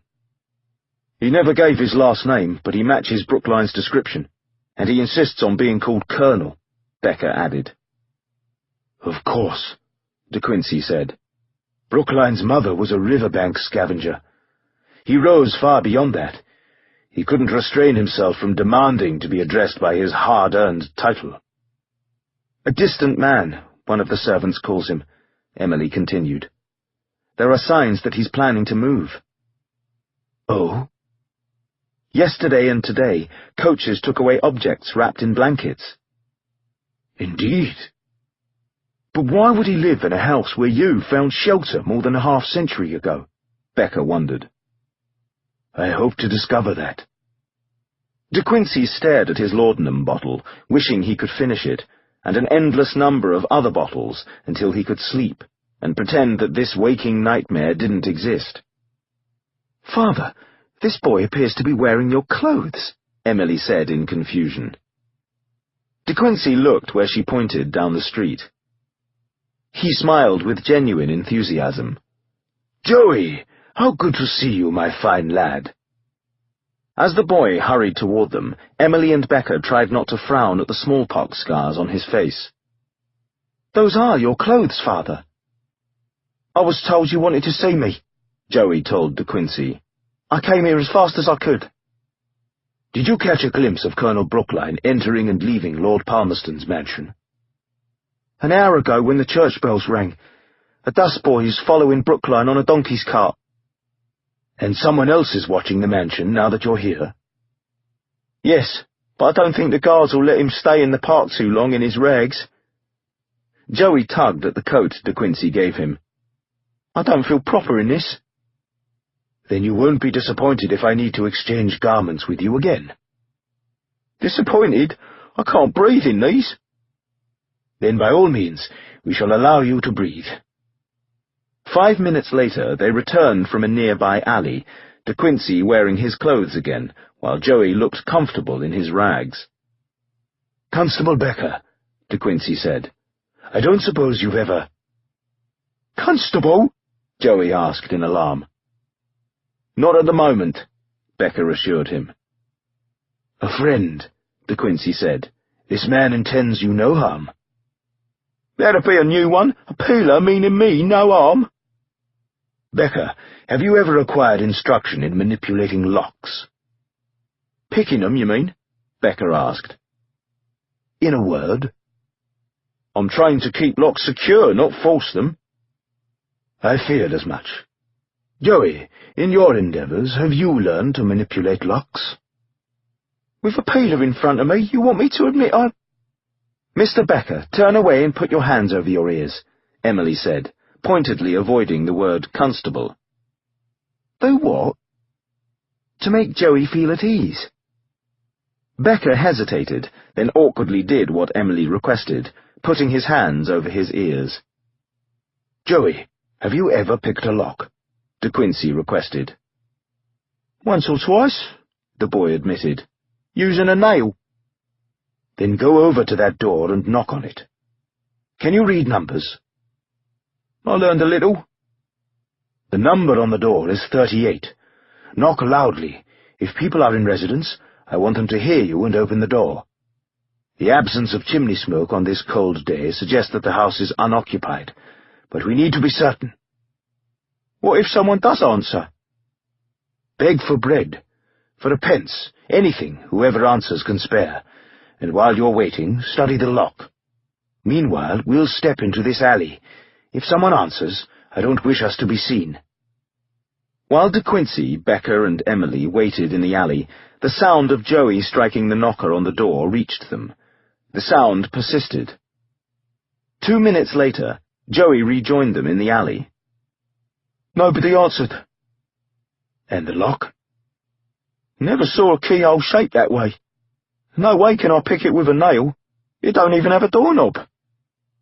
Joey looked suspiciously at Becca. Then it appears I need to ask you to demonstrate your specialty, De Quincey said. But I already tried to beg and nobody answered. You normally beg in a particular way. Joey began to realize what De Quincey was talking about. That's correct, Joey. You're an acrobat. As De Quincey, Becca, and Emily watched in the alley, Joey gripped a drainage pipe and climbed. The pipe was made of cast iron, and gave his 15-year-old hands ample room to grip it. Sometimes he found niches where mortar between bricks had fallen away, providing a place for him to wedge the toes of his worn-out shoes. Wanting to show off to the attractive young lady, he climbed as quickly as possible, although he had another reason for climbing quickly. The December cold made his hands ache against the metal. By the time he crawled over the eaves trough and positioned himself on a pitched tile roof, he needed to blow on his fingers to return sensation to them. If anyone noticed him on the roof, he wouldn't arouse suspicion, because it was common to see ragged boys on roofs, cleaning chimneys. Soot made the tiles slippery. The breeze didn't help. Twice Joey was forced to pause and steady his nervous breathing. But at last he reached the peak of the roof, from which another slope descended, one to the front, the other to the rear of the stretch of adjoining buildings. Straddling the peak, anchoring himself in the breeze, he briefly surveyed the magnificent expanse of London. Then he focused his concentration and squirmed past 10 chimneys, until he came to the part of the roof that De Quincey had told him about. I resided here many years ago, the little man had said, searching for a blanket to give me warmth at night. I climbed the stairs to the top floor and found empty servants' quarters. In a closet, a small staircase led to a space beneath the pitch of the roof, and that tiny space contained only a metal hatch that provided access to the chimney. The device allowed chimney sweeps to exit the chimney after their task was accomplished. It prevented them from needing to exit on the roof, from which a number of sweeps had fallen. I remember the hatch because it was unusual for the designer of a building to care about the welfare of sweeps. You are thin enough to descend into the chimney. The hatch will no doubt be secured on the other side. But Mr. Becker, will loan you a knife. With its blade, you should be able to pry between the chimney bricks and the hatch, lifting the swinging bolt that secures it. You want me to go into a blooming chimney? Only for what I judge to be 8 feet. If you cannot open the hatch, you can easily return to the top of the chimney and make your way back across the roof. Easily? Didn't you say sweeps fell from this roof? No doubt they lacked your acrobatic skills. What will I get for this? As I promised, food. Plenty of food. Lord Palmerston will be extremely grateful to you. Well, Lord Cupid weren't too grateful to you, judging from the handcuffs I first saw you in. Father, the boy deserves more than food, the beautiful young woman objected. Joey enjoyed looking at her. Believe me, miss, I won't turn my back on food. Would you turn your back on going to school? School? And receiving your food there? Such things are possible. I will do everything in my power to make it so. If this young lady promises something, the man who claimed not to be a constable assured Joey. "I have yet to see her not gain her way." The woman looked at the tall man as if she wasn't sure that what he said was a compliment. Now Joey felt proud that he had been able to count the 10 chimneys. He looked toward the opposite side of the street, where the tall man nodded, confirming that Joey was at the correct chimney. The man returned to the alley. Joey stared down the chimney and verified that there wasn't any smoke drifting up. He also determined that there weren't any obstacles, and that the chimney had a standard width, allowing access. The constable's knife sheath was strapped to his left arm, where he could reach it as he descended. He took a deep breath, knowing from experience, he had been a chimney sweep 4 years earlier, that a cloud of soot would be dislodged when he squirmed into the chimney. When Joey had been a sweep, his employer had forced him into the bottom of the chimney and then lit a fire under him, compelling him to climb as quickly as possible, thus allowing for the maximum number of chimneys to be cleaned each day. Joey had held a bag above him to collect the ashes and emerged from the top of the chimney with his skin and clothes totally black, coughing, weighed down by the heavy bag. By comparison, this particular job wasn't difficult, but Joey had made a fuss anyhow, trying to learn what else he could get for his efforts, although so far he hadn't received anything. To this point, his only reward was that the little man amused him, and that the man's daughter had a pleasant smile and treated him kindly. The trick was to brace his knees against one side of the chimney, while he shoved his back against the other side, easing down. Unfortunately, the rough texture of the bricks would create more holes in what he wore. Trying not to breathe, he slowly descended into the cramped darkness. Soot immediately floated around him, covering his hands and face. The sharp smell stung his nostrils. He paused, let the dust settle, inhaled shallowly, and descended farther. Sunlight no longer reached him. Unable to see, he needed to feel along the bricks in search of the metal hatch.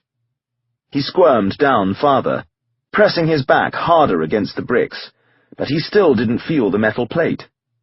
Perhaps it had been removed in the many years since the little man had lived in this house. Almost choking on the soot, Joey descended even farther. A portion of a brick broke away, plummeting and crashing. Joey grimaced and increased the pressure on his shoes to keep from falling. He grimaced for another reason also. If anyone was in the house, the noise would have warned that person about what he was doing. Lungs aching, Joey slid lower. His heart raced when he touched the metal hatch. It didn't budge. With care, he removed the knife from the sheath strapped to his arm. Feeling the edges of the hatch, he identified the side that had hinges and inserted the knife on the opposite side, between the hatch and the bricks. The knife was too thick to pass through the narrow gap. Light-headed, Joey scraped the knife against the bricks, working to widen the gap. Forced to breathe, he felt soot irritate his throat. All the chimney sweep boys he had worked with had died from lungs filled with soot. Blind, he subdued a gagging sensation and kept scraping at the bricks as more soot covered him. Slowly the knife penetrated the gap. He shifted the blade up, felt resistance, raised the knife with greater effort, and felt the bolt swing away. His lungs were so starved that he didn't care if someone waited for him on the other side. All he wanted was to breathe. Pushing the hatch open, he squirmed through the narrow space and sank onto the floor of a dark compartment, so small that it barely had room for him. In absolute blackness, Joey took a deep breath, then another, trying to calm the pounding of his heart. His shoes dangled over an open space, which he discovered was a narrow stairway. Not daring to rest, he eased sightlessly down the stairs and came to a door that wouldn't open. Desperate, he felt around the doorknob, but didn't feel a keyhole. Gently, he pushed at the door and heard a rattle on the other side, as if a board were positioned across the door, held in place by hooks. Although this top part of the house was extremely cold, sweat trickled down the soot on Joey's face. He felt around the door and touched splinters where nails had been driven into the wood on the opposite sides of the door, securing the hooks that held the board. Choosing the area near the doorknob, he dug the knife into the splinters. He twisted and gouged, prying away wood, exposing the nails. Working the knife's tip harder, he created a deeper hole. When he pushed at the door, it moved a little. He dug deeper with the knife, continuing to excavate the wood around the nails, and the next time he pushed, the door shifted enough for him to see a wedge of pale light. Now he pried at the wood with fierce resolve, and suddenly the board fell loudly. Anyone in the house couldn't have failed to hear him. Caring only about leaving the house, he shoved the door fully open and charged into a small, empty room that was illuminated by a tiny, barred, soot-covered window. Holding the knife, ready to slash with it, he yanked open another door, saw a dim hallway, and hurried downstairs. On the next level, the stairs continued, leading toward the front door. Frantic, Joey raced down. Frowning when one of the stairs felt soft, he heard a sudden noise behind him. At the same time, something punched his back, taking his breath away. Overwhelmed by pain, he rose into the air and hurtled down the stairs. De Quincey calculated that Joey would need 15 minutes to cross the roof, squirm down the chimney, free the latch, and hurry downstairs to the front door. Rather than attract attention by loitering on the street in front of the house, he remained in the alley with Emily and Becca. Since none of them could afford a pocket watch, he marked the time by walking in place, counting each relentless step as he relieved his nervousness and his need for laudanum. Becca tried to make the time seem to pass less slowly by noting, "Not far from here is Broad Street, the centre of the cholera epidemic 3 months ago. Ryan helped a local physician, Dr. Snow, make a map of where the victims lived. The map showed that the public water pump was at the centre of the contamination. Turns out a cesspit is buried next to it." Preoccupied, Emily nodded, pretending to be fascinated by Becca's discussion of a cesspit, while De Quincey kept counting his paces. When he reached 15 times 60, he emerged from the alley and approached the house. It took a further minute for the three of them to arrive there, so Joey now had 16 minutes in which to accomplish the task. But the door wasn't open a few inches, the way Joey had been instructed to leave it as a sign that they could enter. "Maybe the chimney gave him more trouble than he expected, or else the hatch," Becca said, "or the lock." A typical lock in 1854 London wasn't recessed within a door. Instead, it was screwed onto a door's surface. The metal slot into which the bolt slid was attached to the door jamb, in plain view of anyone on the inside. There wasn't a lever with which a door could be locked and unlocked on the inside. A key needed to be used. Without a key, the only way to open a locked door from the inside was to unscrew the slot attached to the door jamb. Joey would require another few minutes to use the knife to do that. "Yes, perhaps the lock." De Quincey couldn't bring himself to say what he was thinking, but Emily did. "Or else Brookline is inside." De Quincey reminded himself to breathe. "All Joey needs is a little more time," he tried to assure them. But another minute passed, and then 2. "We're bound to be noticed just standing here staring at the door," Becca said. At once the door budged, only a little. So tiny a movement that De Quincey needed to ask his companions, "Do you see that? Is it real?" "Yes, it's real, Father." They shifted toward the steps in front of the door. The door opened slightly more. "Joey?" Becca asked. A hand appeared at the edge of the door. The hand was covered with soot. De Quincey started up the steps. "Joey?" As the door opened wider, a figure staggered into view. Rags and face were dark with soot, except for Joey's eyes, the whites of which were bulged with pain, and except for Joey's left shoulder, which was crimson with blood. "Joey!" Emily raced up the stairs. Entering, she grabbed the boy, holding him up as De Quincey closed the door, and Becca looked around warily, on guard against a threat. "What's this in his shoulder?" Emily exclaimed. As she and De Quincey lowered the boy to the floor, they were forced to set him sideways, because a foot-long shaft projected from where his shoulder met his neck. The tip had barbs, the rear had feathers. "From a crossbow," Becca said. "If he'd been taller, he would have struck him full in the back, just about where a man's heart would be." Continuing to scan the area, Becca focused on the stairs, the middle section of which was obscured by thick shadows. Joey moaned. "We need to stop the bleeding," Emily cried. Becca crept up the side of the stairs, keeping close to the banister. His weight pressed a stair down. Something clicked under the stairs. Wary, Becca stooped and found a hole in the wood between one stair and another, a hole large enough for a crossbow to fire. "Here," Becca said. "A trap. There are probably others. Be careful what you touch." "He'll bleed to death," Emily said. "You heard me mention Dr. Snow." Becca jumped to the bottom of the stairs. "He lives the next street over, on Frith Street. Ryan sent me to him on Saturday night." Becca scooped up the boy as if he weighed nothing. "Quickly, before Brookline comes back." Emily rushed to open the door. "No," De Quincey said. "I can't leave." "What?" "Not until I see what's here." "But we need to take Joey to Dr. Snow," Emily told him. "We don't have time for this," Becca insisted. "The boy will die." "Emily, go with Becca. You can help Joey more than you can help me." De Quincey saw a knife on the floor, the one that Becca had lent Joey. He picked it up. "Even with that knife, you don't have a chance against Brookline," Becca insisted.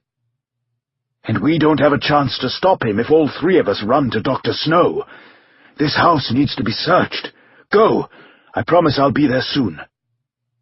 Joey moaned in Becca's arms. "Can't wait," Becca warned. Emily stared at Joey, then at De Quincey. "Emily, if you insist on staying, I'll be forced to leave to keep you from danger. What Joey did for us will be wasted." "There's no time." Becca hurried down the steps, carrying the small, bleeding figure. Emily kept staring at De Quincey. She turned toward Becca, running along the street. "I love you, Father." She raced after Becca and the boy. Silence gathered in the house. The only sound De Quincey became aware of was the fearful agitation of his heart. When he shut the door, the thick draperies in the rooms to his right and left allowed hardly any sunlight to enter. The knife in his hands didn't give him confidence. Trying to steady his tremors, he took out his laudanum bottle and drank deeply. As the heat of the opium sank to his stomach, it intensified his senses. Shadows appeared less dense. The rattle of a carriage passing outside sounded next to him, as if the door wasn't closed. He turned toward a candle and a box of matches that he had earlier noticed on the floor against the wall. In his youth, the only way to light a candle had been by using flint and steel to deposit sparks into straw in a tinderbox. The newly invented matches, known as lucifers, still seemed unreal to him, able to produce a flame simply by being scraped against a rough surface. Early forms of matches had created a sulphurous odor of rotten eggs, a defect that was now eliminated. But when De Quincey struck the match, the distinctive rotten egg smell of older-style matches made him pull back his head. In a rush, he lit the candle and blew out the match. "Have I been poisoned?" Holding his breath, he waited for dizziness and nausea to afflict him, but with each long instant his only dizziness seemed to be the consequence of fear. Gradually he inhaled and felt steadier. "Is the stench intended to warn Brookline that someone entered and used one of the matches to light a candle?" If so, the tactic was doubly effective, because the candle had an odor also.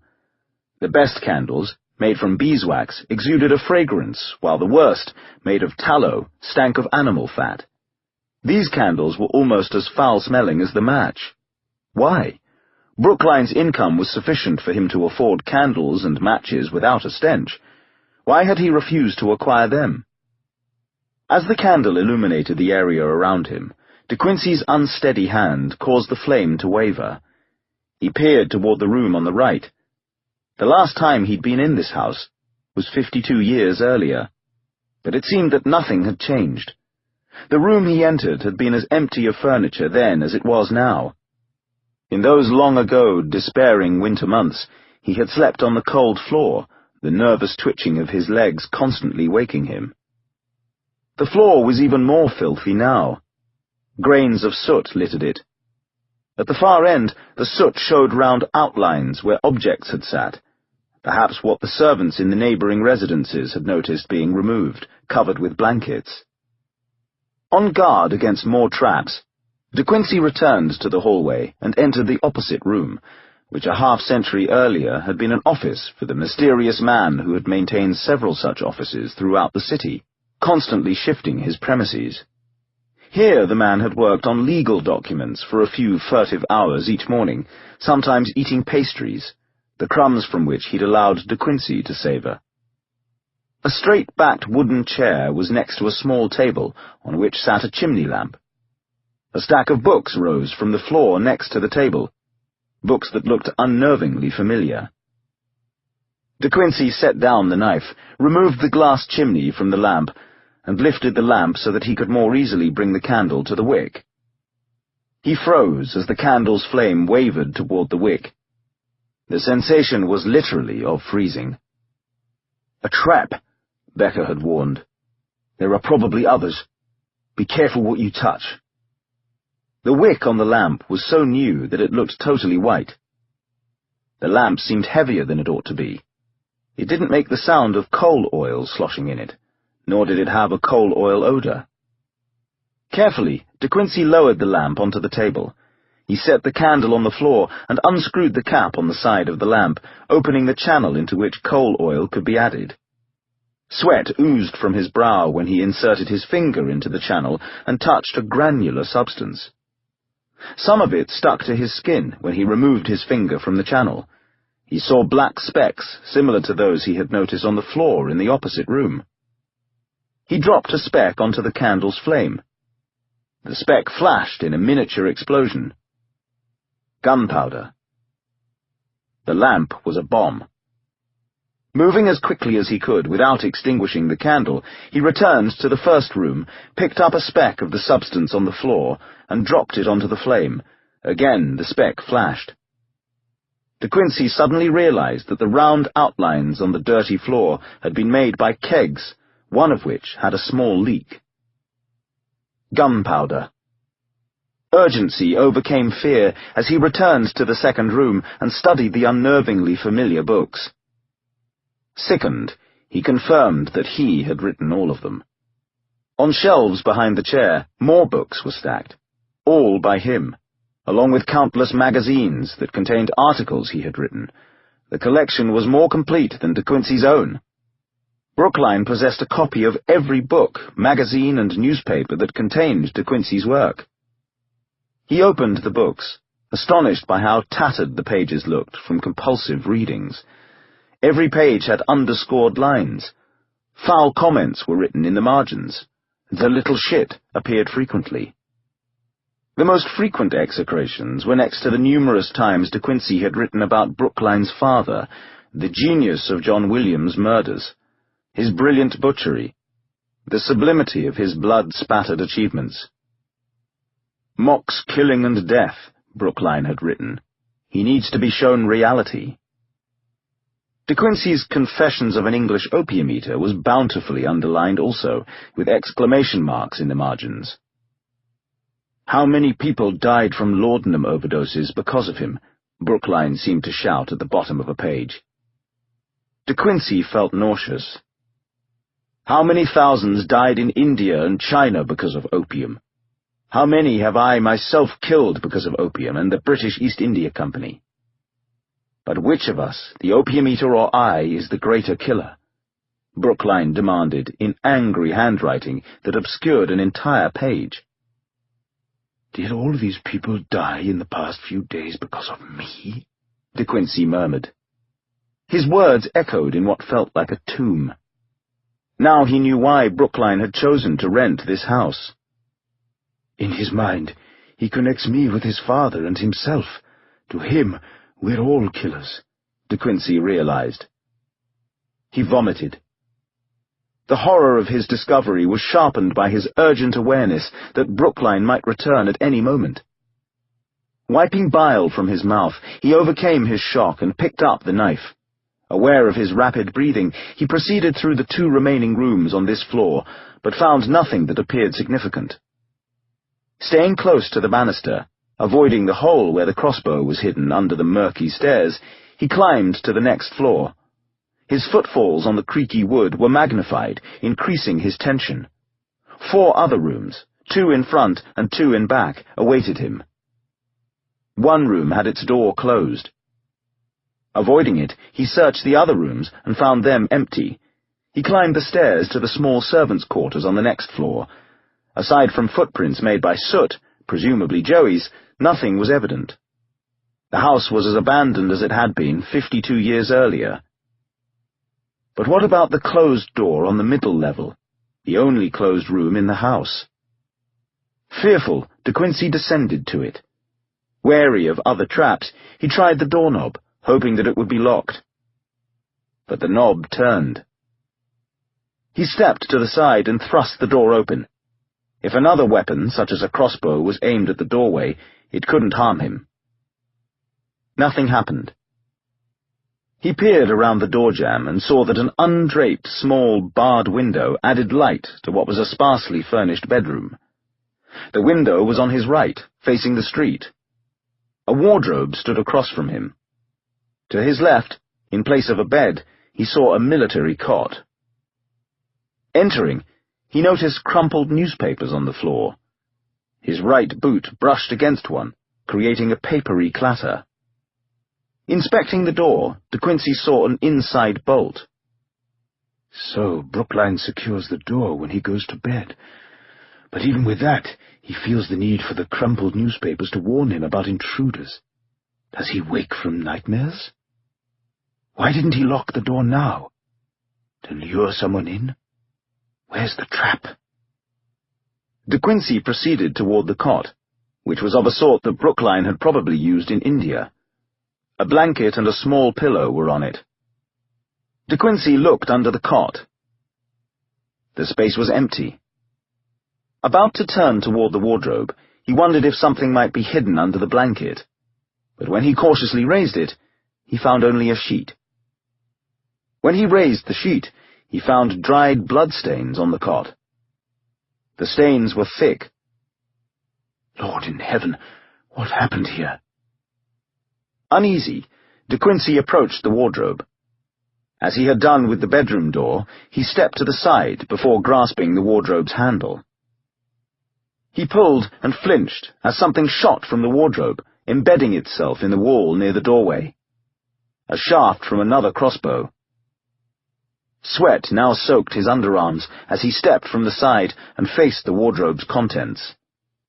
He saw a colonel's uniform, one pair of formal evening clothes, one set of grey trousers, a black waistcoat, and a black knee-long coat, the standard business clothes that respectable Londoners wore.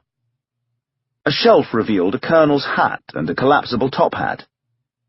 A drawer revealed 2 pairs of underclothes, 2 ties, 2 shirts, and 1 pair of dress gloves. De Quincey doubted that anyone else in Brookline's lofty position lived so austerely. The room felt like a monk's cell. I don't dare stay any longer. But as De Quincey stepped from the bedroom, he couldn't resist looking back and focusing on the space above the wardrobe. The rush of his heartbeat made him feel sicker. The wardrobe's top was much taller than he was. There wasn't a chair on which to stand. He set down the candle and the knife. He jumped, gripped the top of the wardrobe, and pulled himself up. His arms in pain, he looked over the top and almost let go, so startled was he by what he found. He was staring at a 3-stranded whip with dried blood on it. He released one hand and managed to grab the whip before he dropped to the floor. Each night, Brookline flagellated himself. De Quincey now suspected that the malodorous match and candle weren't intended as a warning that someone had been in the house. Rather, their stench was a deliberate displeasure, just as the straight-backed wooden chair would become painful during the many hours that Brookline spent obsessively reading De Quincey's work. A monk's cell, indeed. A monk devoted to hell. De Quincey pulled everything off the cot so that the bloodstains were fully exposed. He dropped the whip onto them, wanting Brookline to have no doubt that this secret had been uncovered. Despite De Quincey's urgency, he remembered to keep to the side of the stairs in case there were further traps. At the bottom level, he studied Joey's blood on the floor. He stared at the vomit that he himself had left on the floor. Yes, Brookline would definitely know that visitors had been here. He ran to the stack of books and tore out the page that began his Confessions of an English Opium Eater. He took a pencil from the table and wrote, "The Opium Eater came to call and regrets that you weren't at home." He put the page on the stairs, where it would certainly be noticed. All that remained was to blow out the candle and free the bolt. As he pulled the door open, someone towered over him. Like most physicians in 1854, Dr. Snow had his office in his home. Running with the boy in his arms, Becker came around a corner 1 block to the west and charged up the steps of the building on Frith Street, to which he'd been taken on Saturday night. Holding Joey, he fumbled with the doorknob and felt a hand surge past his, opening the door. The hand belonged to Emily, who had raced here with him, her free-moving dress giving her more speed than he believed possible for a woman. They hurried across a vestibule and reached another door, which Emily quickly opened, allowing Becker to rush in. Dr. Snow and a male patient looked up in surprise. Snow was in his early 40s, with a thin face and dark sideburns that framed his narrow jawline. His eyes were intense. His hair had receded, making his forehead seem unusually high. His patient was well-dressed, middle-aged, and portly, with a full beard. They sat on opposite sides of Snow's desk. "What the devil?" the patient exclaimed, as both men sprang to their feet. "This boy needs help," Becker said. "He's filthy," the patient protested. "He's been shot with a crossbow." "The beggar was probably trying to break into someone's home. Dr. Snow, look at the blood he's dripping on your floor." "There's a surgeon 10 blocks over," Snow informed his unexpected visitors. "The boy needs help now," Becker told him. "But I'm not a surgeon any longer, I'm a physician." Becker understood. Physicians stood at the top of the rigidly stratified medical world. They never touched their patients, but instead listened to them, described symptoms, and then recommended drugs supplied by chemists with whom the physicians had a financial arrangement. In this way, physicians did not receive money directly from their patients, and were not considered to be in trade, an activity distasteful to the upper class. Below physicians were surgeons, who lacked social status because they dealt with all the gore that humans were subject to. Even worse than touching patients, they received money directly from the people to whom they administered. A physician was called doctor, while a surgeon was referred to as Mr. A physician could be presented at the Queen's Court. A surgeon could not. "You're telling me you won't help this boy?" Becker demanded. The well-dressed patient reacted with shock at the idea that his physician might actually lay hands on someone, a bleeding, soot-covered beggar, no less. "What I'm telling you is, it's a job for a surgeon," Snow replied, looking disturbed as more blood dripped on the floor. "Dr. Snow, shall I step outside and summon a constable?"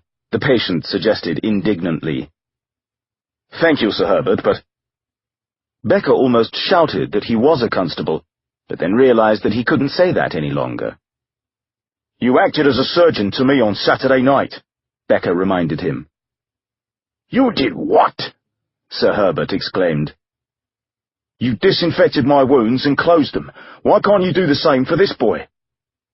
"You actually closed wounds?" Sir Herbert asked in dismay. "I did it as a favor to Detective Inspector Ryan," Snow replied. He helped me locate the source of the recent cholera epidemic. I felt I owed him a courtesy. Yes, I was a surgeon years ago, but I progressed."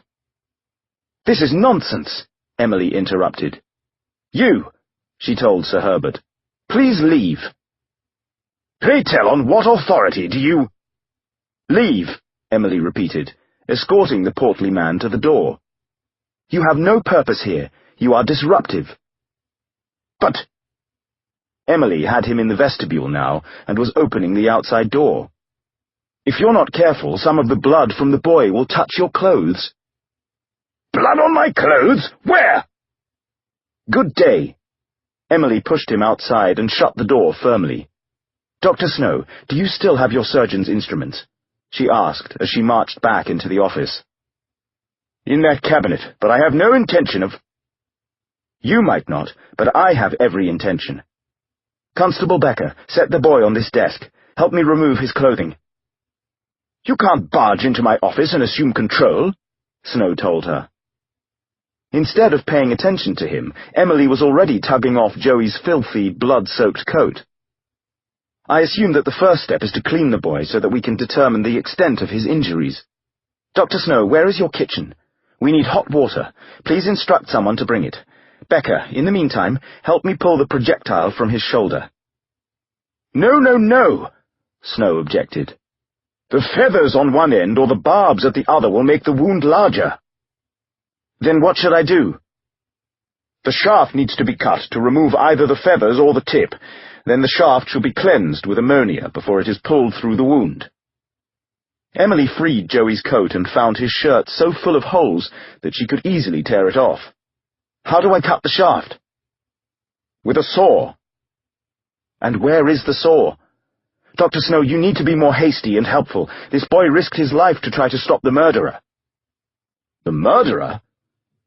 "Who lives 1 block from you on Greek Street." "A block away?" Snow repeated with greater alarm.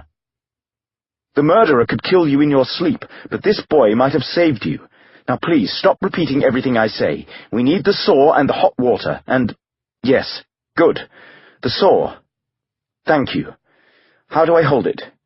Is this where I cut the shaft?" "If you do it that way, you'll tear his shoulder open." "Like this?" "No, no, no, like this." "Then for heaven's sake, show me before I make a mistake." "Yes. Good. Please keep demonstrating. I'll fetch the hot water. Where's the kitchen?" "Through that door." "Is your wife home?" "Not married. Hold the boy," Snow told Becker. "He's thrashing so much I can't work on him." When Emily returned with a clean rag and a basin of steaming water, she found Dr. Snow holding a mask over Joey's face while he turned a valve on a metal container. Joey stopped struggling. "Is he dead?" "Asleep. There's no more risk to the boy than when I administered chloroform to the Queen during her recent childbirth."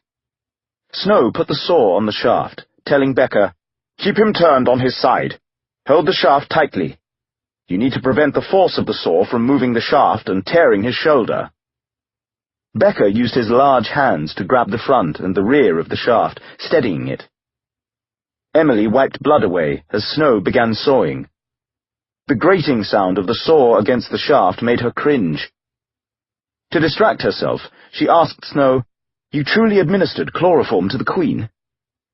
"To the consternation of some clergymen, who objected that the Bible maintains women should suffer during childbirth."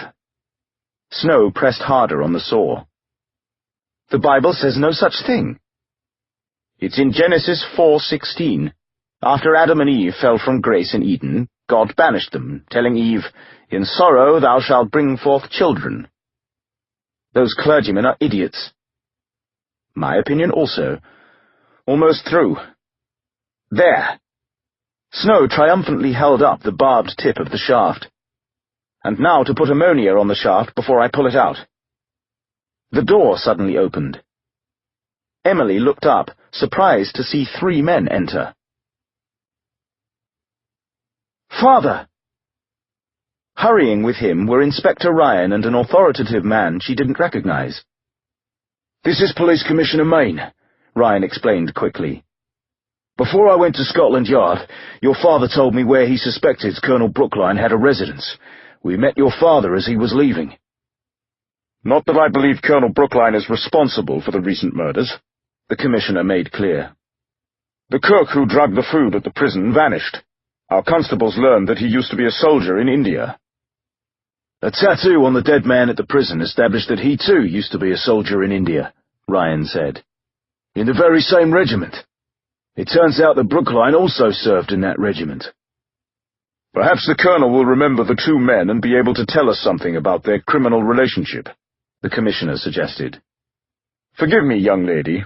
I know Constable Becker, but I haven't had the pleasure of... Emily de Quincey. Of course. Inspector Ryan speaks highly of you. He does? Emily asked in surprise. Ryan's cheeks became as red as the hair that peeked from his newspaper boy's cap. And this is the street beggar who broke into Colonel Brookline's residence? Mayne asked. Surely you don't intend to arrest him, Emily intervened. He risked his life to find the killer. It remains to be proven that Colonel Brookline is the killer. My intention in accompanying Inspector Ryan is to urge caution. We all need to work together, not fight with one another. You called him Inspector. Does that mean we're police officers again? Becker asked. Even I can't countermand Lord Palmerston's orders, but unofficially you have my confidence. After Mr. de Quincey showed me the interior of the Colonel's residence, an intrusion which made me feel extremely uncomfortable, by the way, I admit that I now have concerns. For starters, why was Brookline storing a quantity of gunpowder in his home? Ryan wanted to know. And why does he abuse his body in a way too indelicate to discuss in front of Mr. Quincey? I'll take your word for that, the Commissioner said. Since I refused to violate the Colonel's privacy by invading his bedroom, I did not see the blood and whip that you described. Whip? Emily asked. Truly, Ryan answered. The subject is too delicate for... Brookline flagellates himself with sufficient force to draw blood, de Quincey told her. Thank you, Father. My imagination might have leapt to even greater extremes. I fail to see how the subject has anything to do with the murders, Mayne said. What Colonel Brookline does in his home is no concern of ours. That he is the son of John Williams must carry some weight against him, de Quincey insisted.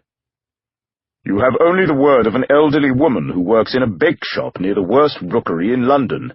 There's no proof that the woman is, in fact, Margaret Jewell. And yet Brookline's remarks in my books indicate an obsessive identification with John Williams. An equal obsession with you. None of that proves he's the killer. I instructed a constable to wait for the Colonel to return to his residence and inform him that I wished to speak with him. Brookline never allowed a cab driver to know where he lived. His usual method was to tell a driver to turn from Oxford Street towards Soho Square, proceed onto Greek Street, and stop a couple of blocks farther south. All the while, he would study the neighbourhood. If all appeared normal, he would return on foot, continuing to watch for surveillance.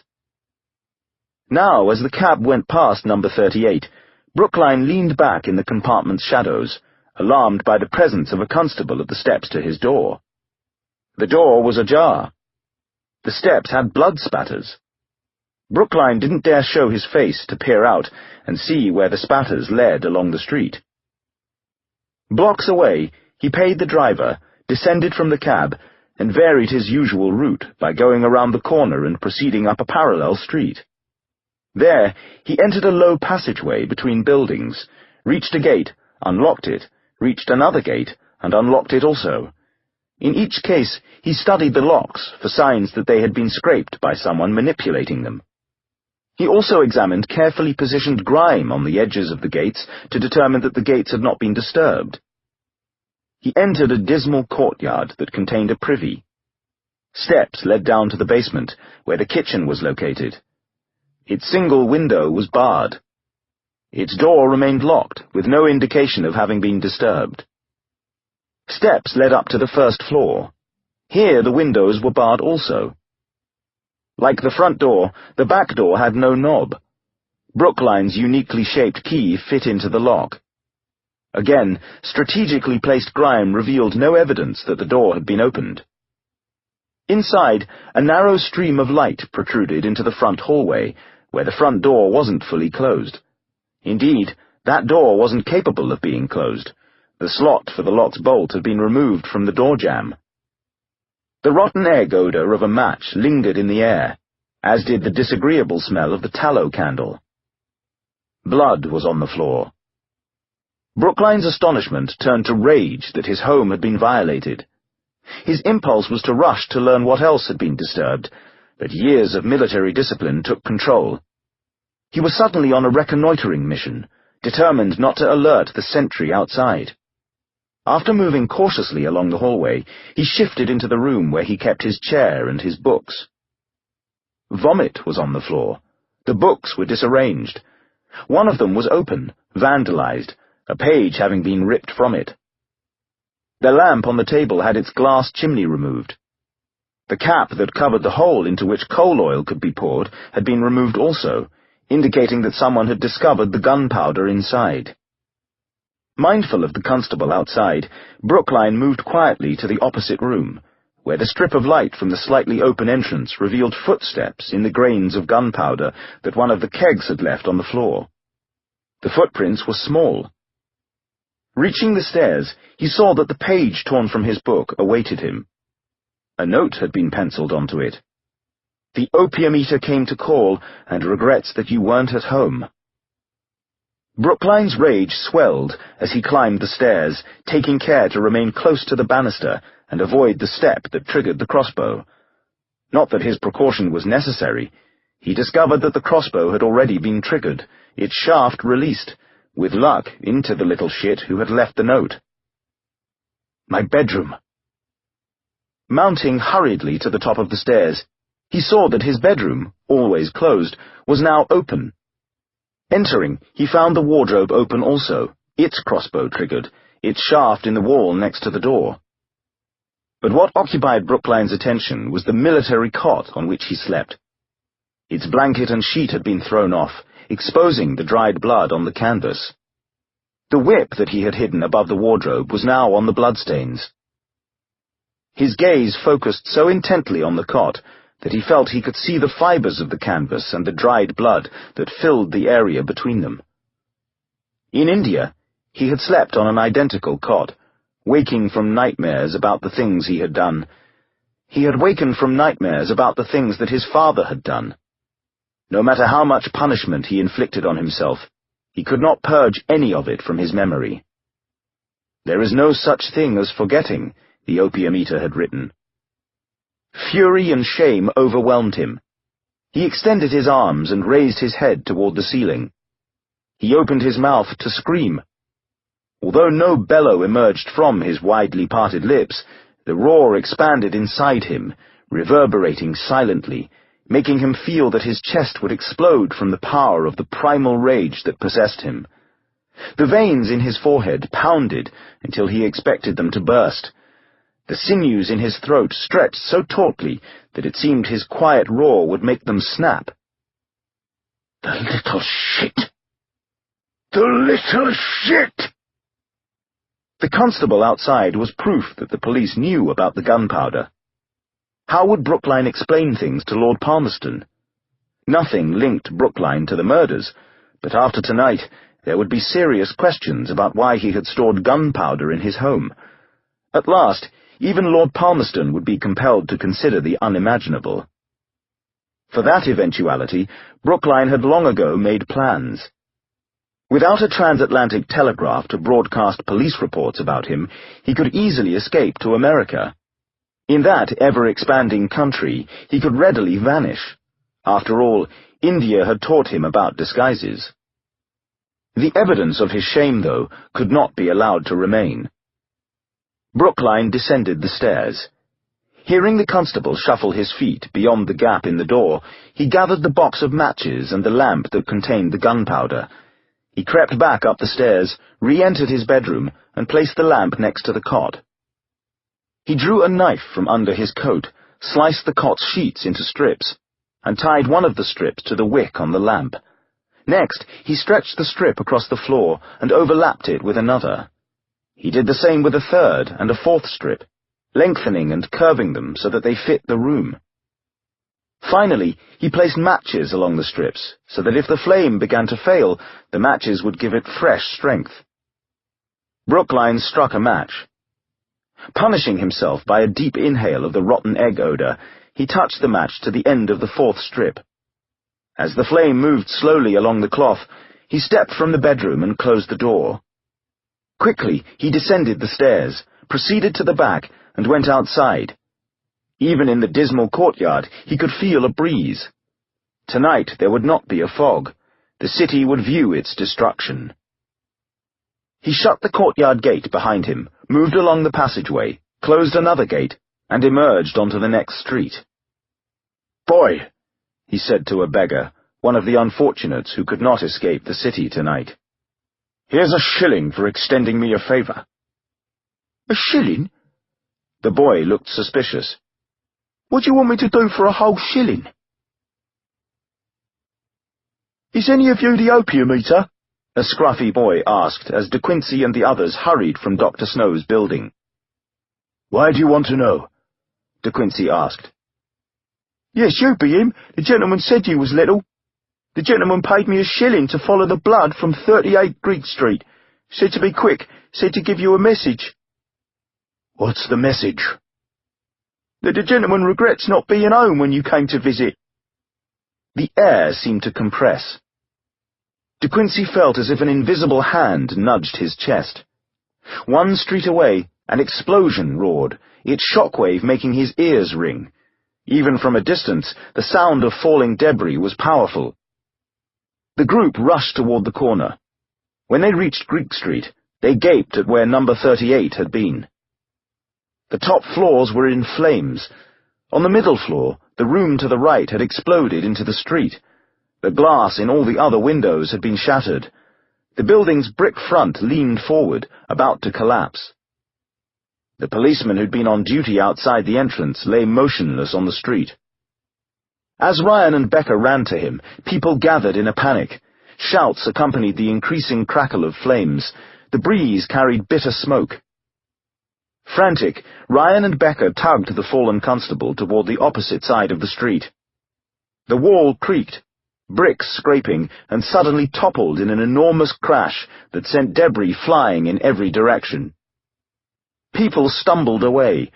Hunched over the constable, Ryan and Becca turned their backs to the chunks of bricks and wood that clattered around them. A fire bell rang in the distance.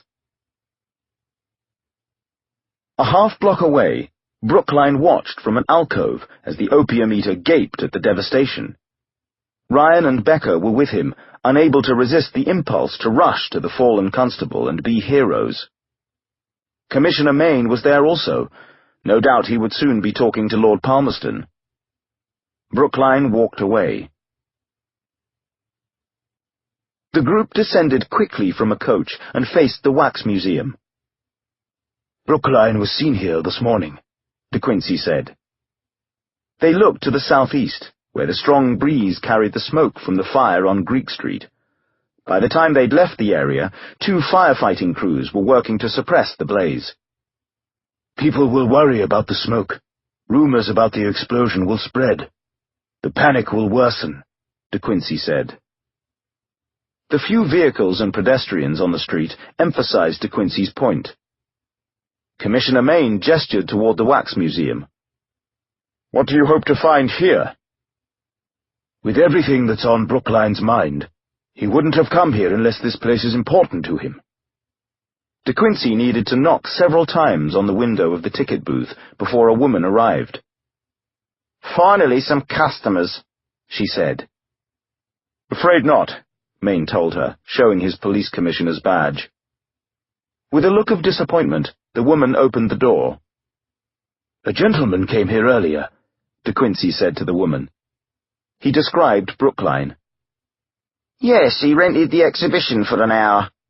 3 other gentlemen joined him. They were the only business we had today."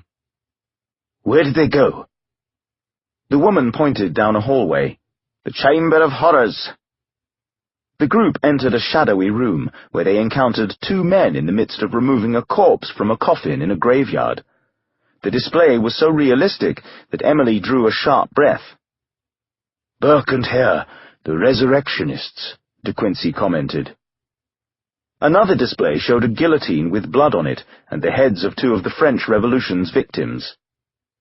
"That's Robespierre and Marie Antoinette," De Quincey said. Abruptly he stopped at the next display, which showed corpses on a floor, their heads bashed in. A man swung a mallet toward a clerk at a counter. "This is why Brookline came here," De Quincey said. "An effigy of John Williams in the midst of his first killings. Does he look familiar, Commissioner?" After a moment, Maine answered, "Good God, he resembles Brookline." "Uncannily. Brookline can't stop obsessing about the murders his father committed." De Quincey pointed past the rope barrier toward the grotesque scene. "When he looks at that wax figure, does he imagine himself killing those people as much as he sees his father doing it?" The Commissioner frowned. "Is that an opium thought? It makes me dizzy." "He's been making the rest of us dizzy since Saturday night," Ryan said. "And making us have thoughts of our own," Becker added. "Such as this one. Brookline wouldn't have destroyed where he lives if he didn't think he was close to being exposed. He knows he doesn't have much time." "Yes, whatever Brookline plans to do next," De Quincey agreed. "It will happen tonight." The coach stopped on Oxford Street, near a legless beggar who rested his stumps on a platform with wheels under it. Ryan motioned for the beggar to approach. Wheels squeaking, the beggar complied. "Edward, my good man," De Quincey said from the coach, out of view of anyone who might be watching for him. "Did you receive any more reports?" "This Colonel Brookline you're looking for. A boy on a dustman's pony cart followed him to the docks this morning." "Which docks?" "The boy couldn't get close enough to find out. Brookline was in a police wagon with 3 constables." "Constables? A police wagon?" the Commissioner repeated with concern. "I know nothing about this." "Can you spare a shilling for this unfortunate man?" De Quincey asked. The Commissioner dropped a silver coin into Edward's cup. "Thank you, Gov. My blessings to you." "Keep receiving reports, Edward," De Quincey called as the coach moved forward. "The docks?" Becker asked. "But there are a dozen of them." "Given Brookline's background, I suspect only one set of docks would interest him," De Quincey replied. "What do you mean?" "Brookline served for 20 years in India. The comments he wrote in my books refer to all the people he killed there, because of opium. People he killed for the British East India Company. He emphasized the company in his notes." Ahead, 2 streetwalkers stood on a corner. "Becker, please ask the driver to stop," De Quincey said. The women looked hopeful as the coach halted. "Doris, Melinda, how excellent to see you again." "It's my favourite little man," Doris said, batting her eyes. Melinda guffawed toothlessly. "I have work for you," De Quincey said. "Wait, aren't these the streetwalkers we questioned at Vauxhall Gardens?" Ryan asked in confusion. "Better send for the police wagons again," De Quincey told him.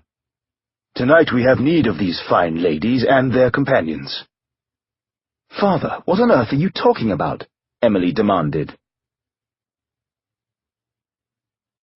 Chapter 16. A Sigh from the Depths. Beginning at the Tower of London, London's docks extended east along the Thames. In the early 1800s, the city had expanded those docks until they formed the largest harbour in the world.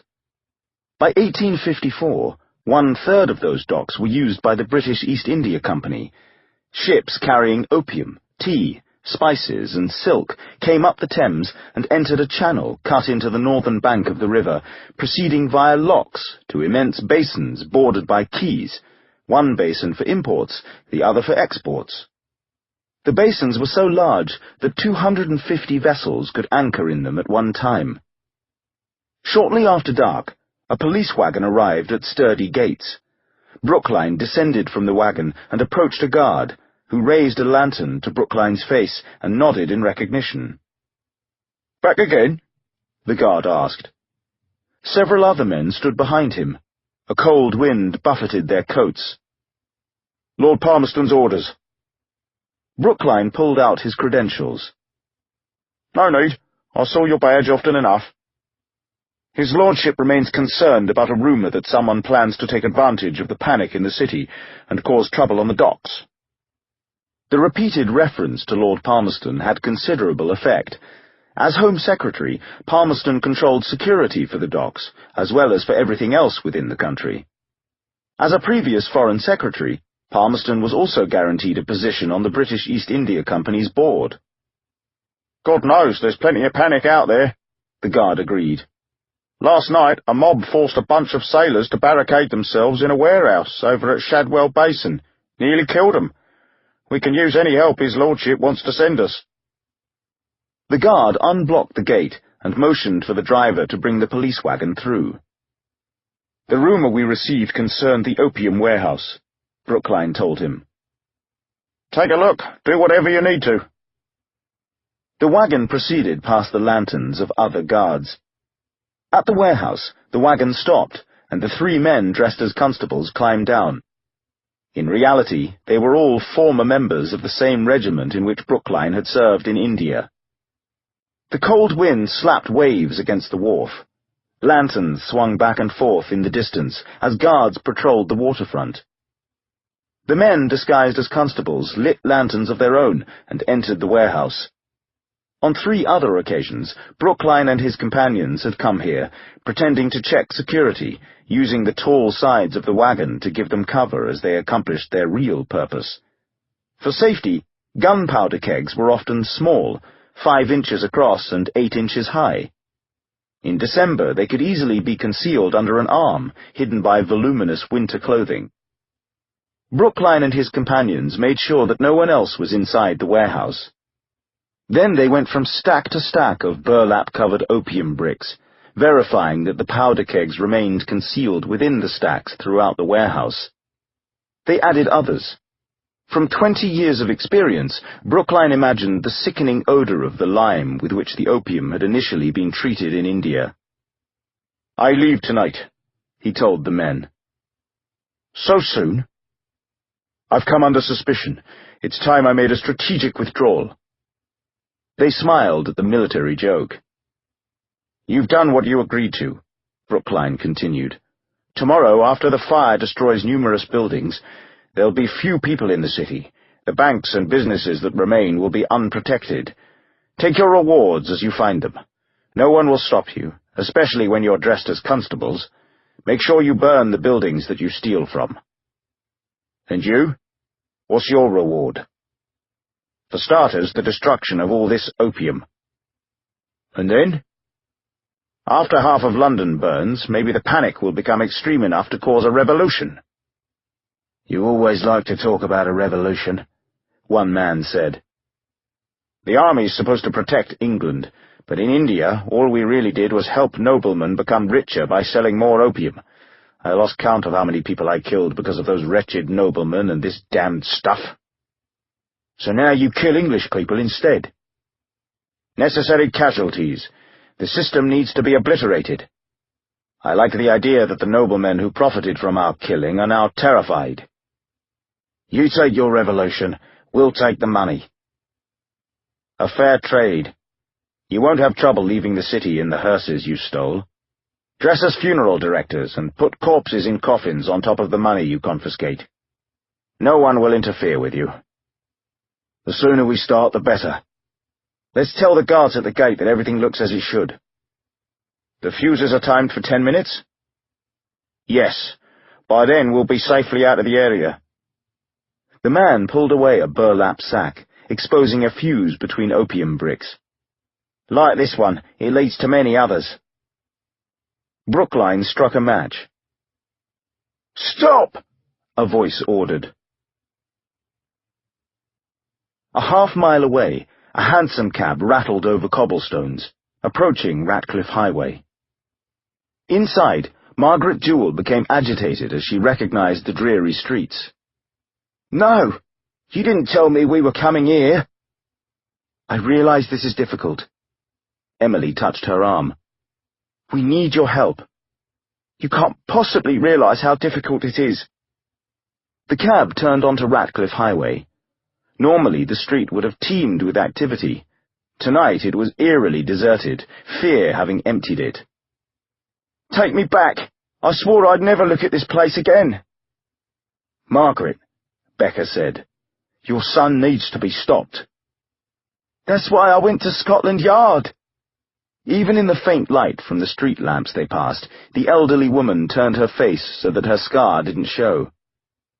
"You, Margaret, you're the one who can stop him," Emily said. The cab reached its destination. Margaret looked out the window and moaned. What she saw was the linen shop that in 1811 had been owned by Timothy Marr, and where John Williams had slaughtered his first 4 victims. Her voice was now so low that Emily and Becca could barely hear her. "You can't force me to go in there." "Not there," Emily assured her. "Across the street.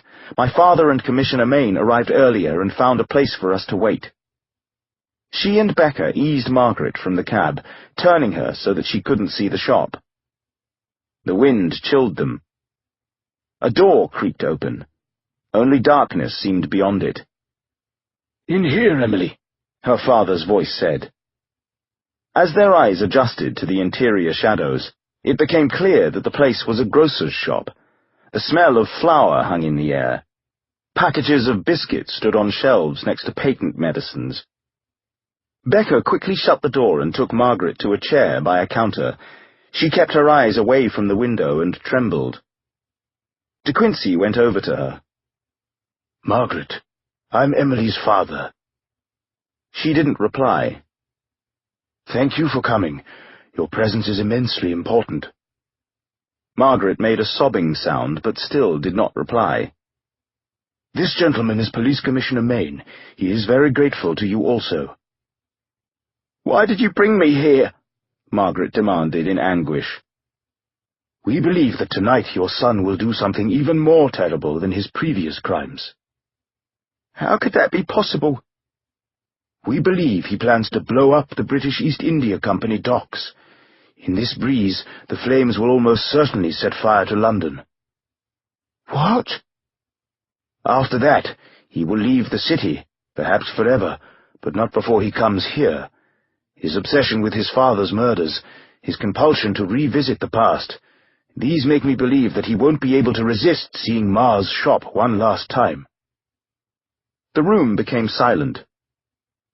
"John Williams." It was strange to hear Margaret use the full name of a man she had once loved. "God damn him! God damn me! God damn the child we created!" Even in the shadows, the scar on her cheek became visible as she turned her head and stared through the window. "Back then, this was a boot shop. The night John Williams waited to confront Marr, he told me he stood in the shadows over here, next to this shop. He watched me leave on the punishing errand that Marr gave me. Marr claimed he wanted oysters for his family's supper. What that terrible man really wanted was to scare me by making me walk in the dark. After I disappeared down the street, John Williams entered the shop and—" Tears trickled down Margaret's face. "If you help us," De Quincey said, "what was set in motion 43 years ago will finally stop." "Stop!" a voice ordered. With the match paused near the fuse, Brookline jerked his head toward the direction of the voice. It didn't come from anywhere around him. Instead, it came from above. One of Brookline's companions raised his lantern. The edge of its illumination stretched faintly toward the roof, where a face appeared. Ryan's. He had hidden on top of the stacks of opium bricks. Doors opened, the force of the wind crashing them against the outside walls. Constables rushed in. Holding truncheons, they aimed their bullseye lanterns at Brookline and his companions. Squinting from the painful glare, Brookline lit the fuse. "No!" Ryan shouted. The flame streamed sparks and smoke as it proceeded along the fuse, most of which was hidden under the opium bricks. Ryan slid down a stack, his boots scraping against the burlap. The moment he landed on the echoing wooden floor, he lunged to grab the fuse. He never reached it. With eye-blinking speed, Brookline drew a knife and sliced Ryan's arm. Crying out, Ryan clutched his arm and darted back. "How many constables do you have here?" Brookline asked him. One of Brookline's companions provided the answer. "Looks to be about a dozen." "And a half-dozen over there," Brookline's second companion added, pointing toward a group of patrolmen who entered through a farther door. Bleeding, Ryan made another grab for the fuse, only to dodge back as Brookline swung the knife again. "You didn't bring enough help," Brookline said. His three companions now had knives in their hands. The constables converged on them, but what Brookline most cared about was making certain that the fuse, sparking and smoking, disappeared into the opium bricks. "Now!" Brookline ordered. Their movements were startlingly rapid. Before the constables could react, Brookline and his companions attacked with the skill and discipline that came from 20 years of combat in India and China. Acts that ordinary people would have been sickened to imagine didn't merit a second thought for them, so accustomed were they to violence. The apex of the British military, they were the reason the Union Jack flew over a quarter of the world. Truncheons fell, helmets dropped, lanterns crashed, cloth and skin shredded from the whistle of razor-sharp blades, knives whipped faster than eyes could follow, a back-and-forth relentless blur. In a matter of seconds, bodies lay everywhere, men groaning, some breathing their last. Flames rose from lamps that had fallen and broken, their coal oil mixing with blood. "The stupid bastards believe they were equal to us," Brookline said. "The gate will be blocked," one of his companions warned. "We'll go over the wall and make our way by foot to the hearses," another said. "Nothing's changed. The plan will work. Compared to India, this is cake." "It was an honor to serve with you," Brookline told them. "And to you, Colonel. I hope you get your revolution." The roar of a shot filled the warehouse. Brookline's three companions, who'd been hurrying toward a rear door, spun in surprise, seeing Brookline drop to his knees. Dripping blood, Ryan cocked the Colt Navy revolver a second time and fired, killing one of the men dressed as constables. While the remaining two tried to recover from their surprise, Ryan managed to fire a third time, the large pistol kicking in his hands. The muzzle flashed, smoke rising. His bullet missed, but the blasts were so deafening that they couldn't fail to be heard from a distance. More guards would soon rush into the building. Amid the smoke, the two uninjured men suddenly raced away, their boots thumping across the warehouse. A far door banged open, the men vanishing into the night. Ryan watched Brookline topple from his knees and sprawl on his stomach. "I'm told that this type of revolver is what your man used to pretend to try to assassinate Lord Palmerston," Ryan said. Wincing from the knife wound in his arm, he approached Brookline on the floor. "A calculated overload of gunpowder made the pistol explode without harming your man. By stopping what appeared to be an assassination attempt, you gained Palmerston's greater confidence. Meanwhile, the apparent attack on a cabinet member helped spread the panic. No misfires with this weapon, though. The armourer who lent this to me made sure that the powder, the bullets, and the wadding were perfectly loaded into the cylinders." Ryan stood over Brookline's body. "Please don't die from the gunshot. I want to see you hang." Abruptly, Ryan felt breathless. Wincing, he stumbled backward. Brookline's sudden upward slash had been astonishingly quick. Ryan groaned, clutched his abdomen, and lurched away, striking the opium stacks. His knees bent, he sank to a sitting position on the floor. Brookline groped painfully to his feet, mustered strength, and walked toward him. As he drew back his knife, preparing to thrust at Ryan, shouts approached. Ryan raised the large, heavy revolver, managed to hold it with both hands, cocked it, and again pulled the trigger. The deafening shot missed Brookline. He stared toward the door, beyond which the angry voices were louder. He watched Ryan fumble to recock the revolver. Amid the gathering smoke, he ran. Guards rushed into the warehouse. Shock paralyzed them as the rising flames revealed the bodies. Brookline and 2 men dressed as constables ran out that door, Ryan groaned. They're heading toward the wall around the docks. Brookline's been wounded. The pistol dropped from Ryan's hand, thumping on his outstretched legs. Some of the guards raced toward the door, others stomped on the flames. Men rushed in with pails from the docks, throwing water on the fires. Gunpowder, Ryan moaned to them. Under the opium. Gunpowder? Ryan tried to raise his voice. The fuse is lit. Amid smoke, Ryan gripped the stack behind him and struggled to stand. It seemed to take him forever to get on his feet. His pants felt wet, as if he had urinated on them, and perhaps he had, but he knew that they were mostly wet from his blood. We need, he coughed from the smoke, to pull the opium bricks out and find the fuse. Did you say gunpowder? Ryan yanked a burlap-wrapped package of opium from a stack, throwing it on the floor. And a lit fuse? Someone else asked. Wincing, Ryan pulled another burlap package from a stack. Let's get the hell out of here, a man shouted. The wind will, Ryan groaned, carry the flames to the city. He tugged more burlap packages from the stacks. Found it. Dizzy, he strained to focus his vision on the sparks. Too many.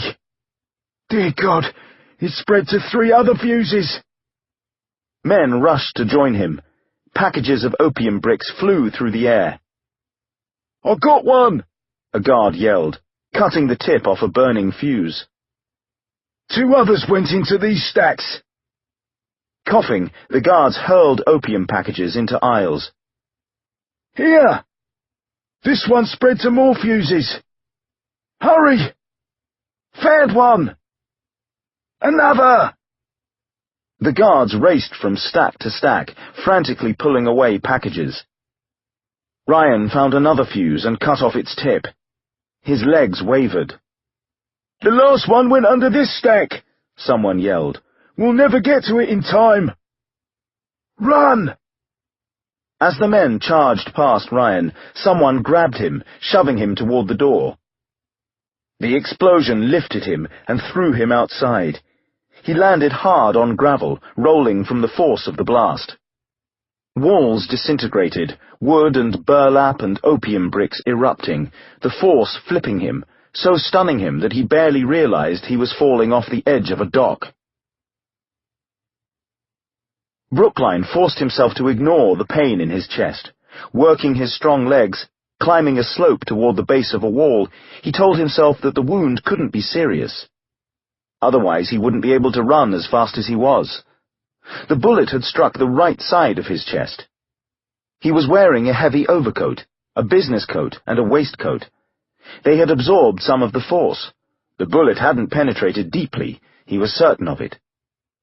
With the wind chasing the usual fog, the light from stars and a half-moon guided him. He reached the bottom of the wall and found a ladder on the dirt. The British East India Company guards used it to peer over the wall and throw rocks if they had information about thieves massing out there. His ribs hurt when he raised the ladder and clambered up, but his breathing was deep, and he told himself that the pain came from bruises. The tops of the poles that formed the wall had been sharpened, with broken glass wedged between the points. Hearing loud voices behind him, men chasing him, he gripped 2 of the sharpened posts and raised a boot to step on the broken glass. A point snagged on his trouser leg, tearing the cloth. As he shifted to the other side, he pushed the ladder away and heard it crash on the ground. "What's that?" someone yelled. He dangled from the outside of the wall. Here the distance to the ground was greater, a trench having been dug. Something popped in his chest. He literally heard a popping sound, and at once agony surged through him. He released his hands and dropped. Although he was prepared for the shock of landing, he nonetheless gasped when his knees bent and he lost his balance, toppling sideways. The angry voices reached the opposite side of the wall. With effort, Brookline came to his feet, ran across the ditch, and squirmed up its slope. Pain gripped his right knee when he climbed over a rail fence and reached East India Dock Road. From his high perspective, he saw the warehouse and the ship basin. Flames showed through an open warehouse door. Straight ahead was the vague outline of the city. He broke into an awkward run, adjusting his balance and speed to compensate for the pain in his knee. And the pain in his chest. After something had popped in it, the pain was now deep. The explosion knocked him to the ground. Flames and debris erupted from the warehouse, fire and smoke shooting up. His ears, which had been ringing from the numerous shots in the enclosed space of the warehouse, now rang more severely. Only one explosion. There should have been 10. The force of the multiple blasts should have been strong enough to level not only the warehouse, which it hadn't, but also other buildings in the area. It should have thrown so many burning chunks of wood into the air that a rain of fire would now be falling around him. The wind should have carried a fury of sparks into the city. On the northern side of East India Dock Road, buildings should be starting to burn. Ahead, roofs should be smouldering. In pain, he saw lanterns wavering as men raced up from the docks.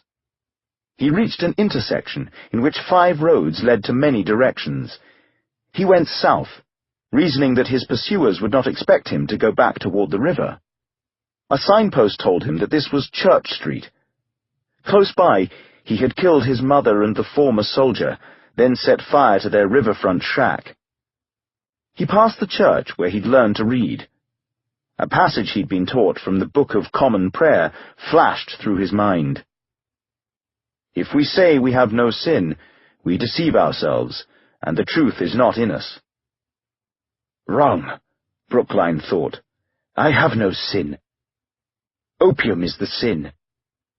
England is the sin. The opium eater is the sin. My father is the sin. Stumbling more than running, he reached the southern end of Church Street. Again, 5 streets formed an intersection, leading to various parts of the compass. Police clackers sounded alarms, but they were distant, to the north, probably on East India Dock Road. His tactic was confusing his pursuers, and this 5-street intersection would confuse them even more. He chose west, struggling along a street that he recognized from his youth, Broad Street. As the flames from the warehouse threw sparks into the wind, his heart swelled with hope that the great fire would happen. He reached another intersection, another place to confuse his pursuers. Now Broad Street changed its name, and even without a signpost, he couldn't possibly have failed to recognize it. It was the one place in London that he knew better than any other, better than the opium eater knew Oxford Street. With a shock of recognition, he looked to his left, and even in shadows, he realized that he limped past New Gravel Lane. There, at number 81, amid pathetic shops that sold to sailors, had stood the King's Arms Tavern, where his father had committed his second set of murders, cracking the heads and slitting the throats of John Williamson, his wife, and their servant. John Williams' son. John Williams' son. Before Brookline had joined the army, the last thing he'd done was go to Ma's shop and then the King's Arms Tavern. He had stepped inside each establishment. He had stood where he imagined his father had stood, where his father had killed. When he had returned from India, to which his father had sailed many times as a merchant seaman, the first thing he had done after 20 years was to go to Ma's shop and stand inside it. Then he had gone to the King's Arms on New Gravel Lane, But to his dismay, the tavern had no longer existed. A huge, gloomy wall now occupied that western side of the street, protecting the area where the docks had been extended. "When did this happen?" he had demanded of a passer-by, who looked at him with fear and hurried on. He had rushed south to Cinnamon Street. Drenched with sweat from running, he had leaned against a lamp-post with relief when he discovered that the Pear Tree rooming house, where his father had slept after he killed the Marrs and the Williamsons— John Williams, John Williams' son— still existed. That first night after having returned from India, Brookline had managed to rent the same room that his father had rented. For all he knew, he had slept on the very same bed that his father had used. Now the high wall that had replaced the King's Tavern loomed in the darkness as Brookline stumbled past it, continuing west. Sparks drifted over him. People in the neighborhood had heard the explosion, some of them braving the night to leave their dwellings and investigate. When they saw the sparks strike walls, they desperately swatted them out. The pain in his right knee made him wince every time he put pressure on it. What tortured him, though, was his chest. Under his overcoat, his business coat and his waistcoat, he felt liquid against his skin, and he didn't believe it was sweat from his effort. The bullet might have penetrated a little deeper than he tried to assure himself. Passing isolated street lamps, he counted the numbers on the buildings to his left. 55, 49, 43, 37, and there, up ahead, was 29 Ratcliffe Highway. Continuing the journal of Emily de Quincey. In the gloom of the grocer's shop, as I sat next to Margaret, holding her aged hands, I heard Father poking among objects on the shelves. With a murmur of triumph, he uncorked a bottle and drank from it. "If that's wine, I'd enjoy a sip to ward off the chill," Commissioner Maine said. "It isn't wine," Father told him. "Then what is it?" "Medicine." "Medicine?" "Laudanum," Becker explained. "Dear heaven," Commissioner Maine said. The air seemed to tighten. I both felt and heard something rumble to the east. The window vibrated. "What was that?" Margaret exclaimed. "An explosion," Becker answered. Margaret jumped to her feet, about to rush to the door. "No!" I blocked her way. "We mustn't be seen." "Ryan failed," the Commissioner said. "Perhaps not," Father replied. "In the house on Greek Street, the floor had several impressions from gunpowder kegs. But we heard only one explosion." "One explosion might be enough." Becker concealed himself beside the window, peering out. "Sparks in the sky," he reported, "blowing from the east, but perhaps not enough to ignite the city-wide fire that I assume Brookline intended." "It would take only a few strong blazes," Maine noted. "This wind would spread the flames quickly." I felt Margaret sobbing next to me as the wind blew dust past the window. "De Quincey, perhaps you're wrong that he'll come here," the Commissioner suggested. "There'll be a lot of commotion at the docks. Brookline will be under pressure to leave the area." "There is no such thing as forgetting," Father emphasized. "Brookline is a creature obsessed about his past. He might not know that he intends to return here, but I have no doubt that if he is able, he will come to what used to be Ma's shop." "He might not know that he intends to return here?" Maine frowned. "What are you talking about?" "Another thought to make you dizzy," Becker answered. "Mr. De Quincey persuaded me that sometimes we do things without knowing why. Such as why I allowed you to convince me to spend the night here when I could be helping to organize the hunt," the Commissioner said. The shop became silent again, except for the occasional sound of Father uncorking the laudanum bottle and drinking from it.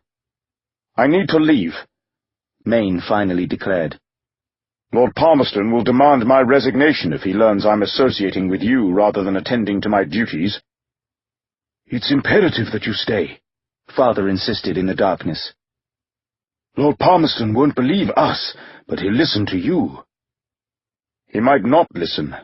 Remember, I'll be asking him to turn against his chief of security, the man who supposedly saved his life yesterday.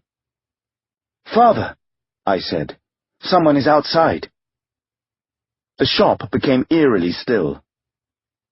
Beyond the window, a figure had materialized. A tall man, who stood with his back to us, studying what used to be Ma's shop. Where John Williams stood 43 years ago, Margaret moaned.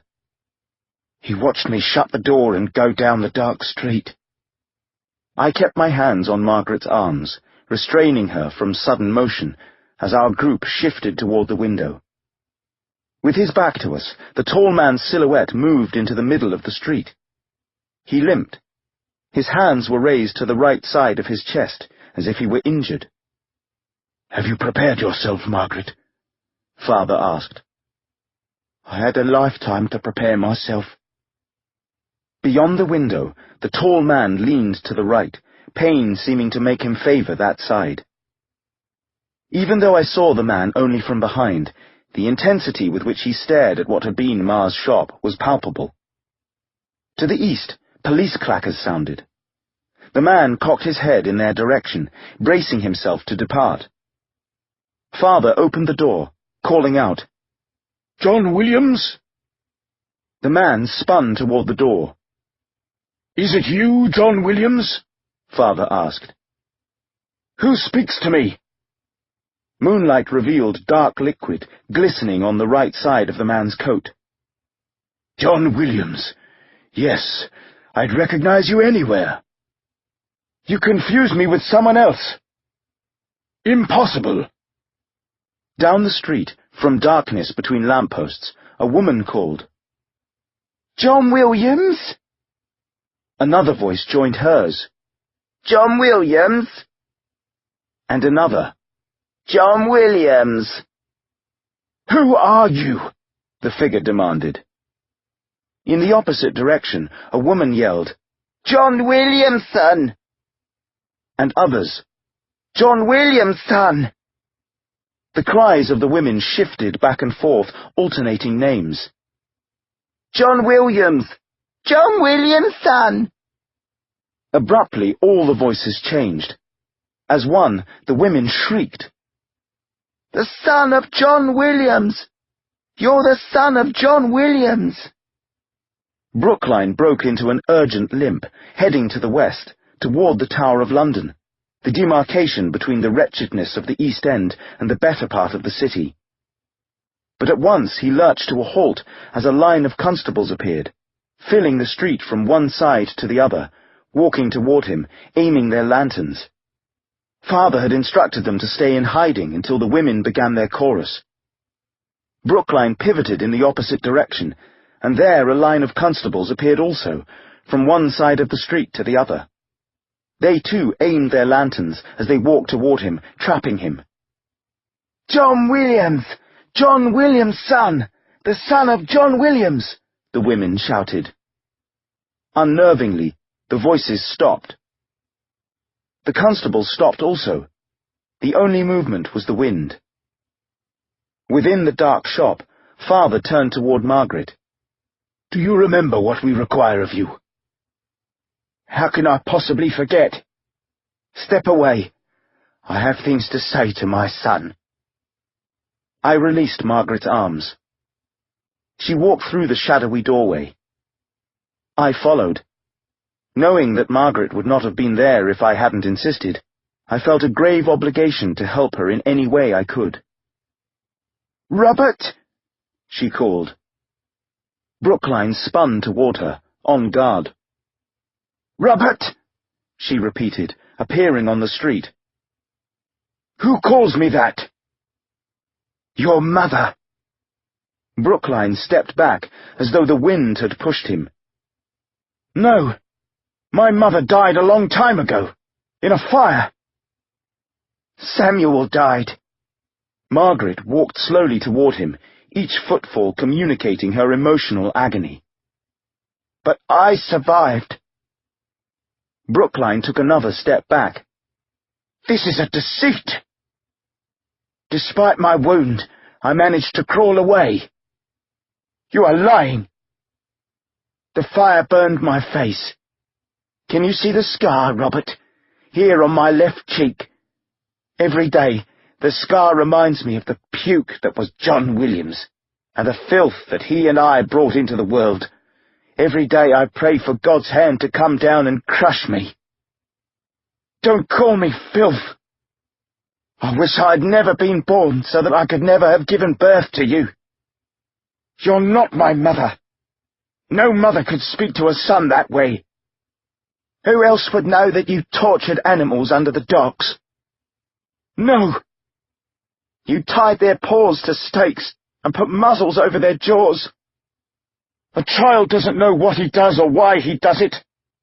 I made amends. The world will be better because of me. Margaret stepped closer. By killing? For 20 years in India, my orders were to kill. I was given promotions and medals for acts that would have caused me to be hanged here in England. Don't talk to me about killing. Killing is wrong only if you look at it in a particular way. You have lost your reason. Then England has lost its reason. What about the 5 people you slaughtered on Saturday night? 2 of them women and 2 of them children. I admit to killing no one on Saturday night, but I killed many women and children in India and was praised. My commanders said it was necessary for the empire. They really meant that it was necessary for rich men to become richer because of the opium trade. And what about the people you slaughtered on Monday night?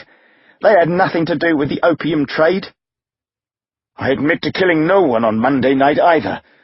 But if 5 or 11 or even hundreds die to save millions from lifelong misery, those casualties are heroes. If you are truly my mother, you can tell me how much you and I and Samuel managed to earn each day. You as a mudlark searching the riverbank for chunks of coal, Samuel and I collecting ashes. All of us, if we were lucky, 2 shillings a day. Margaret almost reached him. Perhaps 14 shillings a week, not even a pound. Not enough to eat properly and live in a room without rats. When I returned from India, I received £1,600 from a landowner who wanted to be an officer in the army. Did you know, Mother, that most officers in the military don't earn their rank? They purchase it from a retiring officer. And this twit landowner was happy to pay me £1,600 to take my place as a colonel. £1,600 for being a killer. If you are indeed my mother, you can tell me what I received at the church every Sunday when I went there to learn to read. A cookie. Until then, I was lucky to taste the crumbs of a cookie. When I worked for the dustman, collecting ashes from the houses of the rich, I saw things I never dreamed existed. Some homes had 8 and 10 rooms, any of which was larger than the shack that you and I and Samuel were forced to share. I saw splendid clothing, so new and expensive that I thought I must be dreaming.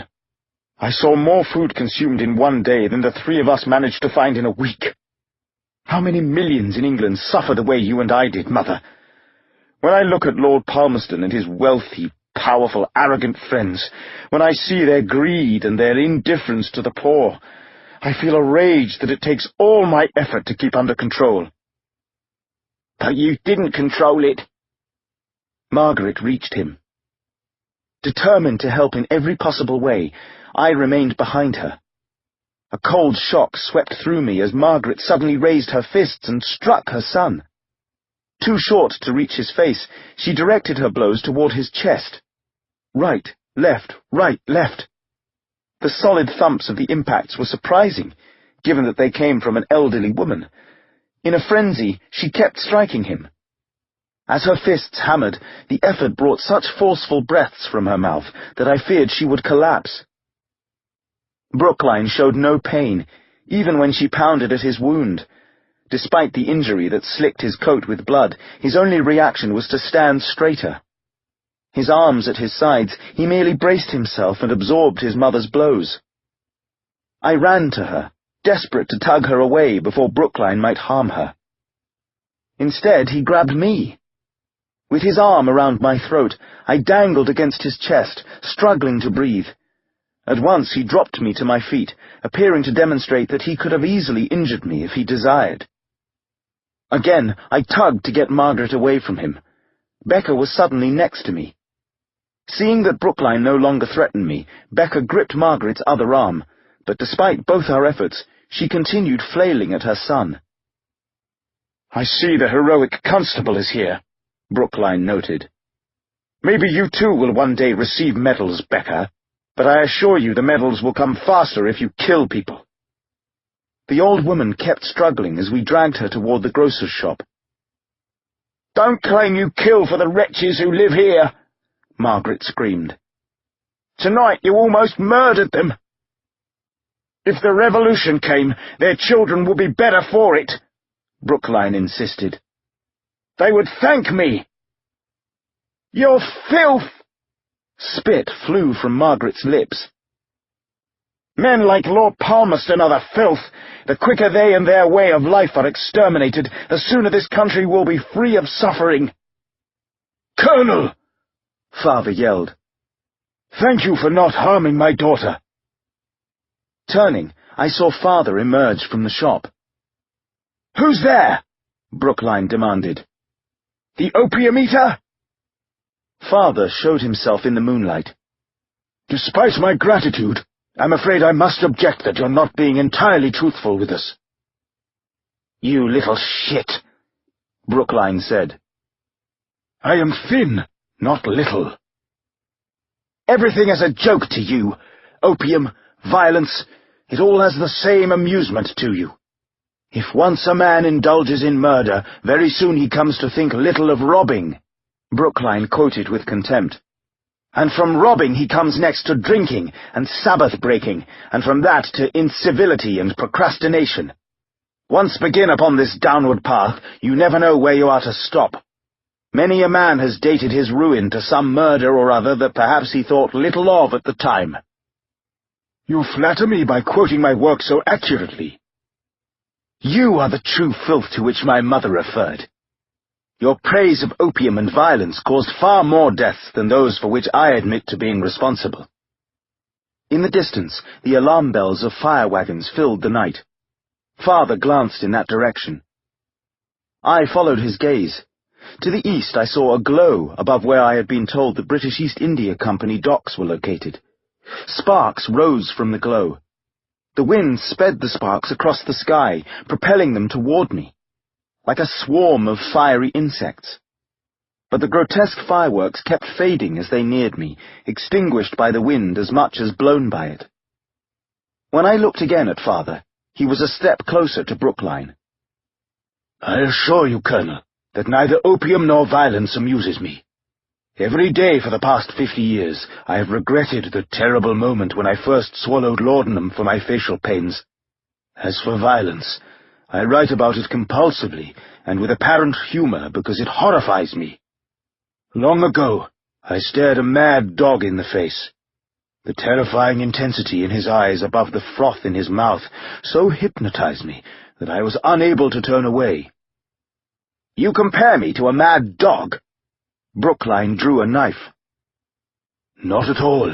A mad dog knows nothing of what it does. You, on the other hand, are extremely aware of what you do, even though you aren't aware of why you do it." "You don't make sense. The opium has addled your mind." "To the contrary, it makes my mind clear." In the distance, the alarm bells of the fire wagons gained in number and strength. "The sparks are receding," Father noted. "The crisis is under control.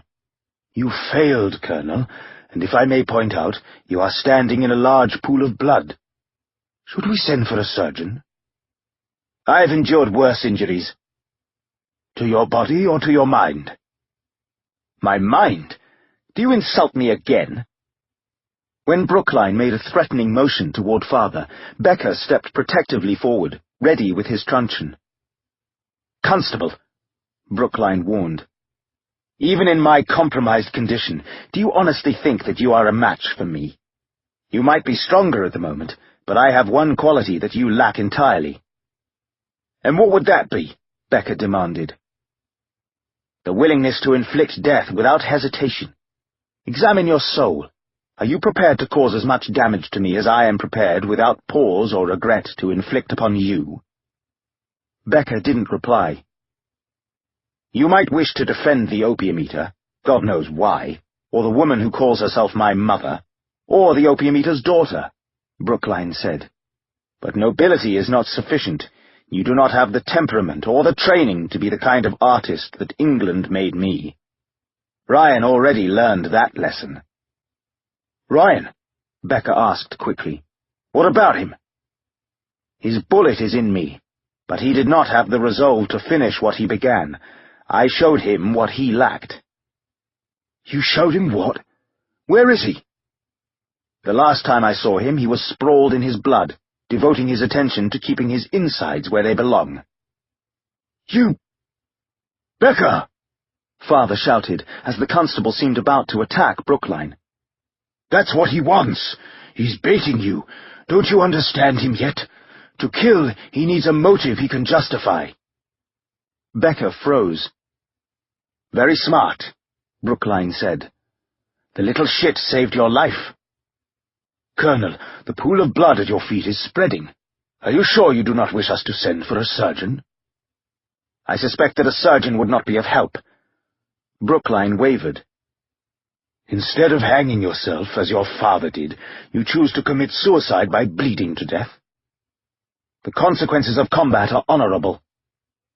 "Given the amount of blood that you are losing, the two of us do not have much time to arrive at the truth. Why do you flagellate yourself, Colonel?" "You dare talk of such things when women are present?" "They are about to hear worse. Answer my question. Why do you flagellate yourself?" "You are a sneak." "I agree. Invading your bedroom was contemptible. Why do you?" "To punish myself for all the people I killed." "Do you punish yourself for killing the former soldier with whom you and your mother lived? Do you punish yourself for attempting to kill your mother?" "It was a horrid thing to do. I was a child. I was confused and did not realize what I was doing." "Do you punish yourself for all the people you killed in India because of the opium trade?" "I have nightmares about them." "Perhaps a better word is dreams." "Dreams?" "Of a particular sort." "I don't understand." "You know the type I mean. Despite our differences, we are both men and understand the consequences of certain dreams.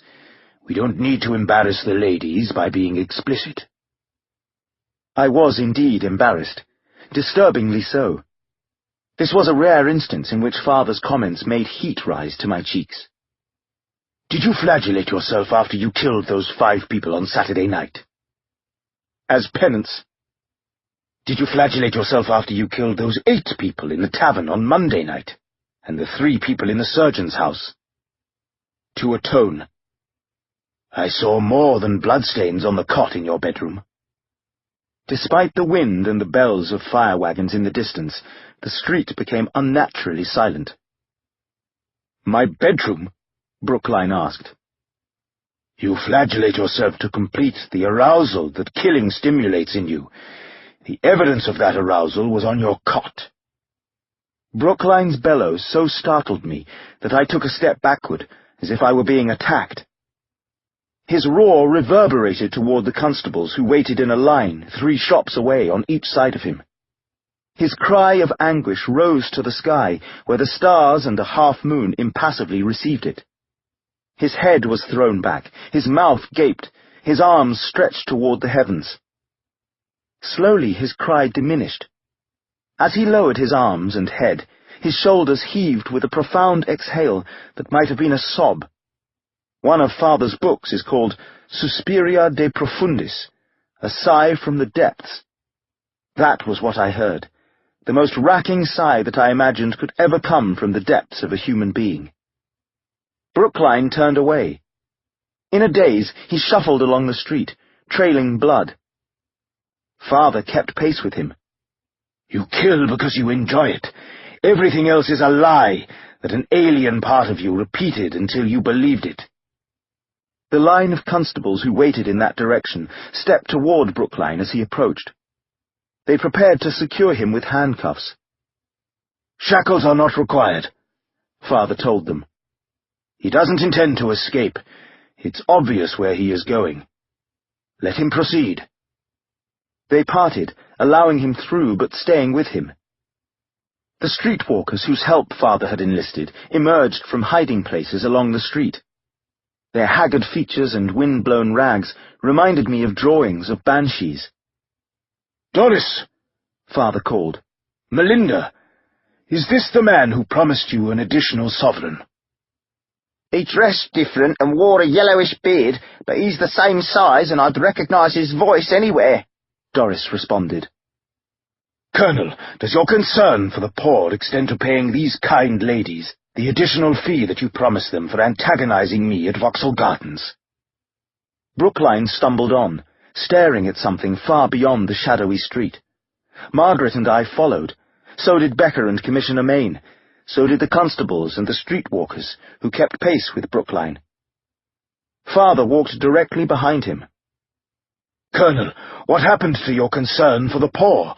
If you have any honor, you will keep your promise to these ladies." Staring straight ahead, Brookline fumbled in his coat and pulled out his pockets, dropping coins onto the cobblestones. Their copper, silver, and gold made different metallic sounds as they landed and rolled. The streetwalkers raced for the coins, fighting for them. With his outturned pockets blown by the wind, Brookline reached a signpost that said Cannon Street. He staggered to the north, past dismal buildings that seemed about to collapse. The constables and the rest of us stayed with him. "What about Anne?" Father asked. "Do you have information about her?" "Who?"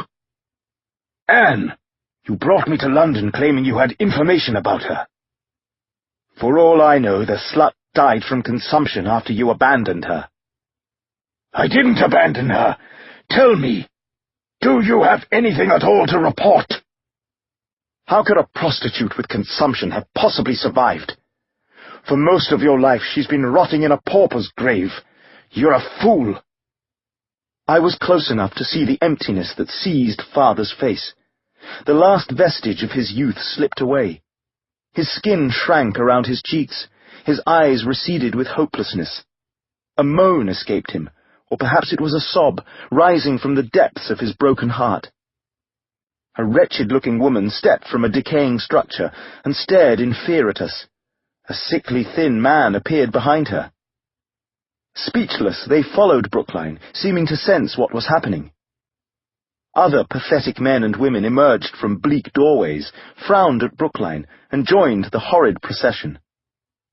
Soon, dozens of people were with us, then 100, then 200, their footsteps scraping on the cobblestones.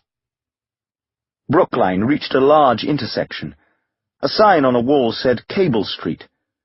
Abruptly, I remembered something that Father had written. Chilled, I understood that Brookline had taken the route by which his father's body had been brought here 43 years earlier. The procession halted as Brookline wavered toward the middle of the crossroads. The lanterns of the constables illuminated him. He scanned the crowd that filled the intersection, although his far-away gaze made it seem that he couldn't see us. Again he exhaled an immense sigh from his depths. He fumbled to pull something from beneath his coat. "Stay back," Becker warned us. "It might be a weapon." Brookline's knees bent. His tall body didn't drop as much as it collapsed. He landed face downward on the stones. He trembled, then lay still. Hushed, the crowd stepped forward, surrounding him at a careful distance. "Cannon and Cable Streets," Commissioner Main said. "Somewhere under this crossroads, under these paving stones, John Williams is buried." "Not somewhere," Father told him. "Here. I'm certain Brookline knew the exact spot where his father's bones rest." "Emily and Margaret, look away." Becker stooped warily to turn Brookline onto his back.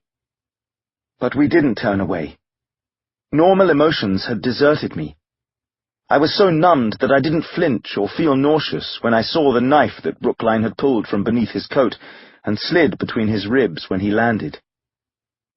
As when Brookline had wailed toward the sky, His mouth was open in anguish.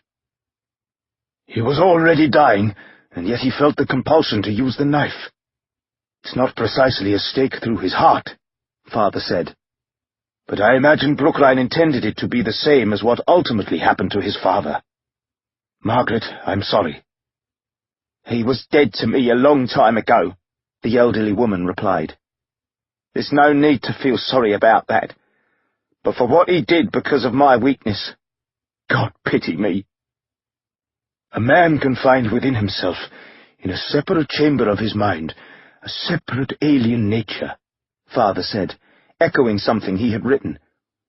But what if that alien nature contradicts his own, fights with it, and confounds what he once thought to be the inviolable sanctuary of his soul? Can you do without me? Becca asked abruptly, glancing from Father and the Commissioner toward Margaret and me. We are safe now. Go, I urged. Becca broke into a run, hurrying through the crowd, racing toward the glow on the dark horizon. Flames crackled. Horses reared in terror. The din of bells summoned more help as men lay on the docks, stretching over the side to fill pails with water. They handed the pails to a line that led toward the warehouse. In a rush, another line brought empty pails back. Hoses went from the water to fire wagons, where men furiously worked the pumps, and other men directed a spray toward the warehouse. In the chaos, Becca charged toward a constable. Where's Detective Inspector Ryan? Don't know him. In the reflection of flames, Becca sprinted toward another constable. I'm looking for Detective Inspector Ryan. Haven't seen him. Breathless from his rush to the docks, Becca looked around frantically. Did you say you were looking for Ryan? A guard asked. Yes. He was with those constables who were killed, the guard reported. Ryan's dead. I don't know. The guard needed to raise his voice to be heard above the shouts and the roar of the fire. He was stabbed. Stabbed? I helped him from the warehouse before it blew up. He tossed us through the air. I never saw him after that. Where? Show me where the blast threw you. Over there. The guard indicated a gravel area. No one was there. Becca strained to look in every direction. Ryan, for God's sake, where are you? He stopped a man hurrying by. Do you know where the injured were taken? There, to the spice warehouse. The man pointed toward a building near the burning warehouse. Becca ran to it. The living and the dead were positioned on blankets. Becca rushed to each of them, searching their faces, wiping soot from them. Desperate, he ran back to the opium warehouse. Through the flames, he saw where a doorway had been blown apart. Anyone coming through it would have been lifted by the explosion, and... Becca followed a line from the doorway toward the section of gravel that the guard had indicated. He found blood. He followed it to the wood of the dock. The blood went over the side. Ryan! Kneeling, Becca stared down toward the greasy water. Despite the speed with which his heart pounded, it nonetheless seemed to stop when he saw a figure half submerged, right arm snagged on a loop of rope. Help me! Becca yelled. For God's sake, someone help! A constable heard and raced toward him. I'm a policeman, Becca shouted. That's Detective Inspector Ryan down there. Becca pulled his overcoat off with such urgency that several buttons popped. He yanked off his boots and jumped. The water was painfully, shockingly cold. Plunging into it, Becca felt the cold only briefly. In seconds, numbness spread through him. His hands shook as he grabbed a rope that the constable dropped to him. He tied the rope under Ryan's arms and motioned for the constable, who'd been joined by another man, to pull Ryan up. But as Ryan was lifted from the water, the reflection of the flames showed the terrible slash in his abdomen. Becca almost gagged, but stifled the urge and yelled, Stop! He's been cut! We're separating the wound! The constables eased Ryan back into the water. Becca, whose tenant-farming father had insisted he learn to swim before he could fish from a river that flowed near the farm, gripped Ryan with one arm and pulled at the water with the other, forcing his way along the dock. His water-soaked clothes weighed him down, but he gripped a piling and pushed beyond it. He grabbed at more water, fighting toward a walkway that stretched down from the dock. There the constables waited, helping to lift Ryan from the water. "He's dead," one of them murmured. "No," Becker said. "He can't be. I won't let him be." "Look at the gash in his stomach," the other constable said, not even bothering to note the slice in Ryan's left arm. "I think he moved," Becker said. "I want him to," one of the constables said. "but it's just the flames playing tricks." "He did! His lips, I saw them move." Becker leaned close, straining to hear what Ryan said. The other constables leaned close also. "Snow," Ryan murmured. "The poor man's hallucinating. He thinks it's snowing." That's not the Snow he means. Help me lift him. Help me take him to Dr. Snow.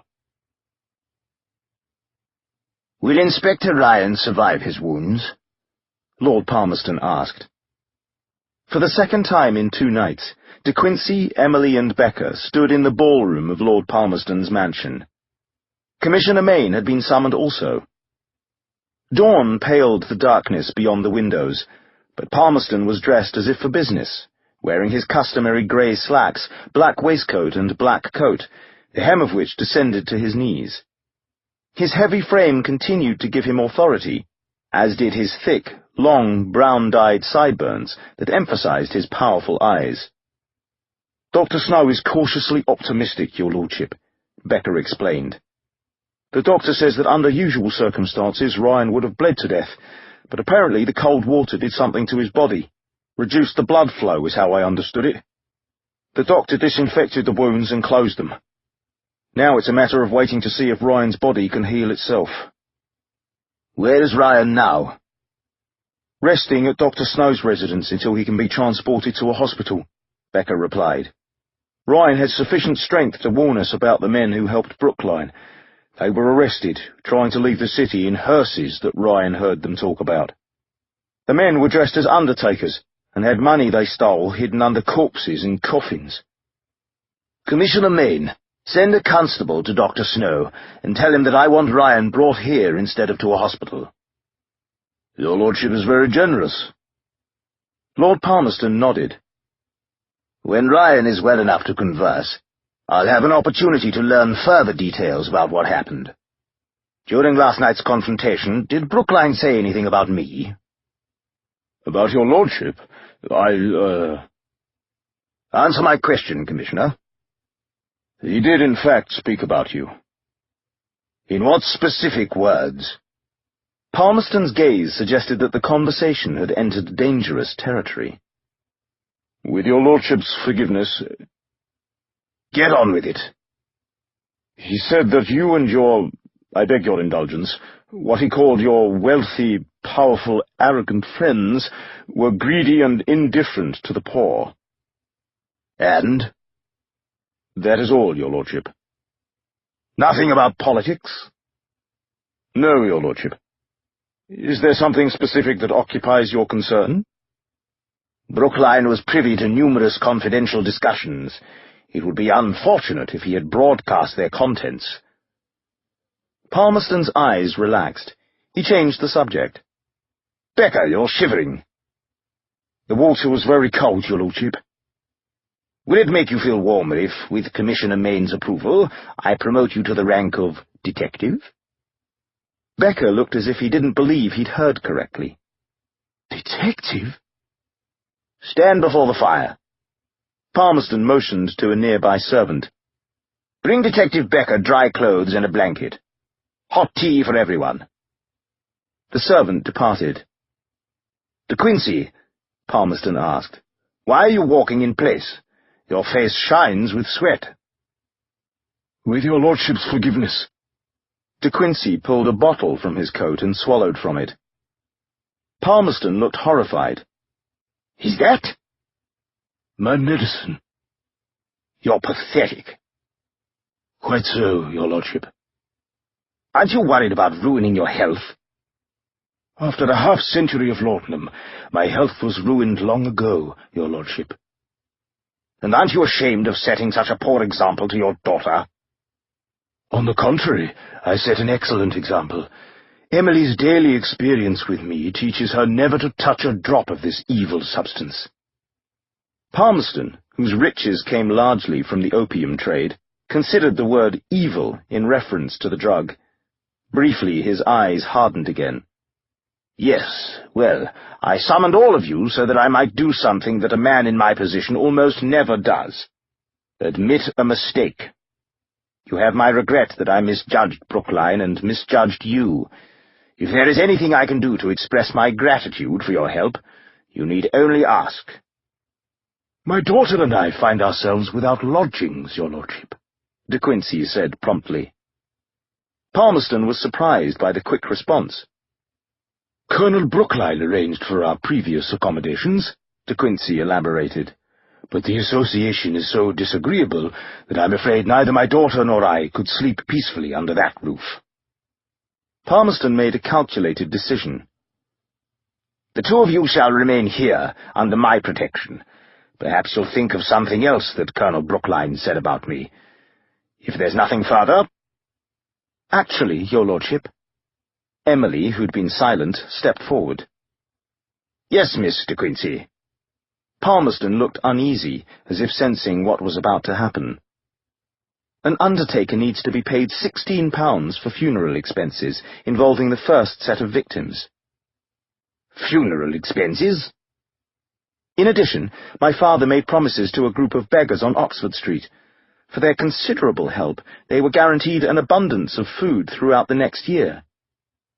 Beggars? Food? I myself promised one of them, a boy with acrobatic capabilities who was wounded, that his tuition and board would be paid at a commendable school. Tuition? Board? Also, I promised a group of privately employed ladies that they would be taken to a farm where they could become healthy in clean air, growing vegetables. Privately employed ladies? Prostitutes, your lordship, Emily explained. Detective Becker, is this young woman always so forthcoming? I'm pleased to say that she is, your lordship. Emily concealed a smile, but not enough so that the new detective failed to notice it, concealing his own smile. I grant your requests on one condition, Palmerston pronounced. An exceeding number of newspaper reporters wish to speak with all of you. You shall make clear that all the efforts to save the city were coordinated through my office, and that I myself personally directed the unmasking of Colonel Brookline. Ryan lay on a bed in a servant's room in the mansion's attic. Emily tried not to show how alarmed she was by his pallor. De Quincey and Becker stood on the other side of the bed. Dr. Snow told me that your wounds do not appear to be infected, Emily assured him, hoping that her brightness didn't sound forced. Ryan's eyelids flickered. Slowly he focused on his visitors. "Are you in pain?" Emily asked. "No," Ryan managed to say. "Dr. Snow gave me laudanum." "Be careful not to become habituated," De Quincey cautioned. "I would laugh," Ryan murmured, "but it might tear my stitches."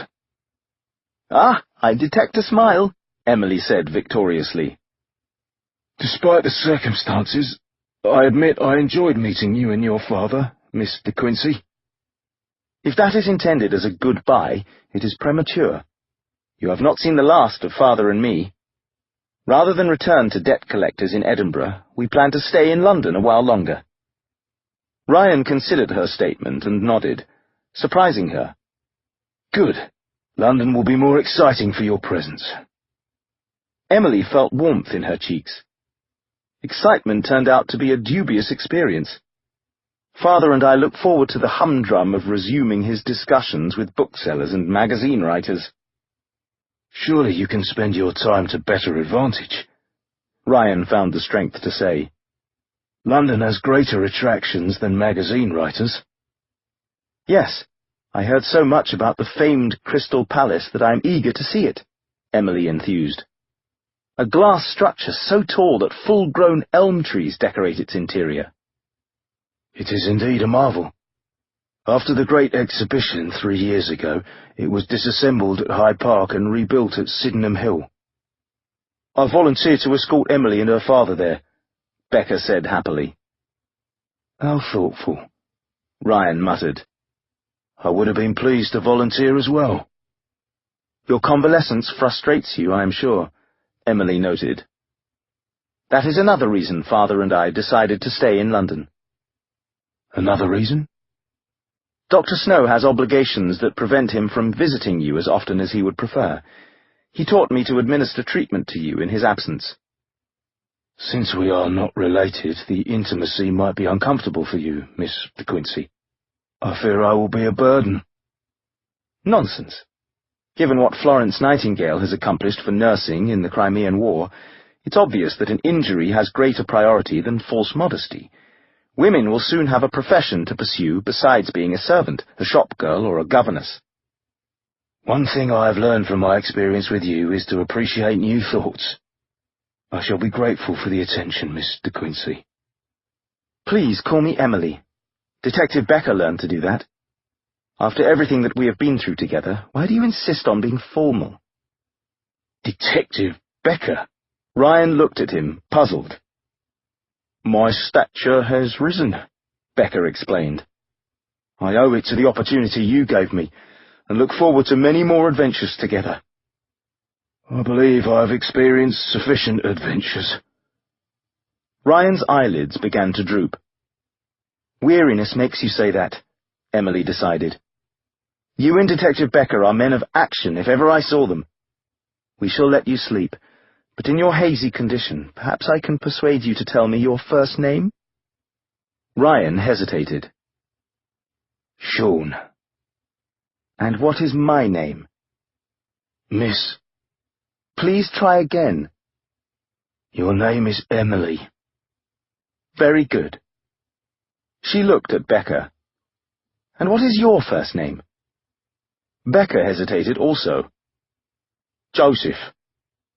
Splendid. Emily looked from one man to the other. Becker seemed only a little older than her 21 years, a tall, strapping, handsome fellow with solid manners and a slight scar on his chin that somehow made him more attractive.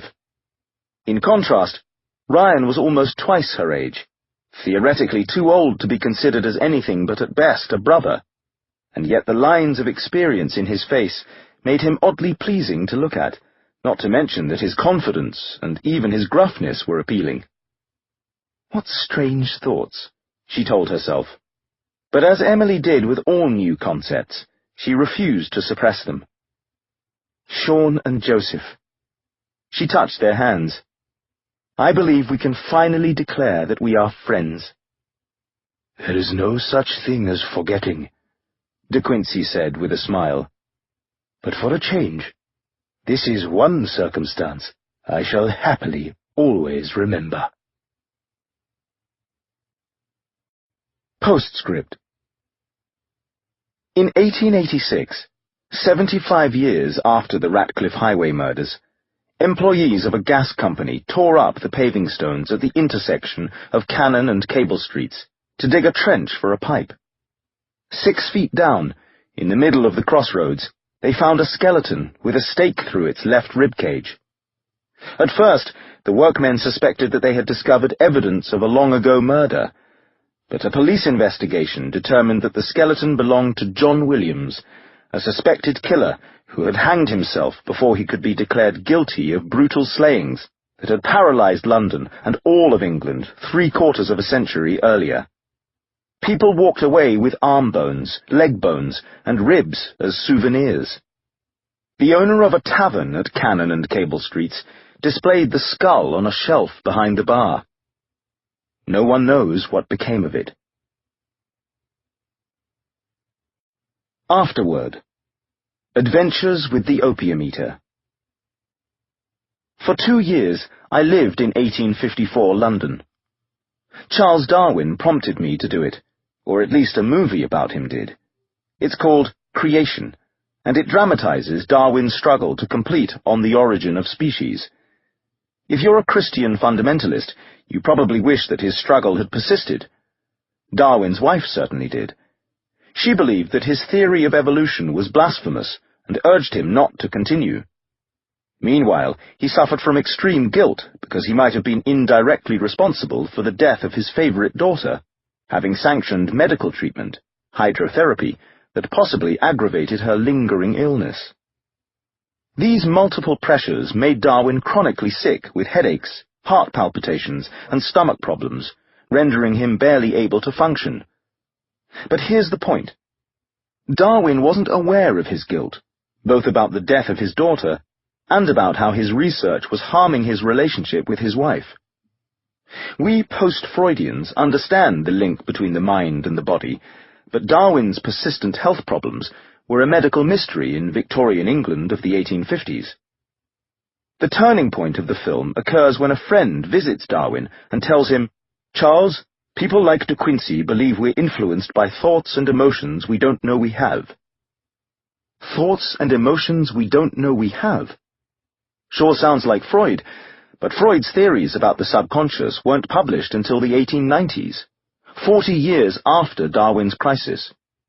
In fact, De Quincey's theories about what he called the separate chambers of our minds, he invented the term subconscious, were initially developed in the 1820s, 70 years before Freud. Something in me came to attention. De Quincey? I remembered a long-ago course in 19th century English literature in which a professor mentioned Thomas de Quincey. Not as a precursor of Freud, but as a notorious drug abuser, the first to have written about that forbidden subject in his scandalous Confessions of an English Opium Eater. The professor referred to De Quincey dismissively as a footnote in literature, and went on to praise the usual greatest hits of the Romantic and Victorian eras. Curiosity compelled me to go to the bookshelf on which, like a pack rat, I still kept my undergraduate textbooks. Given what the professor of my youth had said, I wasn't surprised that De Quincey was scantily represented. 10 pages in a 1,000-page anthology. What did surprise me was that while only a portion of one of his essays, The Mail Coach, was included, those few pages were the opposite of what my professor had led me to expect. They were spellbinding. With rare vividness, De Quincey described riding next to a mail coach driver as their vehicle hurtled along a dark road. They both fell asleep. Waking, De Quincey saw a shadow approaching him. The shadow became a carriage speeding around a curve, a man driving, a woman listening to something he was telling her. De Quincey tried to waken the mail coach's driver without success. The carriage sped closer. De Quincey struggled to take the reins from the driver, again without success. The carriage raced nearer. The massive size of the coach left no doubt that a collision would destroy the carriage and its occupants.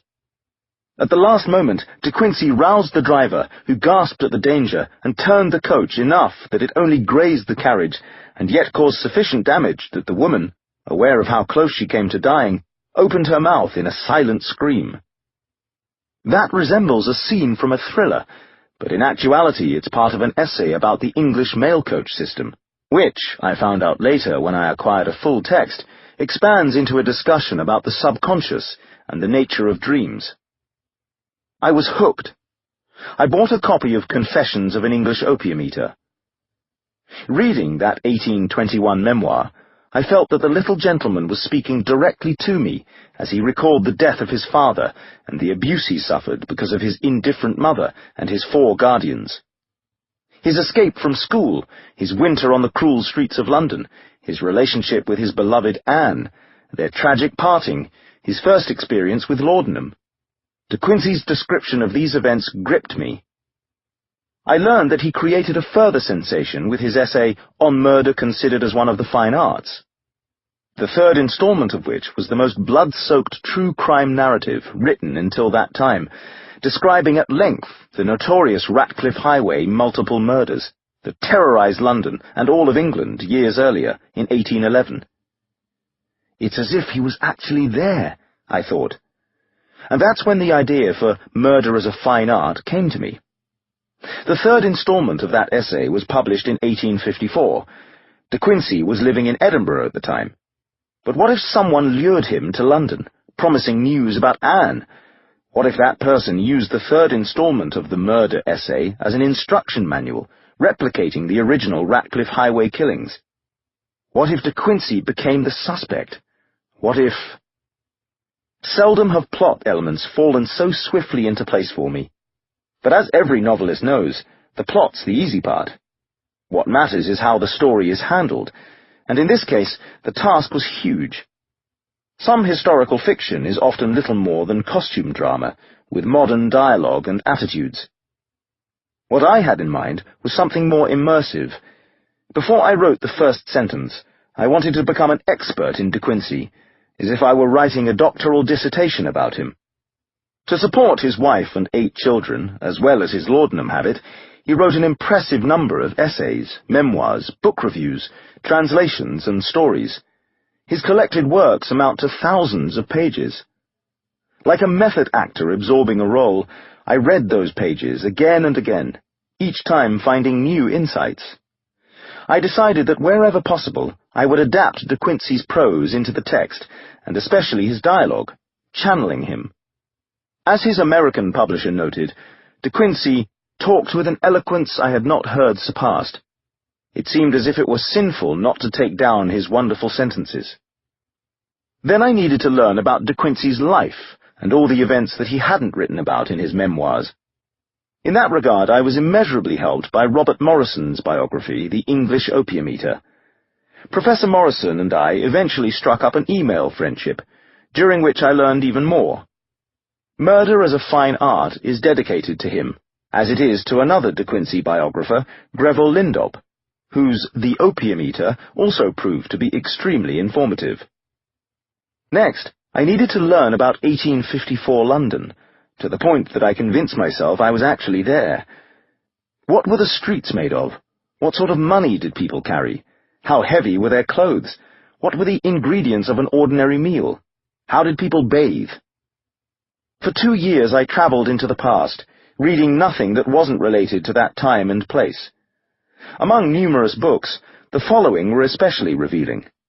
Richard D. Altick's Victorian People and Ideas, Heather Creaton's edition of Victorian Diaries, The Daily Lives of Victorian Men and Women, Orlando Figgis's The Crimean War, Judith Flanders' Inside the Victorian Home, Alison Gernsheim's Victorian and Edwardian Fashion, a photographic survey, Gillian Gill's We Too, Victoria and Albert, Henry Mayhew's London Labour and the London Poor, Sally Mitchell's Daily Life in Victorian England, Lisa Pickard's Victorian London, Daniel Poole's What Jane Austen Ate and Charles Dickens Knew, Lytton Strachey's Queen Victoria, Judith Summers' Soho, A History of London's Most Colourful Neighbourhood, Kate Summerscale's The Suspicions of Mr. Witcher, A Shocking Murder and the Undoing of a Great Victorian Detective, F.M.L. Thompson's The Rise of Respectable Society, A Social History of Victorian Britain, 1830 to 1900, and J.J. Tobias's Crime and Police in England, 1700 to 1900. Gregory Dart's essay, Chamber of Horrors, in Thomas De Quincey, New Theoretical and Critical Directions, edited by Robert Morrison and Daniel Sanjeev Roberts, was also helpful. Some books deserve special mention. The best account of London's 1854 cholera outbreak is Stephen Johnson's The Ghost Map, the story of London's most terrifying epidemic, which describes Dr. John Snow's desperate search for the source of the disease. Snow had considerable help from clergyman Henry Whitehead. Unfortunately, my narrative had no room for Reverend Whitehead, so I am pleased at last to mention him. The most complete account of the Ratcliffe Highway killings is The Mall and the Pear Tree by noted mystery author P.D. James and T.A. Critchley.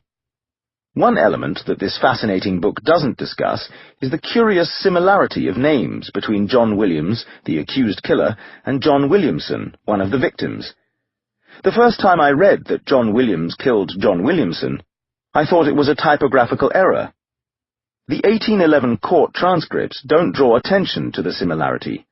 Only G.K. Chesterton, a century after the slayings, thought the almost identical names worthy of comment.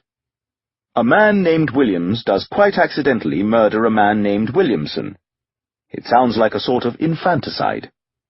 Because De Quincey pioneered theories about the subconscious, I decided that not only infanticide, but also patricide, and a host of other psychoanalytic topics would figure prominently in my recreation of the original murders. I studied London maps of the period. The layout of Coldbath Fields Prison is based on a contemporary diagram, as is the layout of the British East India Docks and Vauxhall Gardens. I learned a new vocabulary, employing words that have long since fallen out of use: dustman, mudlark, dipper, dollymop, linen lifter, rookery, costermonger, and many others. The only fiction I read belonged to the mid-Victorian period, especially works by Charles Dickens, Anthony Trollope, and Wilkie Collins, who provided minute details about what characters ate and wore and so on. Collins' fame came a few years after De Quincey with The Woman in White in 1860 and The Moonstone in 1868, but he has strong relevance to De Quincey, for while Collins is often credited with being the inventor of the sensation novel, De Quincey's persistent topics of drug abuse and murder anticipated the sensation mania, qualifying him as a major influence on the genre.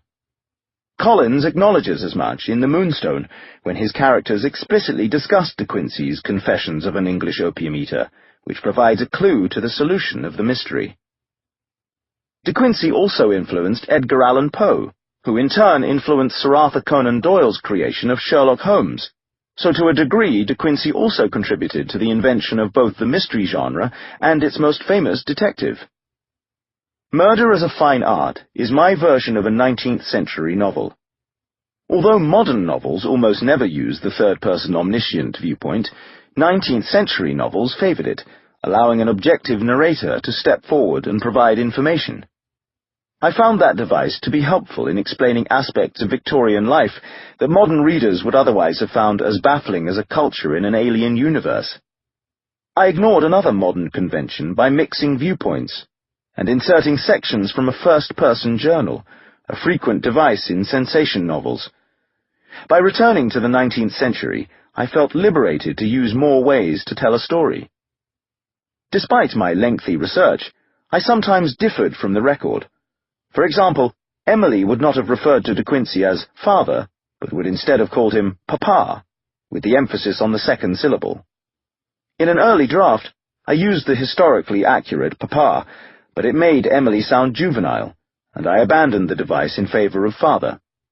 Similarly, on occasion, I condensed some of De Quincey's quotations and combined a few events in his life. For plot reasons, I was forced to include a deliberate historical error. I'm aware that by 1854 Dr. Snow had moved from Soho's 54 Frith Street and resided at 18 Sackville Street in the nearby district of Mayfair. But the proximity of Frith Street to where teenage De Quincey had lived in the empty house on Greek Street, only a block away, was too convenient to be ignored. I finally decided that Snow's Sackville address was undergoing renovations, requiring him to return to his previous Frith Street address. Otherwise, Murder as a Fine Art is as historically accurate as I could make it. For 2 years, I had the pleasure of living in 1854 London. I hope that you, too, enjoyed the adventure. Acknowledgements. As always, I'm grateful for the friendship and guidance of Jane Distel and Miriam Goderich, along with the other good folks at Distel and Goderich Literary Management, especially Lauren E. Abramo and Rachel Stout. I'm also indebted to the splendid team at Mulholland Books, Little Brown, particularly in alphabetical order: Judith Klain, Teresa Jacopassi, Deborah Jacobs, Josh Kendall, Wes Miller, Miriam Parker, Michael Peach, John Schoenfelder, Ruth Tross, in the UK, and Tracy Williams. Copy editors and proofreaders are my last line of defence. In this case, I'm grateful to William Drennan and Peggy Leith Anderson, respectively. One of the pleasures of doing research is that I have the opportunity to become friends, sometimes only through email, with people who are generous enough to teach me about my subject. One of those I already mentioned. Biographer Robert Morrison, The English Opium Eater. A biography of Thomas de Quincey. A world-class scholar of Romantic and Victorian literature, Robert is a professor at Queen's University in Kingston, Ontario. He graciously read the manuscript of Murder as a Fine Art and advised me about the fine points of de Quincey's life. He also sent me copies of hard-to-find de Quincey documents, as well as scholarly articles that I hadn't been able to locate. Jeff Cowton at the Wordsworth Trust, Dove Cottage, Grasmere, the UK, was helpful in providing a photograph of Thomas de Quincey, and his daughter Emily, that's available on my website, www.davidmorrell.net, along with terrific additional artwork by Tomislav Tikulin. My good friend Barbara Peters, owner of the Poisoned Pen bookstore in Scottsdale, Arizona, provided immeasurable encouragement when I told her that I was travelling to 1854 London, a departure that neither of us could ever have expected. My wife, Donna, gave her usual excellent advice as my first reader. I appreciate her decades of patience, as each day for several hours I become a hermit. This has been a Hachette audio production of Murder as a Fine Art, written by David Morrell, read by Matthew Wolfe.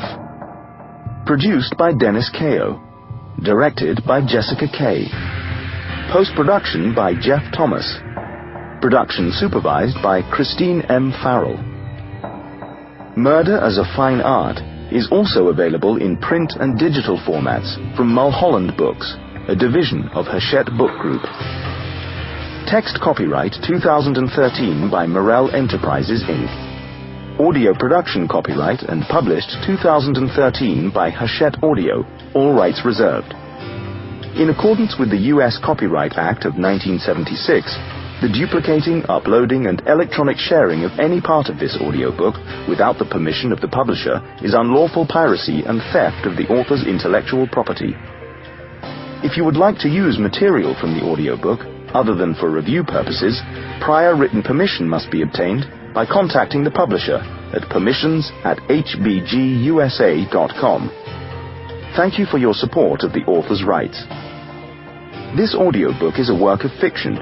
Names, characters, places, and incidents are either the product of the author's imagination or are used fictitiously, and any resemblance to actual persons, living or dead, events, or locales is entirely coincidental.